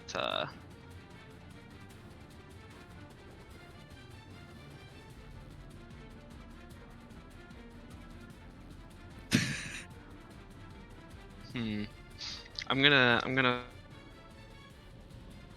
fly up, let's say like 50 feet up the tower, and I'll go into tunnel fighter stance. I hope that difficult terrain at the top of the tower maybe does something to it on its turn, but we'll see. We'll find out. That's me. Alright, that brings us to Nordo. Okay. Well, Nordo sees a big ass fucking dragon about to come down here. He knows what dragons do. So he's going to rush over to this door and try to push it open. Alright, you rush over to the door and give me an athletics check.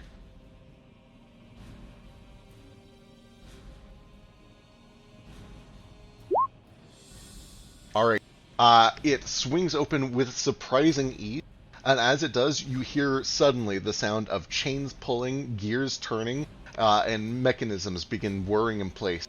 As the sunlight pours into the chamber that you see in front of you, you see what looks like 8 or 9 crossbows pointed directly at your face, and they all fire at once. Motherfuck.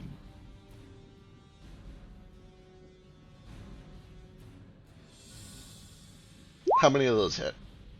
Oh boy. 1, 2, 3 of them. That's not so bad. You can even catch Could have one. been worse. I can catch one. Just to show how much of a badass you are. Mostly to avoid the damage. All right, 7, 13, and 6 points of piercing damage as the trap is sprung. Alright. I will attempt to catch just like the first one. All right. Then you feel the tug of a heavy chain that holds the door shut, or not shut, but it holds the door at about maybe 6 inches open, kind of like the apartment chain on an apartment door. And even with the 26s, it does not budge beyond that distance. Well, that is just very shitty. 1 second. Taking this damage off. Deadbolt in. Is that what it's called? The chain? It's not a All right. deadbolt. I forget what it's called, though. Yeah. Well, Nordra steps away from the door. Saying that plan's not going to work out. Looks back up at the dragon. Says, well, never mind then. Guess we'll face it like a man. He's going to step over to right about here. Actually, he'll step to right about here. That's all his movement. I will use my bonus action to rage. He'll shout blood and glory for everyone to hear. And I will hold my action to do an hour of reaping as soon as the dragon is within 30 feet. All right, excellent. What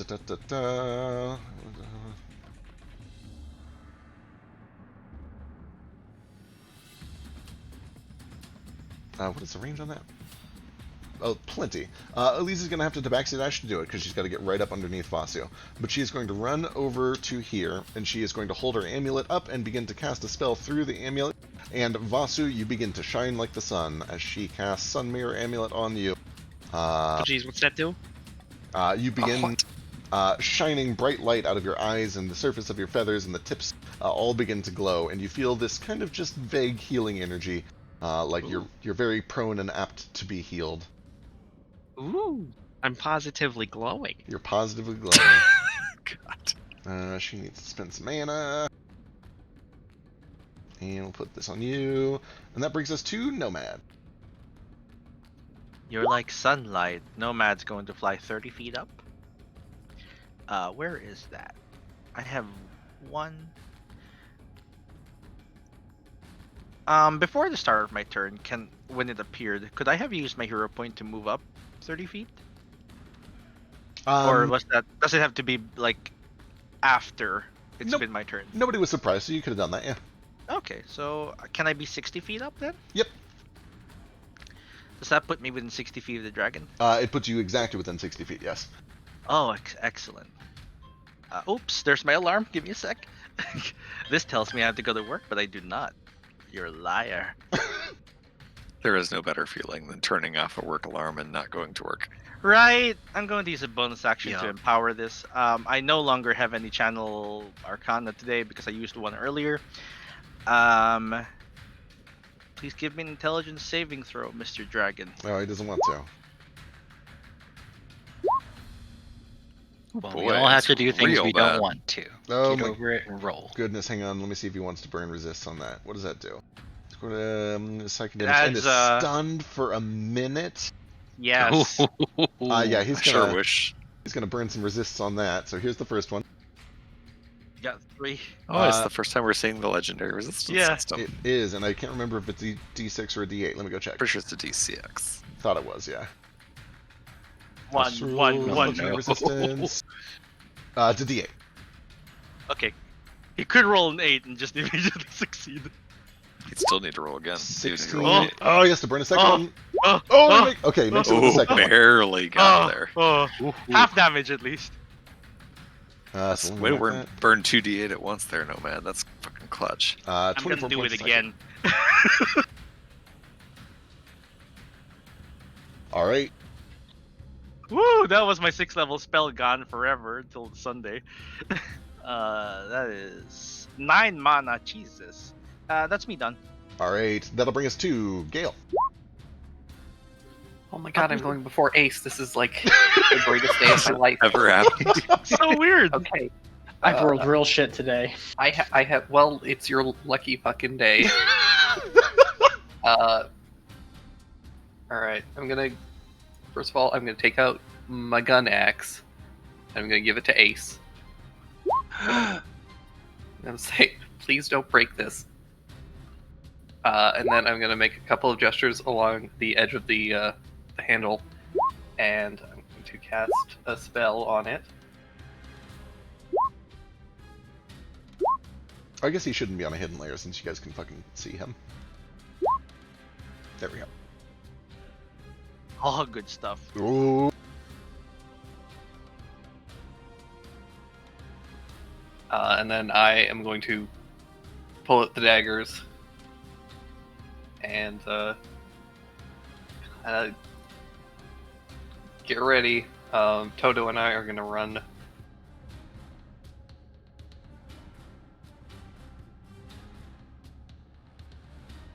40 feet, and then Toto is going to dash up the wall 40 feet. Oh no. What?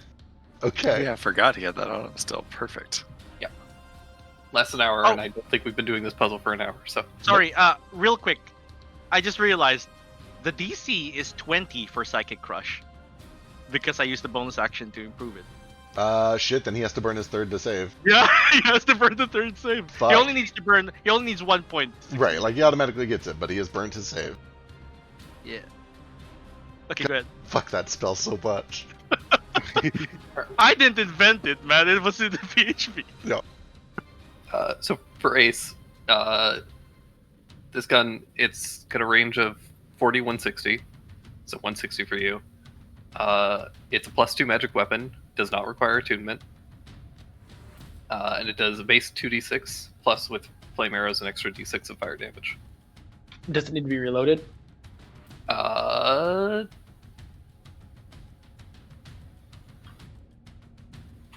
Probably. If I recall, it has the unlimited arrow thing, which No, removes- I switched Oh, it. Oh, gotcha. It will need to be reloaded. You can fire it once per round. But I need to use my action to reload it, though.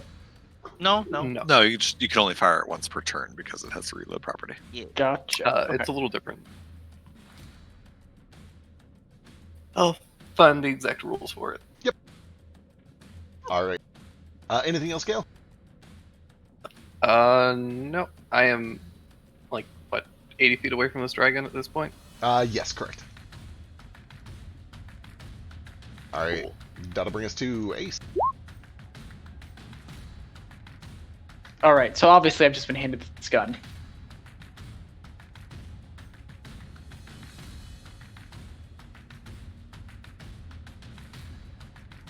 Oops, am I able to shoot this gun and then pull out my bow and just switch back and forth? Yeah, you won't be able to do any other item interactions, but that's fine with me. Okay. I'm going to give it my super big thing. Hold on, let me check this one thing real quick, because now I have to look up something.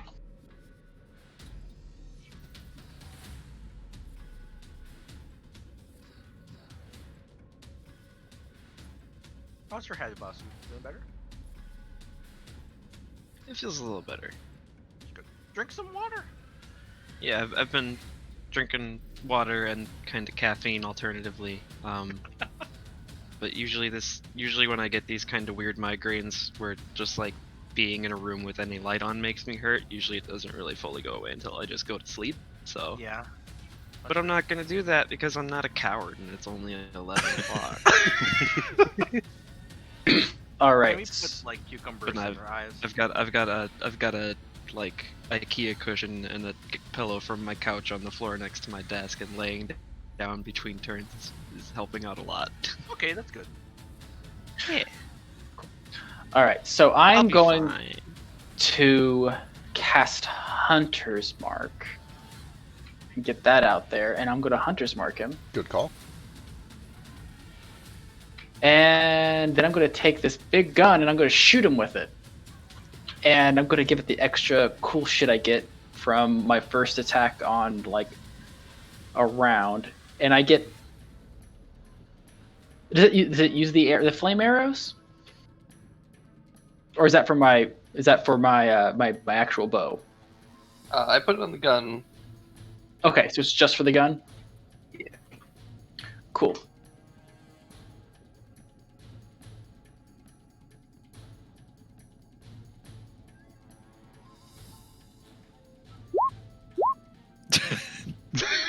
Jesus, though, that fucking damage. Christ. So that is a mixture of. It also has like some flame in there too. So that's I was thinking he'd add in another d6 for the fire. Yep. 51 I points think of it's damage. yeah. There always another d6 for the damage. Because the gun does 2d6, and then the flame arrows do another d6. Oh, I think I rolled an extra d8 instead of d6. So that last.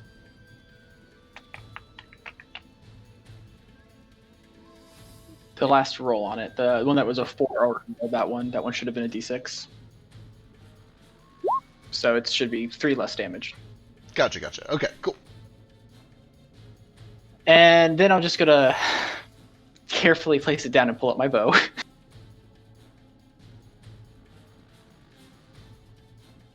Well, I guess I could. No, it's fine. It's fine. We'll do this for now. Well, no, I'm gonna shoot it. I'm actually gonna use my. You said I can use an action to reload it. You can use a action? bonus action. You're proficient with thieves' tools, right? Thieves, but not tinkers. I thought it said thieves. Oh, Sleight of hand. never mind. You don't have sleight of hand. I'm not. I am proficient in sleight of hand. Okay, Yeah, you can do it as a bonus action. cool. Then I guess I just bonus action reload. Excellent. Then fire that motherfucker again.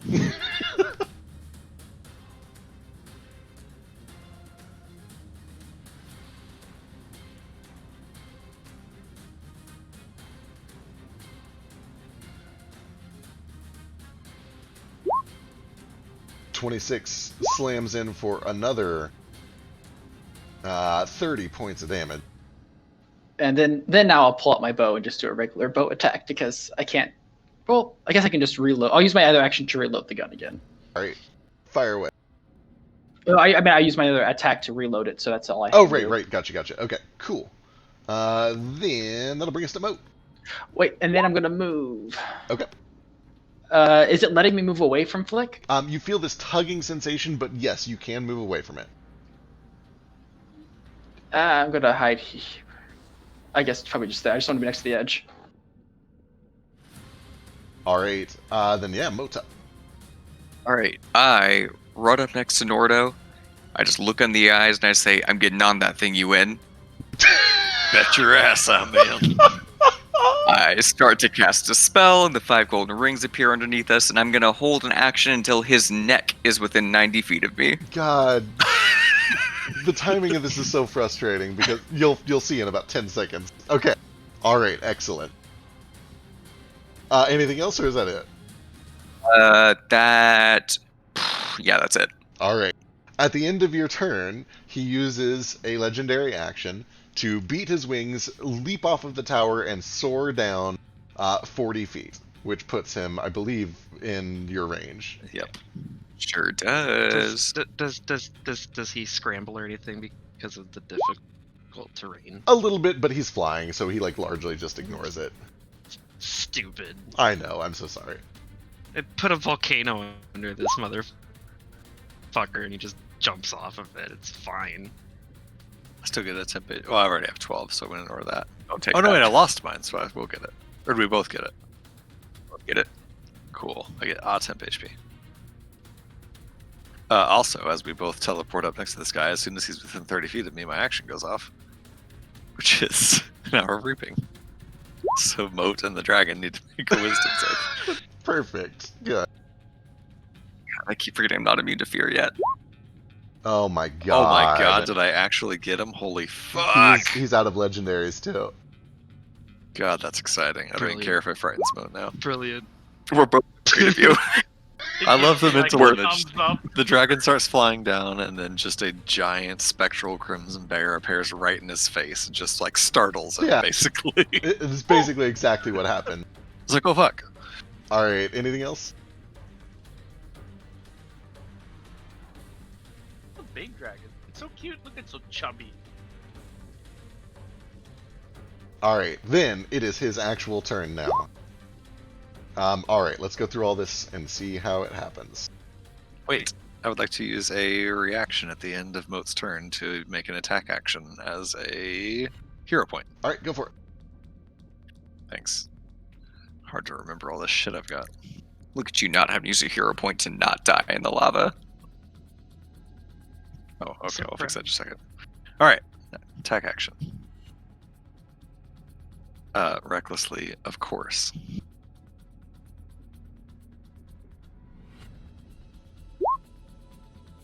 Uh, 22 does hit for 13 points. And can I interest you in a con save? God damn it. Sure, let's get all these saves out of the way. First of all, let's do some restraint saves. Good. Then a Wait, con. why is your DC 18? Because I have more wisdom than you. Brah! Yes. Ooh. Boy, that is a lot. His wits is 20. Do you? Yeah, mine's 20. Oh yeah, you do. Okay. Well, balls. Okay. Okay. I just I'm an 18. I just wanted to make sure I didn't like No, you're miss a fine. proficiency or something that should have gone up for me too. It's okay. Okay. You can be more wise than me. I'm still the better monk. Yeah, well, Faster. yep, it's all true. I can't even begin to deny that. Alright, that's my first I'm the weapon better attack. Earthbender and It's all true. Second attack. sorry, I'm sassy. We're all sassy right now. Oh, you know what? He Blame needs the to take 4 more damage. I forgot my rage damage. Gotcha. Okay. That's gonna be another strength save. He's good. Oh boy, do I put another con save on? Can he even fail it? He got a 16 up there. I better save it and be reasonable. I will... Fuck it, can I get a con save? Sure. Oh wow, Sure, that's jeez. 20. That's plus 14, gang. He's got a Alright, little- cool. Those are both the attacks of my attack action, which I was doing as a hero point, so that's the end of what I have to do. All right.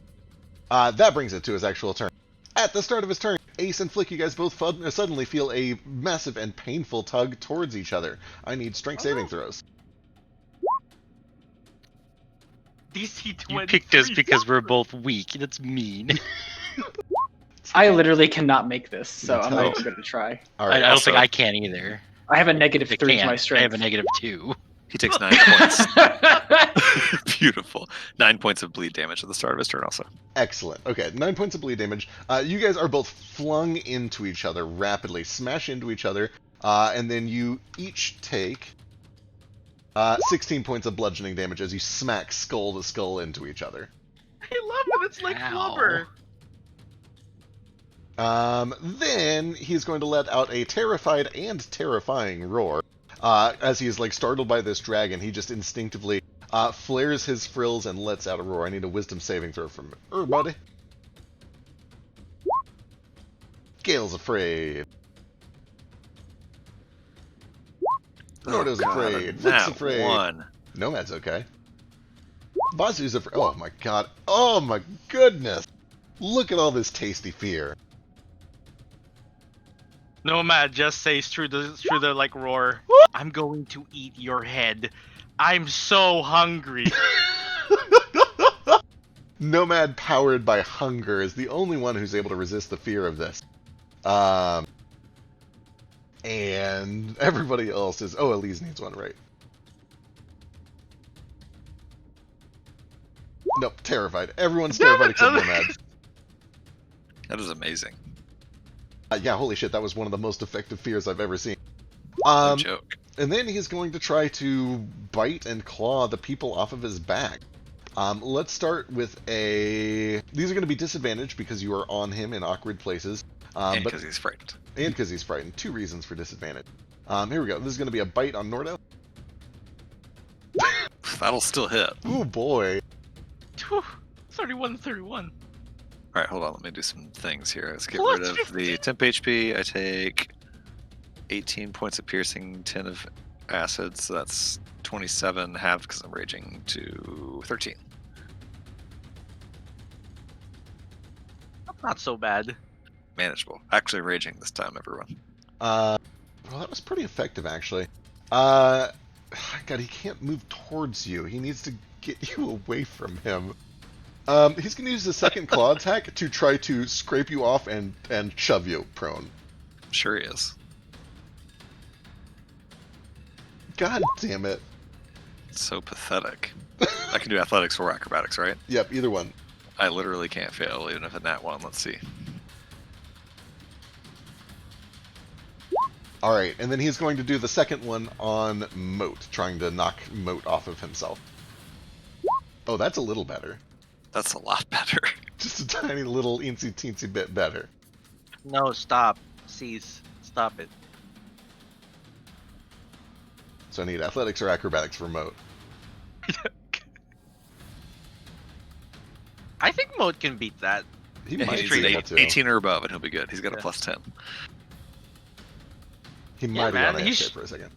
Oh, yeah, well, this dragon rolled a nat 20, but he only needs an 18. Question. Yeah. Does he have disadvantage on that? Oh, maybe. disadvantage He has is disadvantage ability on check. attack He's scared. rolls, not ability checks, but just attack rolls. It's not an attack roll. I Yeah, know it's a not, skill. but I want it to be. Yeah. No, I tend to lean towards the lawyer interpretation, and that works both ways. Completely fair. I would expect you to do so when it was our turn, so I must be fair. Alright, that is all he can do until Moat gets back. When Moat gets back, we'll resolve that. Oh, except he can move. Sorry, I'm back. Oh, welcome back. I need athletics or acrobatics against a 28. boy. A question. Does it give the creature a frightened condition?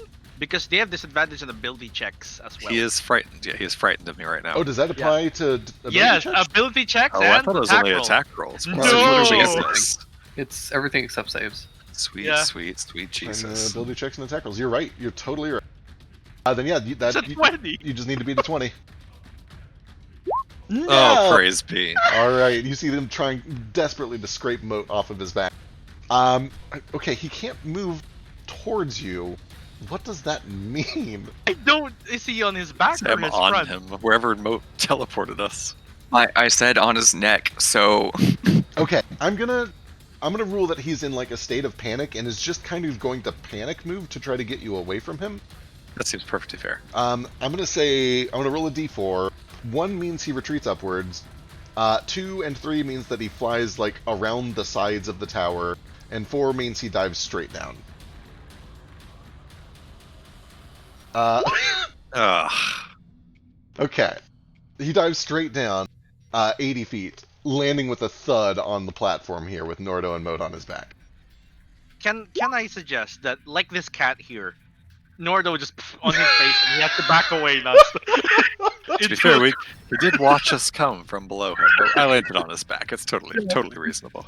flat on his face. It sticks to it, and it's like no. That's an excellent. Why is that ready? Why was that Well, gift ready to go? She's It was got, in the. she's got some How important did you joke. find it in your 2,500 tabs you have open? That's the important question. At the end of Rimrock's turn, if it is the end of his turn, It is. I would like to spend my last hero point for another attack. Alright, go for it. Oh, he does get 1 legendary resistance back at the start of his turn.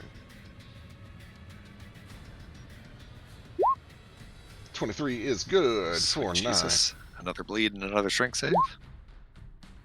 Jesus Frisk. It's so outrageous. Still good. Alright. And the second attack, another bleed and another strength save, up to 4 bleeds. This is the second round, right? First round. Still the first Still the round. first round. Oh shit, I did the too much damage. good job, Nordo. No, that's fine. I did it. There we go. 160. Better. Okay. And the strength save. Hell Okay, cool. no. That's Okay. it for my hero points. Alright, at the bottom of the round, several things happen. The first is that his lair action goes off, and he's going to create another tether. This time it's going to be between Vasu and Moat. I need the two of you guys to give me charisma saving throws.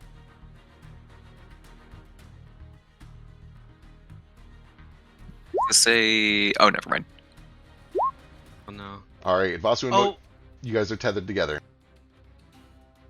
You can feel this tugging sensation coming from each of your chests. The second thing that happens is that a large face, dragon head, pokes up over the edge of the balcony from underneath.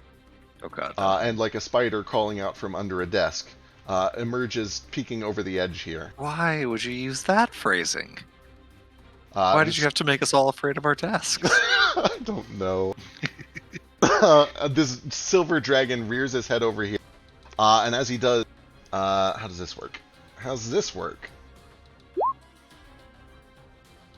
this the second dragon? There is a second Oh, dragon. there's the second dragon. Hey Also, guys, it Fick, turns you out might it have is to not move that just a tether druid because in I think Mode disguise. is on top of the dragon.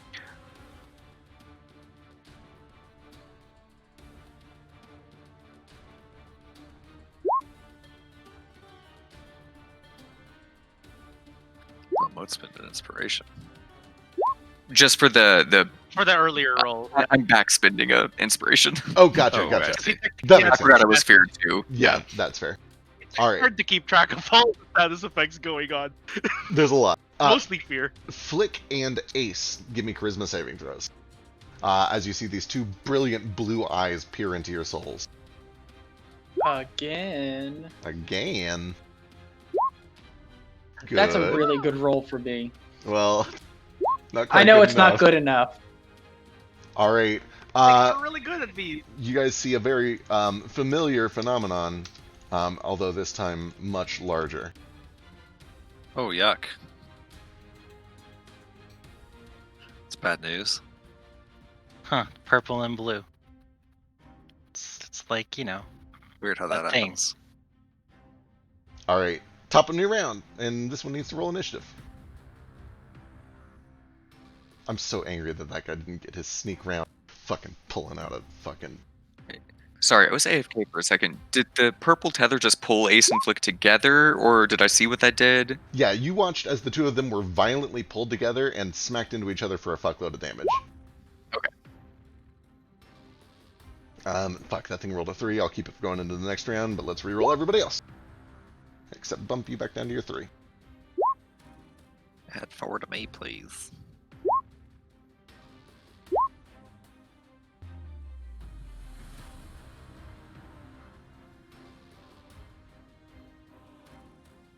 All right, Oh, I got- Ace, you are the first to act next round.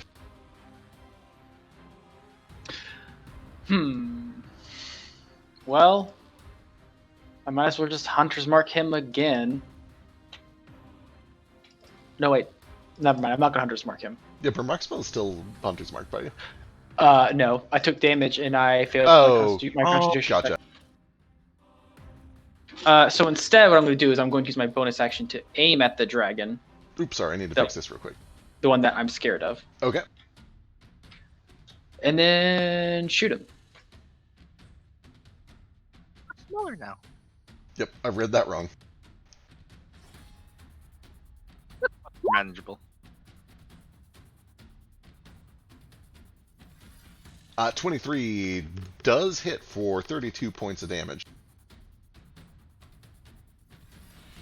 That is going to freeze everyone inside it. Yeah, it's true. Where they overlap, that big giant ice wall, it's gonna be a real problem. Yeah, we gotta die. And then I guess I'm just gonna reload it. Not much I can really do. Playing too much FF over here with all these mechanics. So, I feel obligated to point out that I've loved Blizzard's encounter design for the past 15 years of my life. The fact that Final Fantasy also steals some of those mechanics is just a cute little bit of icing on the cake. They make great bosses. They do. They make wonderful bosses. These are both mechanics that existed in WoW a decade ago. God damn. But that's my turn. All right. Let's do some legendaries. Legendaries sound fun. Bromoxaville wants to get the fuck out of there. He's going to start with one of these. He's going to use a wing attack. Everybody within 15 feet of Bromoxaville, which I believe is going to be Moat, Nordo, Ace, and Elise. I need a dexterity saving throw. How far away is he? Oh, I'm sorry. He's 80 feet up in the air. It's just going to be Moat and Nordo. I'm sorry. No, he dove down to the platform. Oh, you're right. He did. He dove down to the platform. I thought he was like 40 feet in the air. Oh, when he was going crazy. Yeah, he did the crazy movement. okay, Oh, there's a Nordo. Just barely and only with your advantage. You are fine. Moat, however, takes 70 points of bludgeoning and is knocked prone off of his back. 70? 17. Okay, sorry, I saw the 17 in the box and I thought you said 70. I was like, what the hell? Does that say Ace, for half or saver suck? Saber suck. So Cool, Ace is terrific. fine. Nordo is fine. Elise is knocked prone.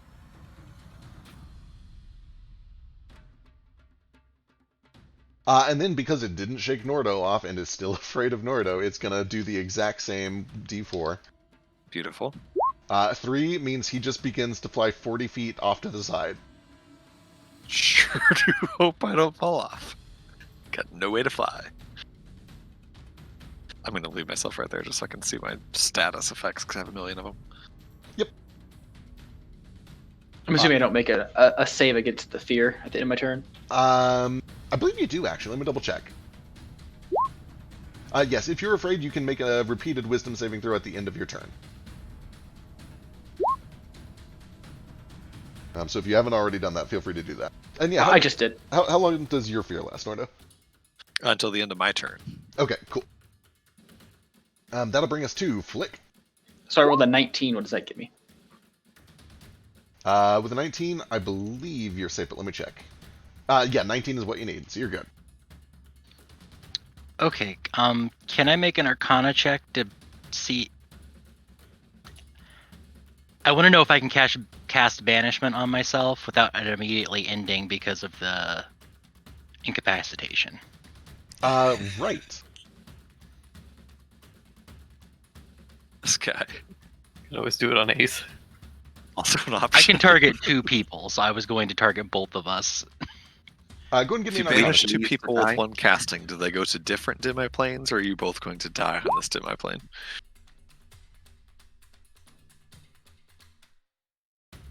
So this came up last session, and you guys literally discussed it, so you have advantage on it. Because you are native to this plane, it means you're going to be sent to a demi-plane, and because you're sent to a demi-plane, it means you'll be incapacitated. It would work if Okay. you were not on your native plane. Okay.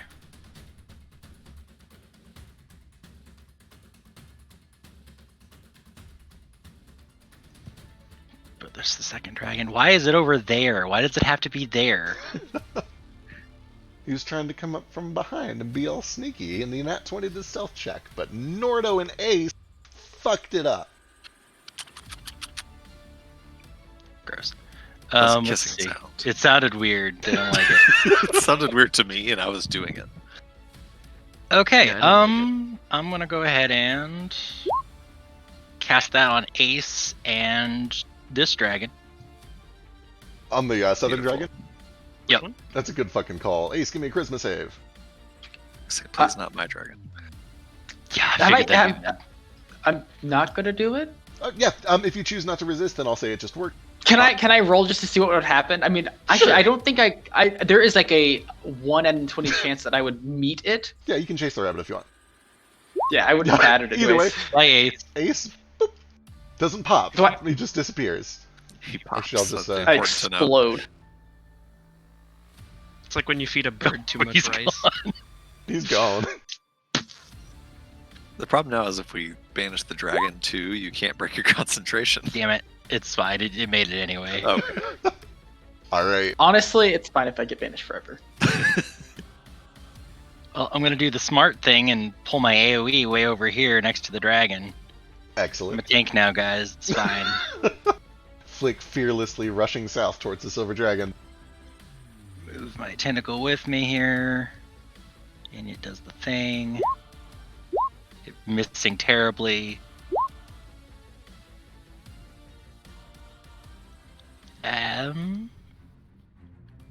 Wait, do I get the dodge action as a bonus action? I'm a rogue. No. Not as a No. rogue, no.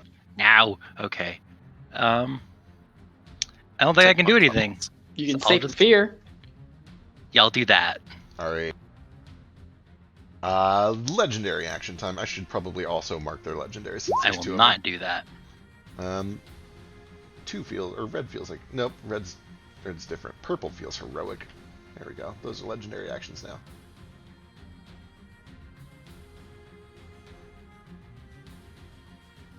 All right. What do you want to use your legendary on? Let's do a tail attack on Flick. Pew! 29 for 15. Ew. That'll do it. All right, 15 points bludgeoning, and I think you have to concentrate on banishment. But that'll bring us to Moat. All right. I am falling and being dragged towards Vasu. Question about teleporting. Uh-huh. Do you keep your momentum? Is it portal style? I usually rule yes. It depends on the spell, but usually yes. Okay, well, here's what I'm going to try anyway. I'm going to hold a leap of faith for when I'm within 5 feet of Vasu. I'm going to try to break this tether between us with a teleport and take us here. Okay, I'm into it. Okay, you don't.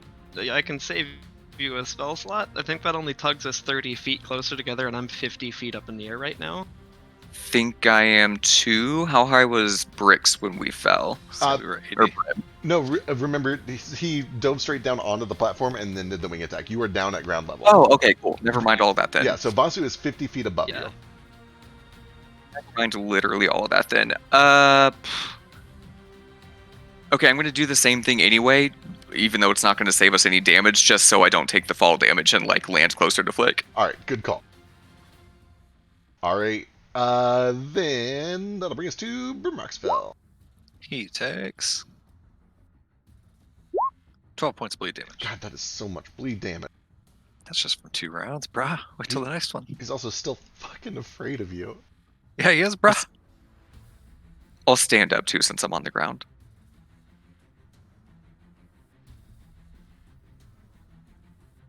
Fuck me.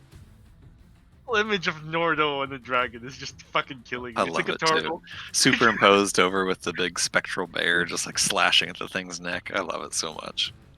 Alright, Sometimes hacking attacks. he has to try to get you off his back. He's going to use his 2 claw attacks as shoves to try to shove you off. I Both at invite him to disadvantage. try. That's a 20. Oh, No! roll. Number 2, a 9. Literally can't fail it. God damn it. Is Nordo 2 afraid? nat 20s. Oh, you know what? Nordo is afraid. Yeah, we're both The afraid of first each one's other. a nice- Oh, that's a 19 Oh then! boy, that's yucky. Do I have anything to do about that? I don't think so. No. Hmm. No, I don't have any way out of that. Hero point? My hero points are gone. I used them to put some wounds on this here dragon. Inspiration? Oh no. My inspiration's gone. I used it to shove that wyvern in the lava. You can't even inspire it. You can't even inspire it. It's advantage versus disadvantage. Yeah. Can I use a feather hero fall. point on someone else's save? I feather fall him anyway. Okay, Featherfall does thankfully save you from the massive amount of fall damage that you were about to I'm get. a monk. I don't get hurt by falling. I know, That's but fair. this But is I a- appreciate it. It's But it gonna does hurt make you some. fall. Yeah, it does make you fall 60 feet Yep, instead of so like 500. you guys were at 120, which means you're now 60 feet off of the ground below, so I'll mark you for that. Which puts Okay. you 60 feet below everybody else. Okay. Oh my god, he can actually move now. Where does he even want to be? He already used some of his action. He has a bite left. He has a bite left and a tether.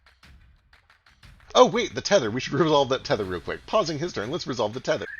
Moat and Vasu, you guys feel yourselves flung rapidly towards each other, but Moat, at the last second, your reaction goes off and you cast Teleport, preventing the impact, and neither of you take any damage, although Nordo... Okay. That's like So it only. Did I read that wrong? It only tugs 30 feet closer, It right? tugs each of you 30 feet towards each other. So Oh for- right. Yeah, right, yeah. right. But My that's bad. it. You're both fine now. Actually, you've also be 20 feet off the ground. Hey, Vic, do Oh, I? that was fun. Also, if you want, you can come to a spot within 5 feet of me, unless you want to be where you are. I assume you want to be where you are. No, I'm good here. Do I fall now, or do I fall on my turn? So you fall immediately, is my understanding of falling rule. Cool. Can he like? But Featherfall yeah, can- slows it to 60 feet.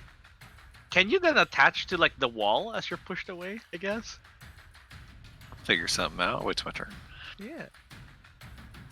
All right. There we go. That is resolved. Let's go ahead and move over and let's bite somebody. Max damage.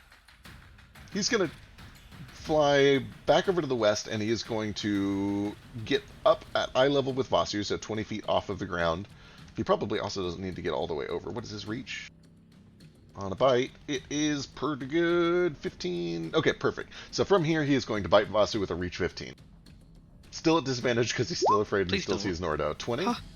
Huh. It misses. It misses Ugh. anyway. Shit. All right. And then finally at the... Oh, no, that's not even now. That's at Lair. Okay, that is him. That brings us to Nomad. I dislike this dragon. I'm going to use my 7th level spell slot. Oh, shit. The damage is the same, nothing changes. The DC is only 18. There's no way I can increase it. But it's another Psychic Crush. Oh, the damage is so shit! This is on Brimroxafel? Yeah, Brimroxafel. I really don't like this. He's only got the 2 legendaries. It's And also gonna fall. his int saves are He's- shit. Well, he could roll. No! 28 damage and he fuck, falls he- 120 feet. Is it possible for he needs to get to an 18, which means he needs 14? He could technically do it with 2 7s. He has to try. Wait, what? Brimroxafel is out. He's had 2 turns. He's gotten 2 points back. Oh, all right. He gets them back. Yeah, so the trade-off is instead of being an automatic success, it just adds a D8, but then they recover 1 every turn. Gotcha. Yep. But with that said, oh, you got close. No. Son of No. a bitch. He fails. He takes 28 points of Oh. psychic damage. He is stunned and he falls. Oh, thank God we're God. falling together, bitch. Damn it. He's That's falling for faster you, than you are, Nordo. though. He Land Yeah, on he it. hits the ground immediately. Fuck it. He does. He falls and slams into the ground. Go and roll me 12d6.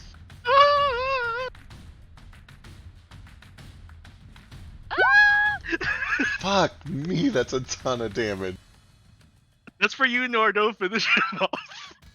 And I will. He is way down there. I'm gonna put him like over here to show that he's down there, but technically he's like right at the edge. Actually, I'll just do this. We can remember. We're smart. We're adults. Nordo falls at a rate of 60 feet per turn or per round? Per round.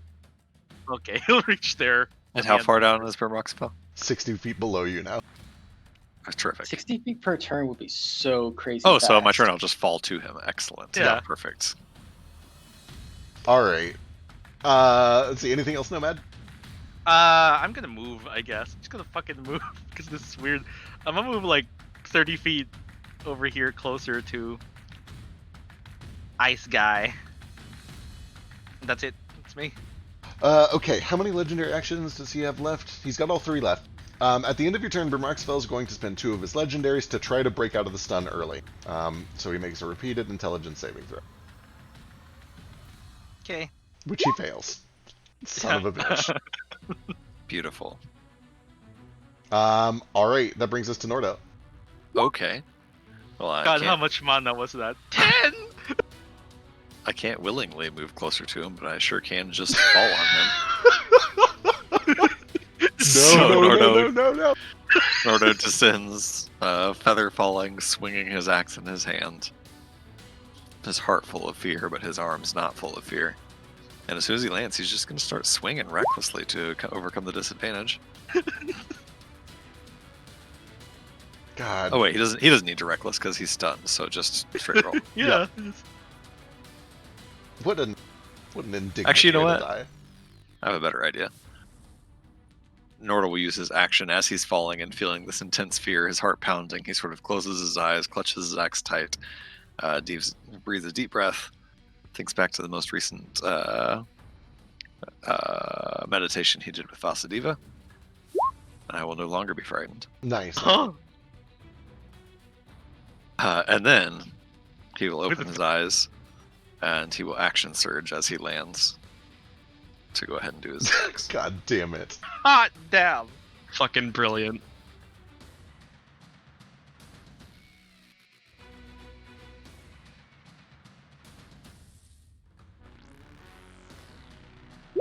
Oh, no! For a whole extra 1 damage. Oh, what a shame. But 2 more wounds. Second attack. Oh wait, I have a thing. This is so perfect. Why isn't Moat here to watch it? Oh, he's restrained too? This is just too good. He's already stunned, so he fails his save anyway. So as Nordo is falling and as he swings the axe down, the new tattoo on the back of his hand of the fivefold knot of Aedra flashes with a bright golden light. And since it's a crit, that doubles Oh, son of a bitch. Oh no. for an extra 39 points of damage. And there is a horrible, horrible crack straight through the middle of his skull. And you watch as this spray of acidic blood just begins to dribble free between his eyes as they roll back. Terrific. And Roxafel is dead as fuck. And that spray of acidic blood gives Nordo sweet, sweet life. Okay. So that was my first attack. How far am I down from the platform now? 120 feet. Where's the Terrific. rope? Yeah, climb the So rope. the rope's Hurry. still there. The rope I'm is going to still start there. climbing. I've got 50 feet of movement as a monk, and So that's 25 feet after climb, unless you have a climb speed. I do not have climb speed, so I'll dash 50 feet up. Run up the wall. I don't have that yet, not for a couple more levels. So let's see. I can't dash because I already did an attack action, and I don't really want to spend You any can more key use about your... it. Oh yeah, that's fair. Yeah, that's it. 25 feet up, and that's my turn. Alright, you're about 100 feet below the platform currently. 95 feet, Cool. technically. Well then, that's not good. That's very not good. Shit. Alright, Argonixari is going to use a legendary. I gotta get something done. I gotta make something happen. I've already got those out, though. I can't do it. I gotta break this concentration. Here's another tail attack on Flick. 28 for 19? Don't have to roll a 10. Wait. Why is he trying to break your concentration? So that you come back and the AoE goes off. He knows what I'm that doing. makes sense. That makes sense. I forget. Can I cast Misty Step to avoid that or no? No. Nah. No?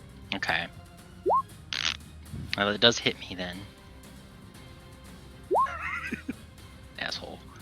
Let's see. You just need to get a 10 or higher. You're fine. You're I'm fine. good. God damn it. Alright, that brings us to Elise. Boy, I thought there was going to be a lot more healing going on, and everybody's kind of okay. Well, they didn't use breath attack, so Yeah. I don't think they have it. Almost Oh, like did I you don't have remove? Did you remove me from the initiative? No, it's because you are on the hidden layer. Yeah. But you're still in there. Oh, okay. Gotcha. Alright, she's going to stand up and spend 15 feet walking south towards this. And she's not even in range to like summon a spiritual weapon. I think she's just going to dash to get over to this thing. And that'll bring us. Actually, no, she's not an idiot. She sees the ice. Maxi dash. She sees the swirling wind though, and she's not. She knows better. She'll wait out here. Wasn't there a thing she did on me like last turn though? She did. You're still radiating with that potentially healing energy. Potentially. Okay, cool.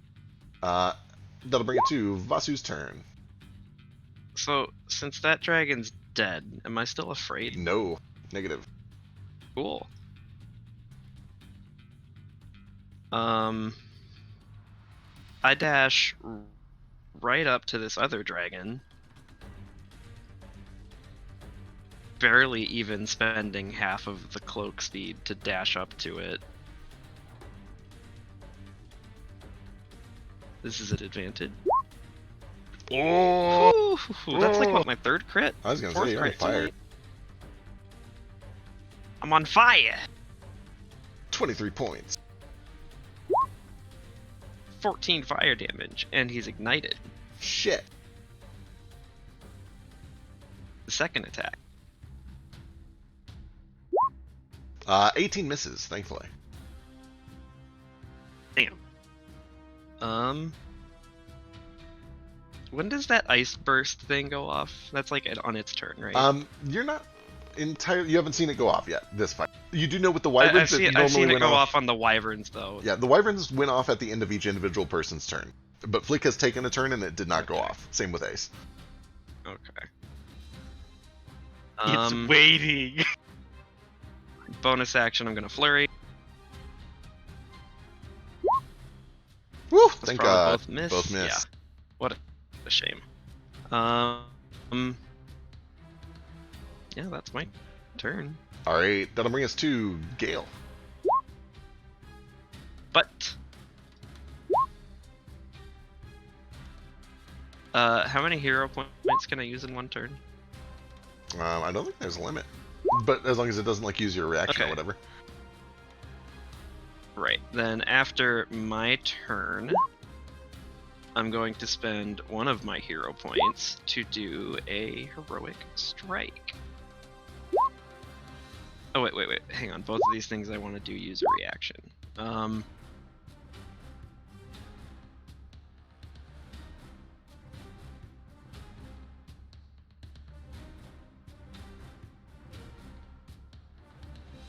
You know what? Fuck it. I'm just gonna, since I still had a movement speed left, and like probably 50 feet left of a dash, can I just dash away at the end of that turn? I don't want to be left in this ice. Yes, if you've got the movement for it, yeah. Yeah. In that air dash, so I have 120 feet of movement that I can dash in up to 2 bursts. And I only used one of them to move like 60 or something like that. And she cannot take an opportunity attack, right? Or it's I think disadvantage? he still can. It's just a disadvantage because of the dash. Then let's give it a shot. Here we go.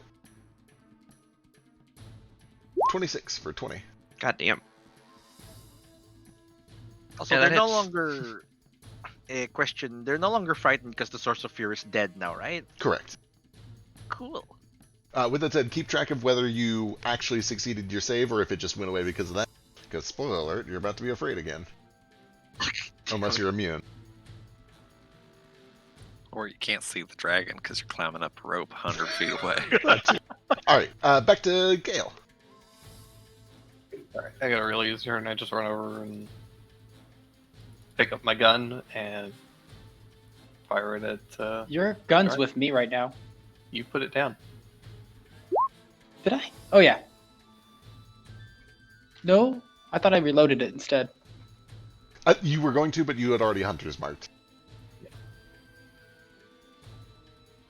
Yeah, I used my action to aim, so I thought I just reloaded. I don't remember. It's fine. Whatever. Either way, you guys can theoretically pass it back and forth. 25 is good. 24 is also good because pack tactics for a grand total of 35 points of damage. The last d6 on those were fire damage. Excellent. She seems to be normally affected by fire damage.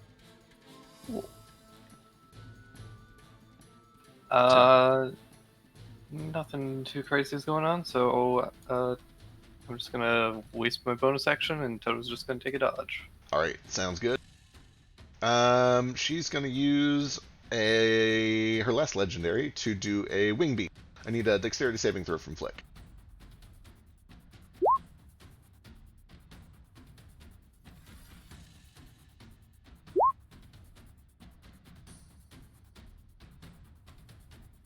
Oh.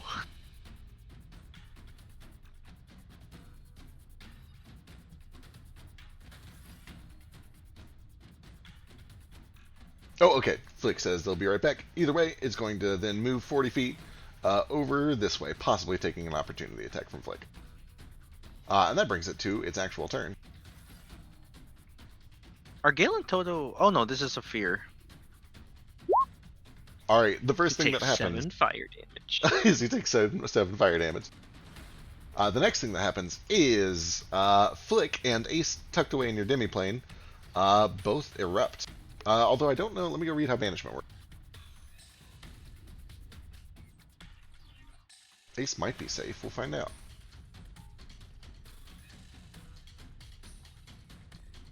It doesn't say that like you're immune to damage while you're in the demiplane. It just is the demiplane is harmless. Yeah. So I think Ace, this is still going to explode around you. So But since I'm unconscious, I can't make a dex save, can I? it is a con save. Oh, okay. So Constitution saving throws from Flip. you, You did it! That is unreal.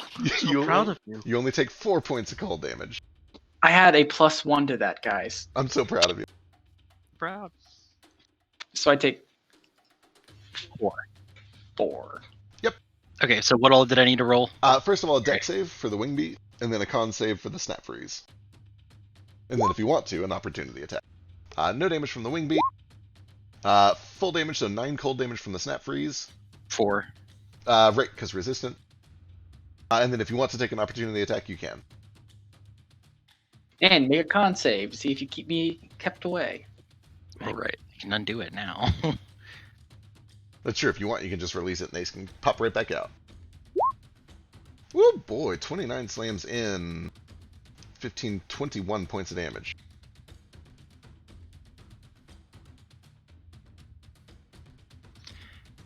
Do opportunity attacks flip my compass? I forget. They do. Yep. Okay. Yeah, anytime you use it for the, the matching thing. Okay. Okay. And then I'll drop it so Ace comes back. Alright, Ace, you pop back out and are back in the land of the living. Just in time.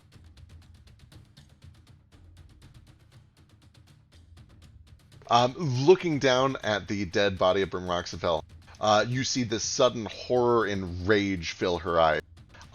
And she just begins to kind of tremble with fury, rears her head back, and she's going to use a breath. She does have a breath. There is I'm sorry. a blanket of frost in a 90-foot cone pointed northeast, hitting everyone except for Nordo and Flick and Nomad. Everyone over in that direction. I need a Constitution saving throw. As But I was sharp, the one who caused its death. jagged bits of hail begin to just erupt through your skin. What kind of dragon breath is a con save, Feck? Ice. Rules Ice are and nice. poison. What do The I good even one. have evasion for, man? I know, trust me, I feel that deep in my soul. Or almost everything I else. rolled a Like 4. I rolled a 4. you have This hero is points. your fault. It's gonna take a lot of hero Flick, points. you could have just Fine, kept I resist cold damage right now anyway. Can't be that bad. Yeah, it's 11. You're fine. Oh, that puts Gale over, I think.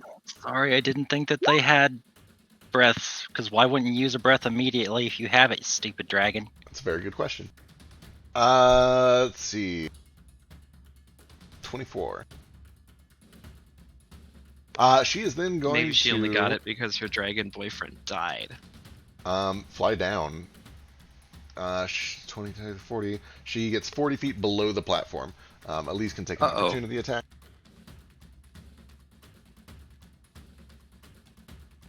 And she will.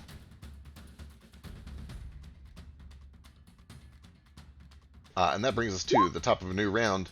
But Why are you running? Before it's the top of the new round, I'm going to use one of my hero points to just dash right up to her face. oh, perfect. Thank you. This is Our probably a mistake, you know. lair action. The two brilliant icy eyes are going to glare at. Let's see. Let's do. Oh right, this shit. Yeah, I recommend a free dodge while you're at it, because I think the hero point comes with the dodge. It does. You get all three of the D actions. Does yeah. I'll dash, dodge, and disengage right up to her face. Let me get a charisma saving throw. One from Nomad and one from Elise. Charisma, I fail. I'm not gonna roll. Perfect. It is a very high DC. Okay. Yeah, I'll tell you that I fail. Like unless you say not 20s succeed, I fail. Yup. Oh, I could. I'm not gonna do it.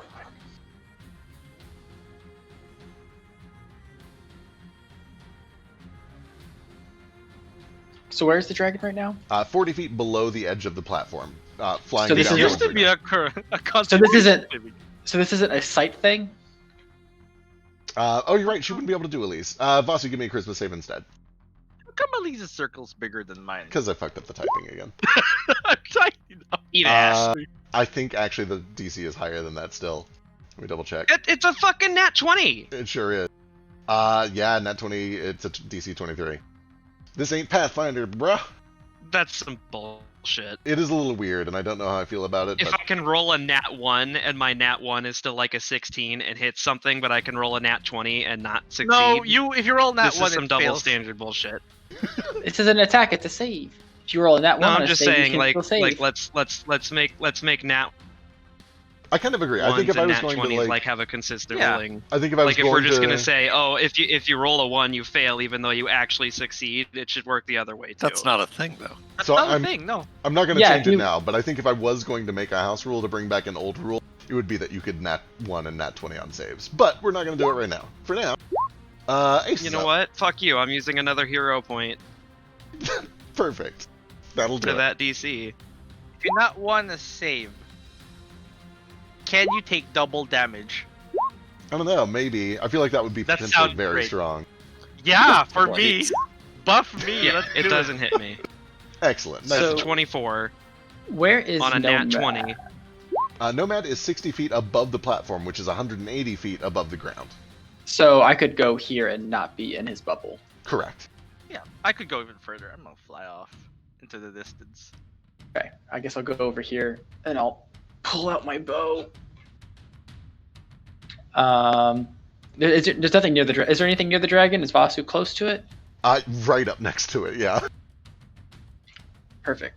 All right. I guess I'll just shoot it. Actually, can I bonus action hide and then shoot it? Yes.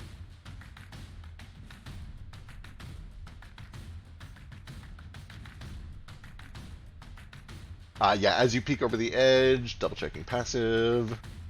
Oh, actually, just barely, but you do beat its passive perception, so you're hitting. 24, it is not on you. 24 saves. It's a DC 23. Hold on, I have Elven accuracy.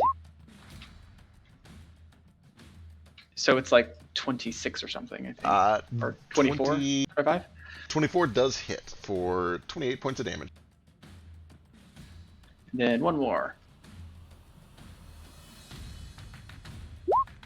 23 also hits again for another 7. And that's me. All right. At the end of your turn, she is going to use legendary wing beat to try to knock Vasu prone and move. I need a dexterity saving throw, Vasu. Oh wait, it is good.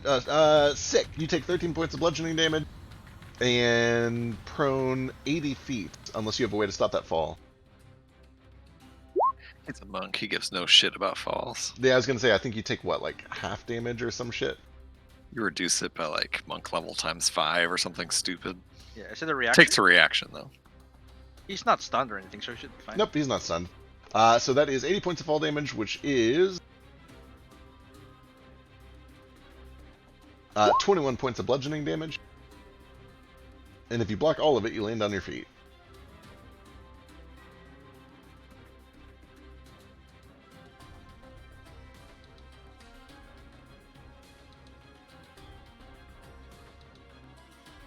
And then she is going to start flying under the thing this way towards the dead body. Oh, thank God. I was just worried she wasn't going to come this way. Oh, she's a coming. She's a coming. Norda's up. Terrific. How far? So I'm 70 feet down from the platform. How far down from the platform is she? She is now 40 feet off the ground. Okay, So so she's she's 30 30 feet feet below above me. Yes, above you. Oh, delicious. Fucking delicious. Okay, here's what I'm going to try to do. You talk to me about what happens. I'm on a rope that's 70 feet down. I'm going to try to swing back and forth a few times, get my momentum going, and leap in her direction and see how close I can get. Okay, this is going to be a pretty difficult athletics or acrobatics check. Give me your choice. It's going to be pretty difficult. That's fine. I don't need to get all the way to her, just as close as I can get. Okay. 25 is pretty good. I will. So, what is your strength normally? My strength is 20. And what's your dex? And I'm raging for advantage. My dex is like 12. Okay.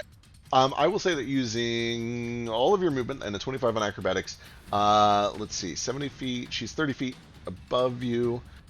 You can get to eye level and here for a moment, and then you're going to fall. But That's you're currently okay, 'cause eye level. all I need is a moment. Nardo swings back and forth on the rope, leaps in that direction, and midair, as he starts to tumble downwards, he bursts and disintegrates into sand. And the sand travels as sort of like a cloud over in her direction. Ooh. I will take a trick right out of Moat's book and land on her neck. Excellent. And then I will use my action to... Do I try to frighten her again, or do I just attack? I'm going to try to frighten her again. And I'm going to try to land, like, I don't know, like on her head so that I'm between her and her partner here so she can't keep flying towards him if this works. But we'll see if it works first. Excellent.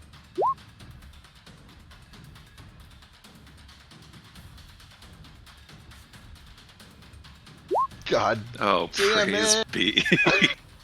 She's going to burn one legendary and see what she gets. She's got a 50-50.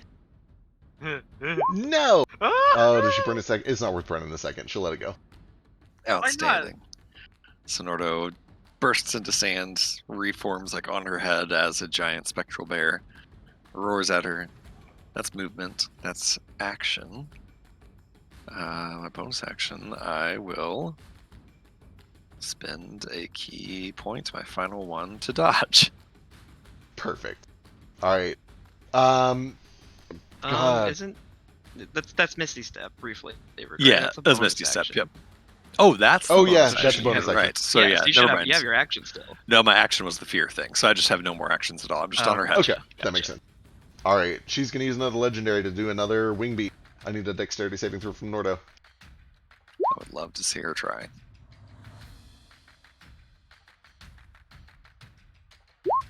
Uh-oh. Hell yeah, 19 points of bludgeoning, and then you fall another 40 feet. Take 10 points of bludgeoning damage. I will use my reaction to... Actually, you know what? I'm just going to take the 10 points bludgeoning damage and save my reaction, because it's only 5. I'm raging. I love to hear when you're raging. Like, I'm Me raging. too. I'll take half. All right, and now that you're below her, she's just going to kind of sail over this way. The important question is, which direction do I fall? Am I still between her and her partner? Can she move that way? I'm going to say that you get shaken off, like, basically straight down below her, and then she just kind of, like, strafes sideways That's above fair. you. I guess she could also go, like, higher and then around anyway. She's a dragon. She can fly forever. Yeah. Notably, though, she doesn't go any closer to the ground, at least. She, like, kind of stays at the same altitude to avoid you. Correct. Cool. That's 2 of her legendaries. Fuck. Flick's turn. Okay, can I see her from here? Or do I need to like move to see over the edge? If you were no, you need to be like touching one of the edge tiles to see her over the edge. Damn it! Sorry, real quick. If we block all the damage of a fall, did you say we don't land prone? Correct. You only land prone if you Okay. take damage from a fall. In that case, I will use my reaction about it, and then I don't land prone. Okay, cool. I won't aim because Yeah, I did do the same thing. I Oh, just okay. didn't Cool. say it because 5 times my monk level is way more than A million. What? Yeah. Yeah. I'm a 13th level monk. With no aim, That's like that's a lot. 65? 65 sounds right. With no aim, the 26 is the only one that lands, but it does land for 15 points of damage. Boo. Okay, and then I'll go ahead and end my turn. I'm fine. Okay. That'll bring us to Nomad. It's my turn. Can I, free action, free fall? Yeah. How are you flying? How do you get levitate? Levitate? I used a spell slot to give myself a flying speed of 30 feet, but I naturally have a hover speed. because of the thing that I unlocked. And that's like a psionic trait, right? It's part of Yeah, your mind something flayer like thing. Then yeah, you can disable that for free. Yep. Yeah. And then before I hit the ground and destroy myself, can I featherfall myself? Yeah, totally. Yeah. So I'm on the ground and I kind of touch down very lightly. The like sand underneath me or whatever just displaces a little. And then I'm going to use an action to kind of pull the cloak around my shoulder and activate one of its properties. This one gives me investiture of ice, making me immune to cold damage. Or ice damage. And I'm now on the ground. Do I still have my movement? Falling is free. Yeah, falling does not take movement. Let me see. I just want to go in a place where this doesn't hit anyone, right? Because everyone's on the platform. Correct. Nordo and Vasu are both a little close, but they're both out of it. Okay, yeah. So this is where I end up. That's my entire turn. Do I get a hero point for activating a magic item? Yeah. I'll add one. That's me. All right, that'll bring us to Vasu. Okay. Since I did not land prone, I'm just gonna do like kind of a little dainty step and then kick dash off the surface of the lava and fly straight up into this dragon's soft underbelly with my spear. The fuck. This is an advantage because of the dash. 30 slams So in. close. 18. Real close to a crit. Another 7 fire damage and another stack of burning. I think the burn stacks, doesn't it? I don't think it does. I can't remember. I think they're just on fire or not. Either way, it's on fire again. Let me get a con save. I don't want to. Do it. Do it. Oh, pussy. there we go. Okay. Alright, that's fine, that's fine. Here's another. No! Woo! Thank goodness. You know what? I've got plenty of key, and we're hopefully not going to fight anything other than 2 dragons today. I'm going to flurry. No! Oh, thank God. Hit it, Vasu! Hit it, Vasu! It's my birthday. 29 is good. 10 points of slashing. Okay, real quick thing. I don't know if this is just like a passive insight on dragons. Do I get the feeling that they're better at con saves or strength saves? You fought this Probably thing enough to strength, get a right? really good gauge of both. You get the sense that give an insight check or an investigation check. Either one's fine.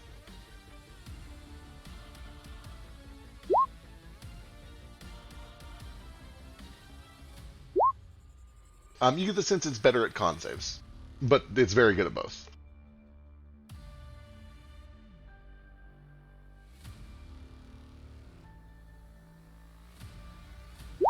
Has bad Um, int saves, says Nomad. Everything does. Give me a strength saving throw then.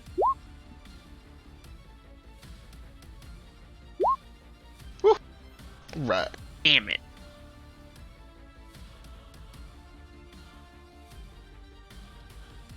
All right. Anything else?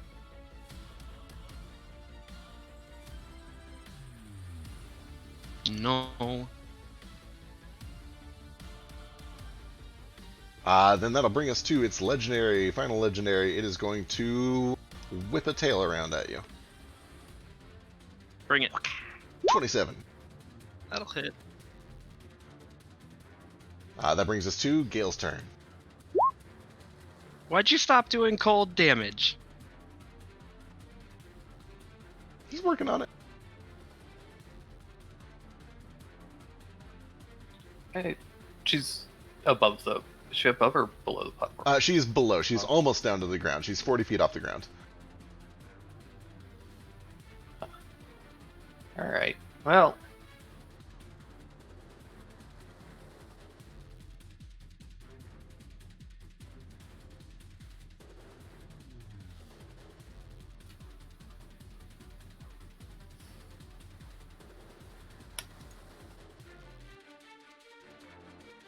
We've been fighting this thing for a while. Okay, I'm gonna take out my little box. I'm gonna pull out the little metal doll. I'm gonna throw it 90 feet in the air. And then just drop a clay golem on her. Fuck Sure, why not? me. Where did this come from? How did you get a clay golem? Just go. Oh my god, okay. One of the things that turns into the clay golem. Clay golem. Resembles a good made of the chosen material. Okay. Oh right, it's this. If I would get more damage out of the metal or stone, I will do one of those. You definitely feel like of the three materials, clay is going to do the least. Metal and stone will do about the same amount. But Alright. clay, like, those will definitely do more. 10 man, 10 man. That's fair. Drop a rock. Drop a rock. With that said, they're all three going to do some pretty significant damage. It's 120 feet of something really heavy dropping on it. Yeah, you do also think that clay is probably more likely to survive the fall.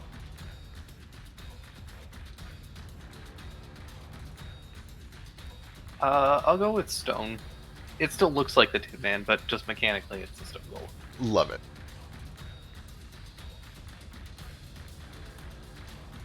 Alright, let's see this shit. It is a medium construct.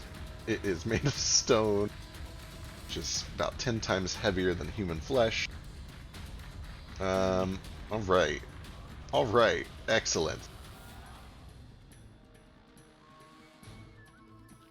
Yeah, it's probably weighs at least 1,000 pounds.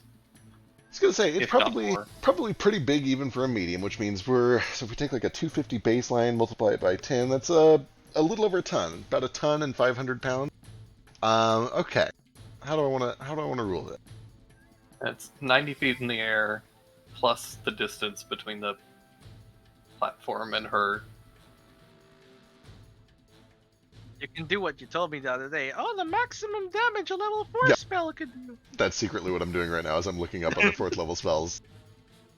It's my secret. The consistency. Consistency. If you stay consistent, Consistency. everything works out. What is the highest level 4th level spell? I mean, the highest damaging 4th level spell. Light? Blight? Blight sounds like it. Yeah. Yeah, Blight does a shitload of damage. That would be my immediate hunch. That's 8d8, right? Something like that.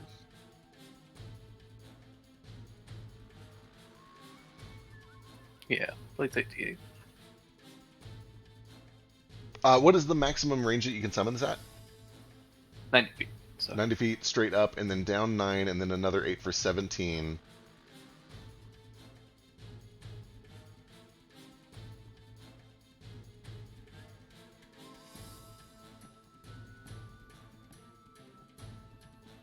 Give me 17 d4 damage. Okay.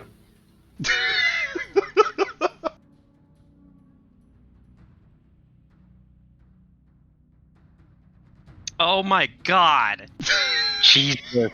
That is not 17 d4, just to be clear. That Okay, is- I wasn't looking at that. Actually, 17 times sorry for 8. interrupting. I just Okay. noticed a thing in my Firebird 48. Oh, good circle shit. wrappings. Did you? Is it a thing? Oh shit! Yeah, you should probably. Yeah, a little help. All right, this Yeah, thing I probably could have avoided a few of those prones. just a few. This thing comes barreling down through the air like Iron Man and lands right on this thing's trachea. 48 points of bludgeoning damage. It takes the same amount, but if it's resistant to bludgeoning or anything like that, it's resistant to that damage as well. It is then going to use its actions to tear this thing's throat out and just start wailing on it. Fuck. Oh, it still has actions. I love it. Oh my god, those God both damn. hit too, and they're decent damage. And by that I mean minimum damage, Well. but still decent damage.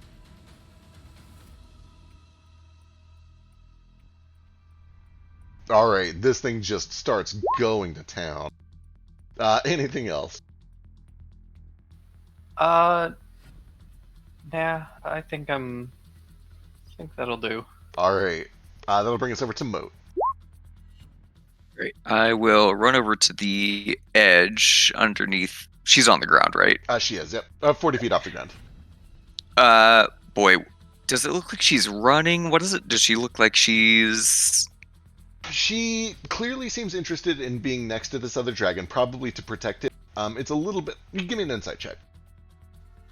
I don't want to spend a turn about it if that matters. Right. It won't use an action. Just kind of your passive insight, I guess, would be better, but either way is fine. You get the sense that she is interested in trying to wake up the other dragon, not really for super emotional reasons other than fear. She's waking up because she believes it would be strategically wise to do that, and she doesn't want to die here. Okay. Boy, I'm full of stupid ideas tonight. Let's try another one. I'm gonna spend some sorcery points to quicken a spell. How close is she to me? I should ask before I say that. Is she within 60 feet? She is 80 feet down from the platform. That is unfortunate.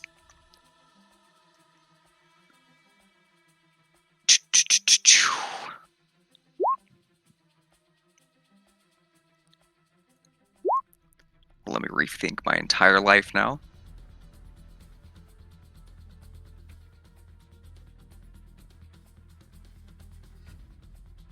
Nordo, it's a little hard to say how she would actually. Okay, sure. But you know, I just to verify, he is still like bleeding out and is dead. Yeah, certain. okay. Yeah. Has he had any turns since I knocked him out? Because he should still be bleeding in that case. Not yet. It's actually about to come up. Terrific. Cool. He's still on fire too, I think. Yeah. She's on fire. Shit. They're both on fire. I know I've hit them both with one of those. Yep, you're totally right. Encounter, and it's a full action. It's a full action to extinguish. I think I'm just gonna hold my action if she gets back into melee range. I can't do anything while she's that far away. All right, sounds good. Start of your turn. He's gonna fail one automatically. Do you want us to roll bleed and fire damage? They're just gonna cause an instant fail no matter what. And then he's gonna roll a save.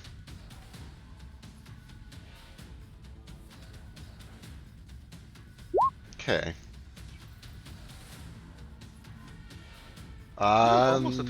Then it's her turn. Oh, what the fuck does she do? What the fuck does she do? She gets a legendary resistance. One fire damage. Oh, she does take a fire damage, that's for sure. Take that. She does need to make a wisdom save. Oh, fuck. Oh no, what for? The construct. What's it do? Wait, does it have a fear?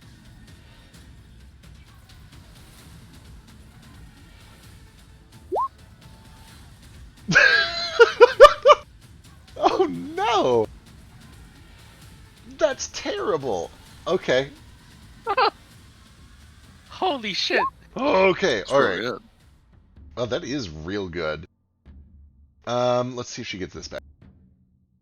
Terrible creature. Oh, shit, she needs that. Alright, the first thing that she's going to do is she's going to do a Frightening Presence. If you're not already immune to Dragon Fears, go ahead and throw out another Wisdom saving throw. I think Nordo or Nomad might be the only person who's actually immune to those. Yeah. I'm immune to it. So I was frightened and then got rid of it with Stillness of Mind. Oh, Am I you're immune fine. for that reason. I also you're immune beat for it. that reason. Yeah, if you have successfully succeeded on a save or gotten rid of it through some sort of a class feature, you're immune for 24 hours. If you lost it just because the other one died, you're not immune. Okay. I was gonna use Stillness of Mind, but it died before my turn. Yeah, you still can then. She is then going to bite Vasu. 29 for 30 points. Bite the construct. So that's coming up next. Don't you worry. it's All right. You get the cold damage. 21, and then what? 5? Is it 4 or 5 cold? If I 4. This is going to be a disadvantage claw attack to try to swipe the robot off its back. 17? That's its AC. Oh, thank God. Thank goodness. Oh man, there's so many people left to deal with. She's gonna use. Blow me up. Come on, do it. She kind of wants to. I'm gonna use my Sentinel reaction to attack her because it attacks the construct. God damn I it! am so hard right now hearing that. Oh fuck me! 29 hits for 15. Is that a react or an opportunity attack? Yeah, Sentinel 5e. because When a creature you get a reaction to. it attacked the thing adjacent to me that wasn't me, right? Yes. So you do get to make the attack. Reading This that right? this attack is not an opportunity attack, so it does not reduce its speed to 0. That's dumb. I know, but I say that because it attacked. Sorry, I was waiting for everyone to stop talking. yeah, go ahead. I would like to save the construct. Okay, sure, yeah. Go for it. Or attempt to. Yeah, that blocks all the damage with 7 left over. So the construct is back up.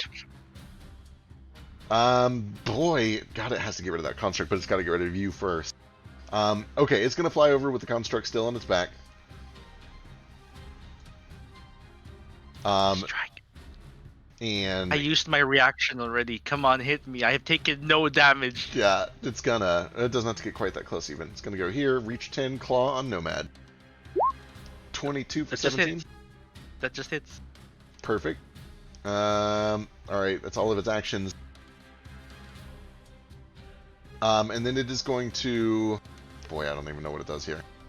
It's just going to kind of fly back over and try to, like, guard the body here a little bit. Construct still riding along. And that brings us to Elise. Elise is going to run over to Ace and heal Ace.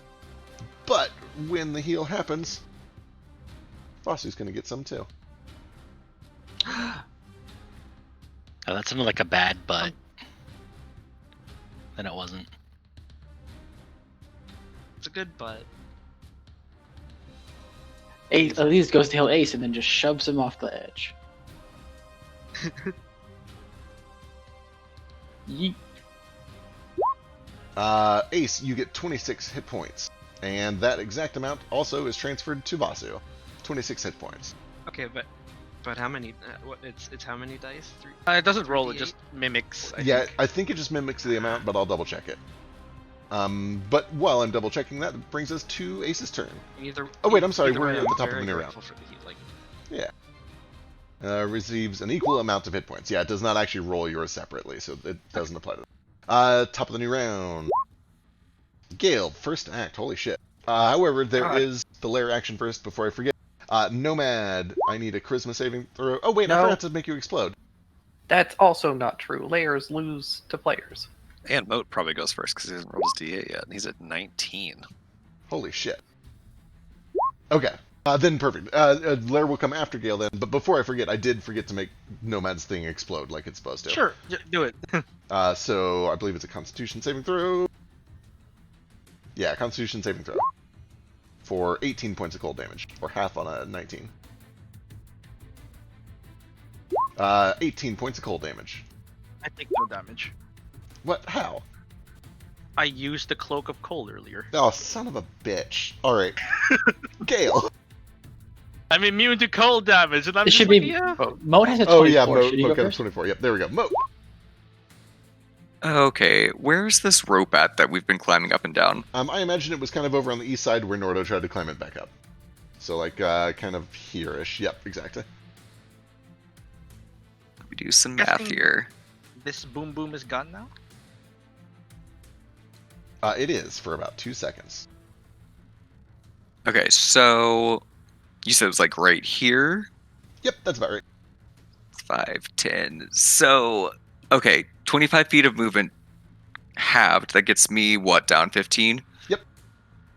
Which is still not in range. God, this is a nightmare. I'm so sorry. It's okay. It's my own fault. I'm playing a slow person. Okay. should really get some fly speed. I really should. I was thinking about casting it, but she's so close to dead, it doesn't seem worth it. Here's the next question I have. How far am I off the ground right now? 120 feet, and I like where this is going. I gotta do a check.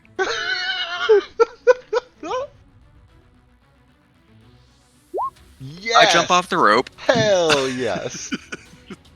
And when I'm within 60 feet of her, I am... God, this is the dumbest thing I've ever done. I'm going to try to cast a spell at her. Okay. I forgot you're already 10 feet down the rope, so after 50 feet of falling, it puts you within 60 feet of her.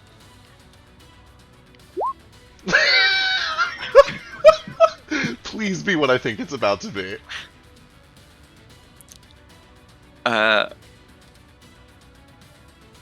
Yeah, she needs a wisdom save. Oh my god. Beautiful. What word do you shout? Catch. She opens her mouth. I'm so happy. God. Does she burn legendaries on catch? I don't... What does she need? She needs 8? Oh, fuck That's up me. to you. No, she's not gonna do it. She's not gonna do it. She will fail.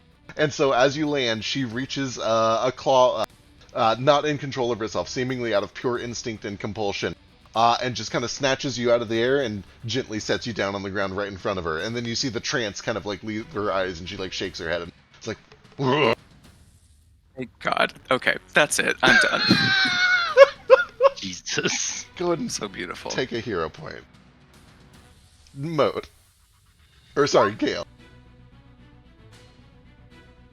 Alright. Well. Guess I'm just gonna walk to the edge. And follow Moat's lead. But instead of jumping, I'm just gonna throw some bullets down at her. Excellent. But I also yell catch. Her eyes snap up to you. 27 and 25 both slam in. 35 points of piercing damage catches her right in the middle of the snout. You see blood beginning to trickle down the silver scales. She looks hurt, but she's still going.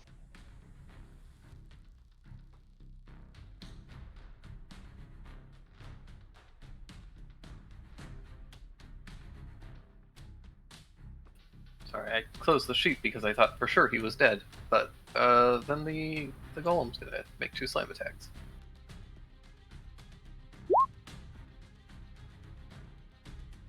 Boy, those are real good. This thing is a fucking monster. Those do both hit for 29 more points of bludgeoning damage, as this thing just Hulk punches straight down into the base of her skull. Alright. And that's me. Okay. Lair action. She's going to lock eyes with a couple of people and put some frosty boys on some folks. I need charisma saving throws from Vasu. And oh, I'm sorry. That was up because of your aura Yeah, thing. that's Sorry, a 10-foot radius of. Yep. No, it's okay. I could change the color so it's not confusing. There we go. Vasu gets frosty, and then let's have the moat. Give me a charisma saving throw. Why? What did I do? Can't imagine. Oh, you almost actually made it. But not quite. This is the color of mine. Creatures within range of that it's difficult terrain. Alright. There's lair action. She's also going to use one of her legendaries.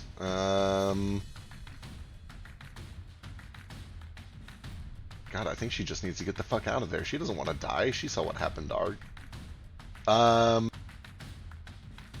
Yeah, she's not dying today. She's going to use a wing attack. I need dexterity saving throws from Moat, the Construct Spirit, and Vasu.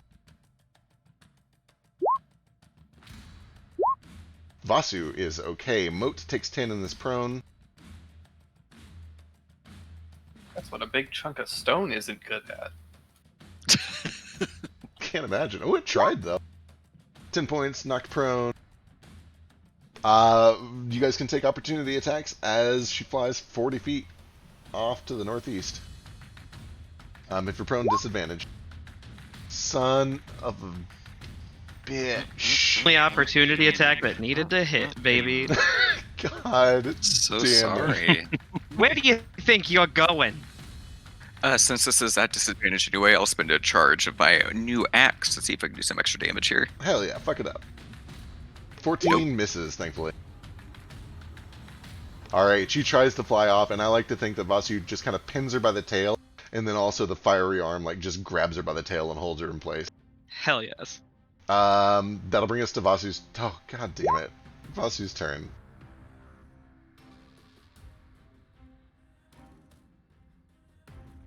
I'm just gonna, I gotta do it to her.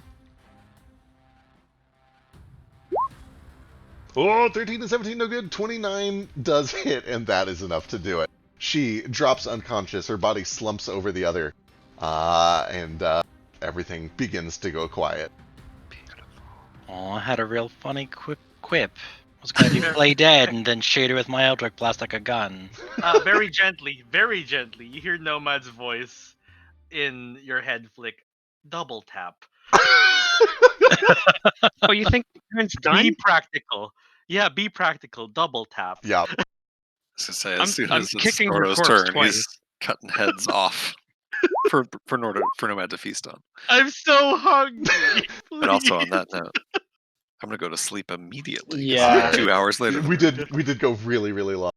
Yeah. We'll pick up next Worth week, it. finish up Pick this up next puzzle, week. find out what's inside the tower. Alright, bye. Alright, y'all, good See you night. guys. Have a good night. Bye. Thanks Level for up? playing, everyone. Y'all We great. level up, right? I don't know. Gotta be close, right? How long has it been? That'd be fucking great. Wait, you guys just leveled It's up. been a while. You guys We did just kill 2 dragons. you guys just leveled up. Like 4 sessions ago.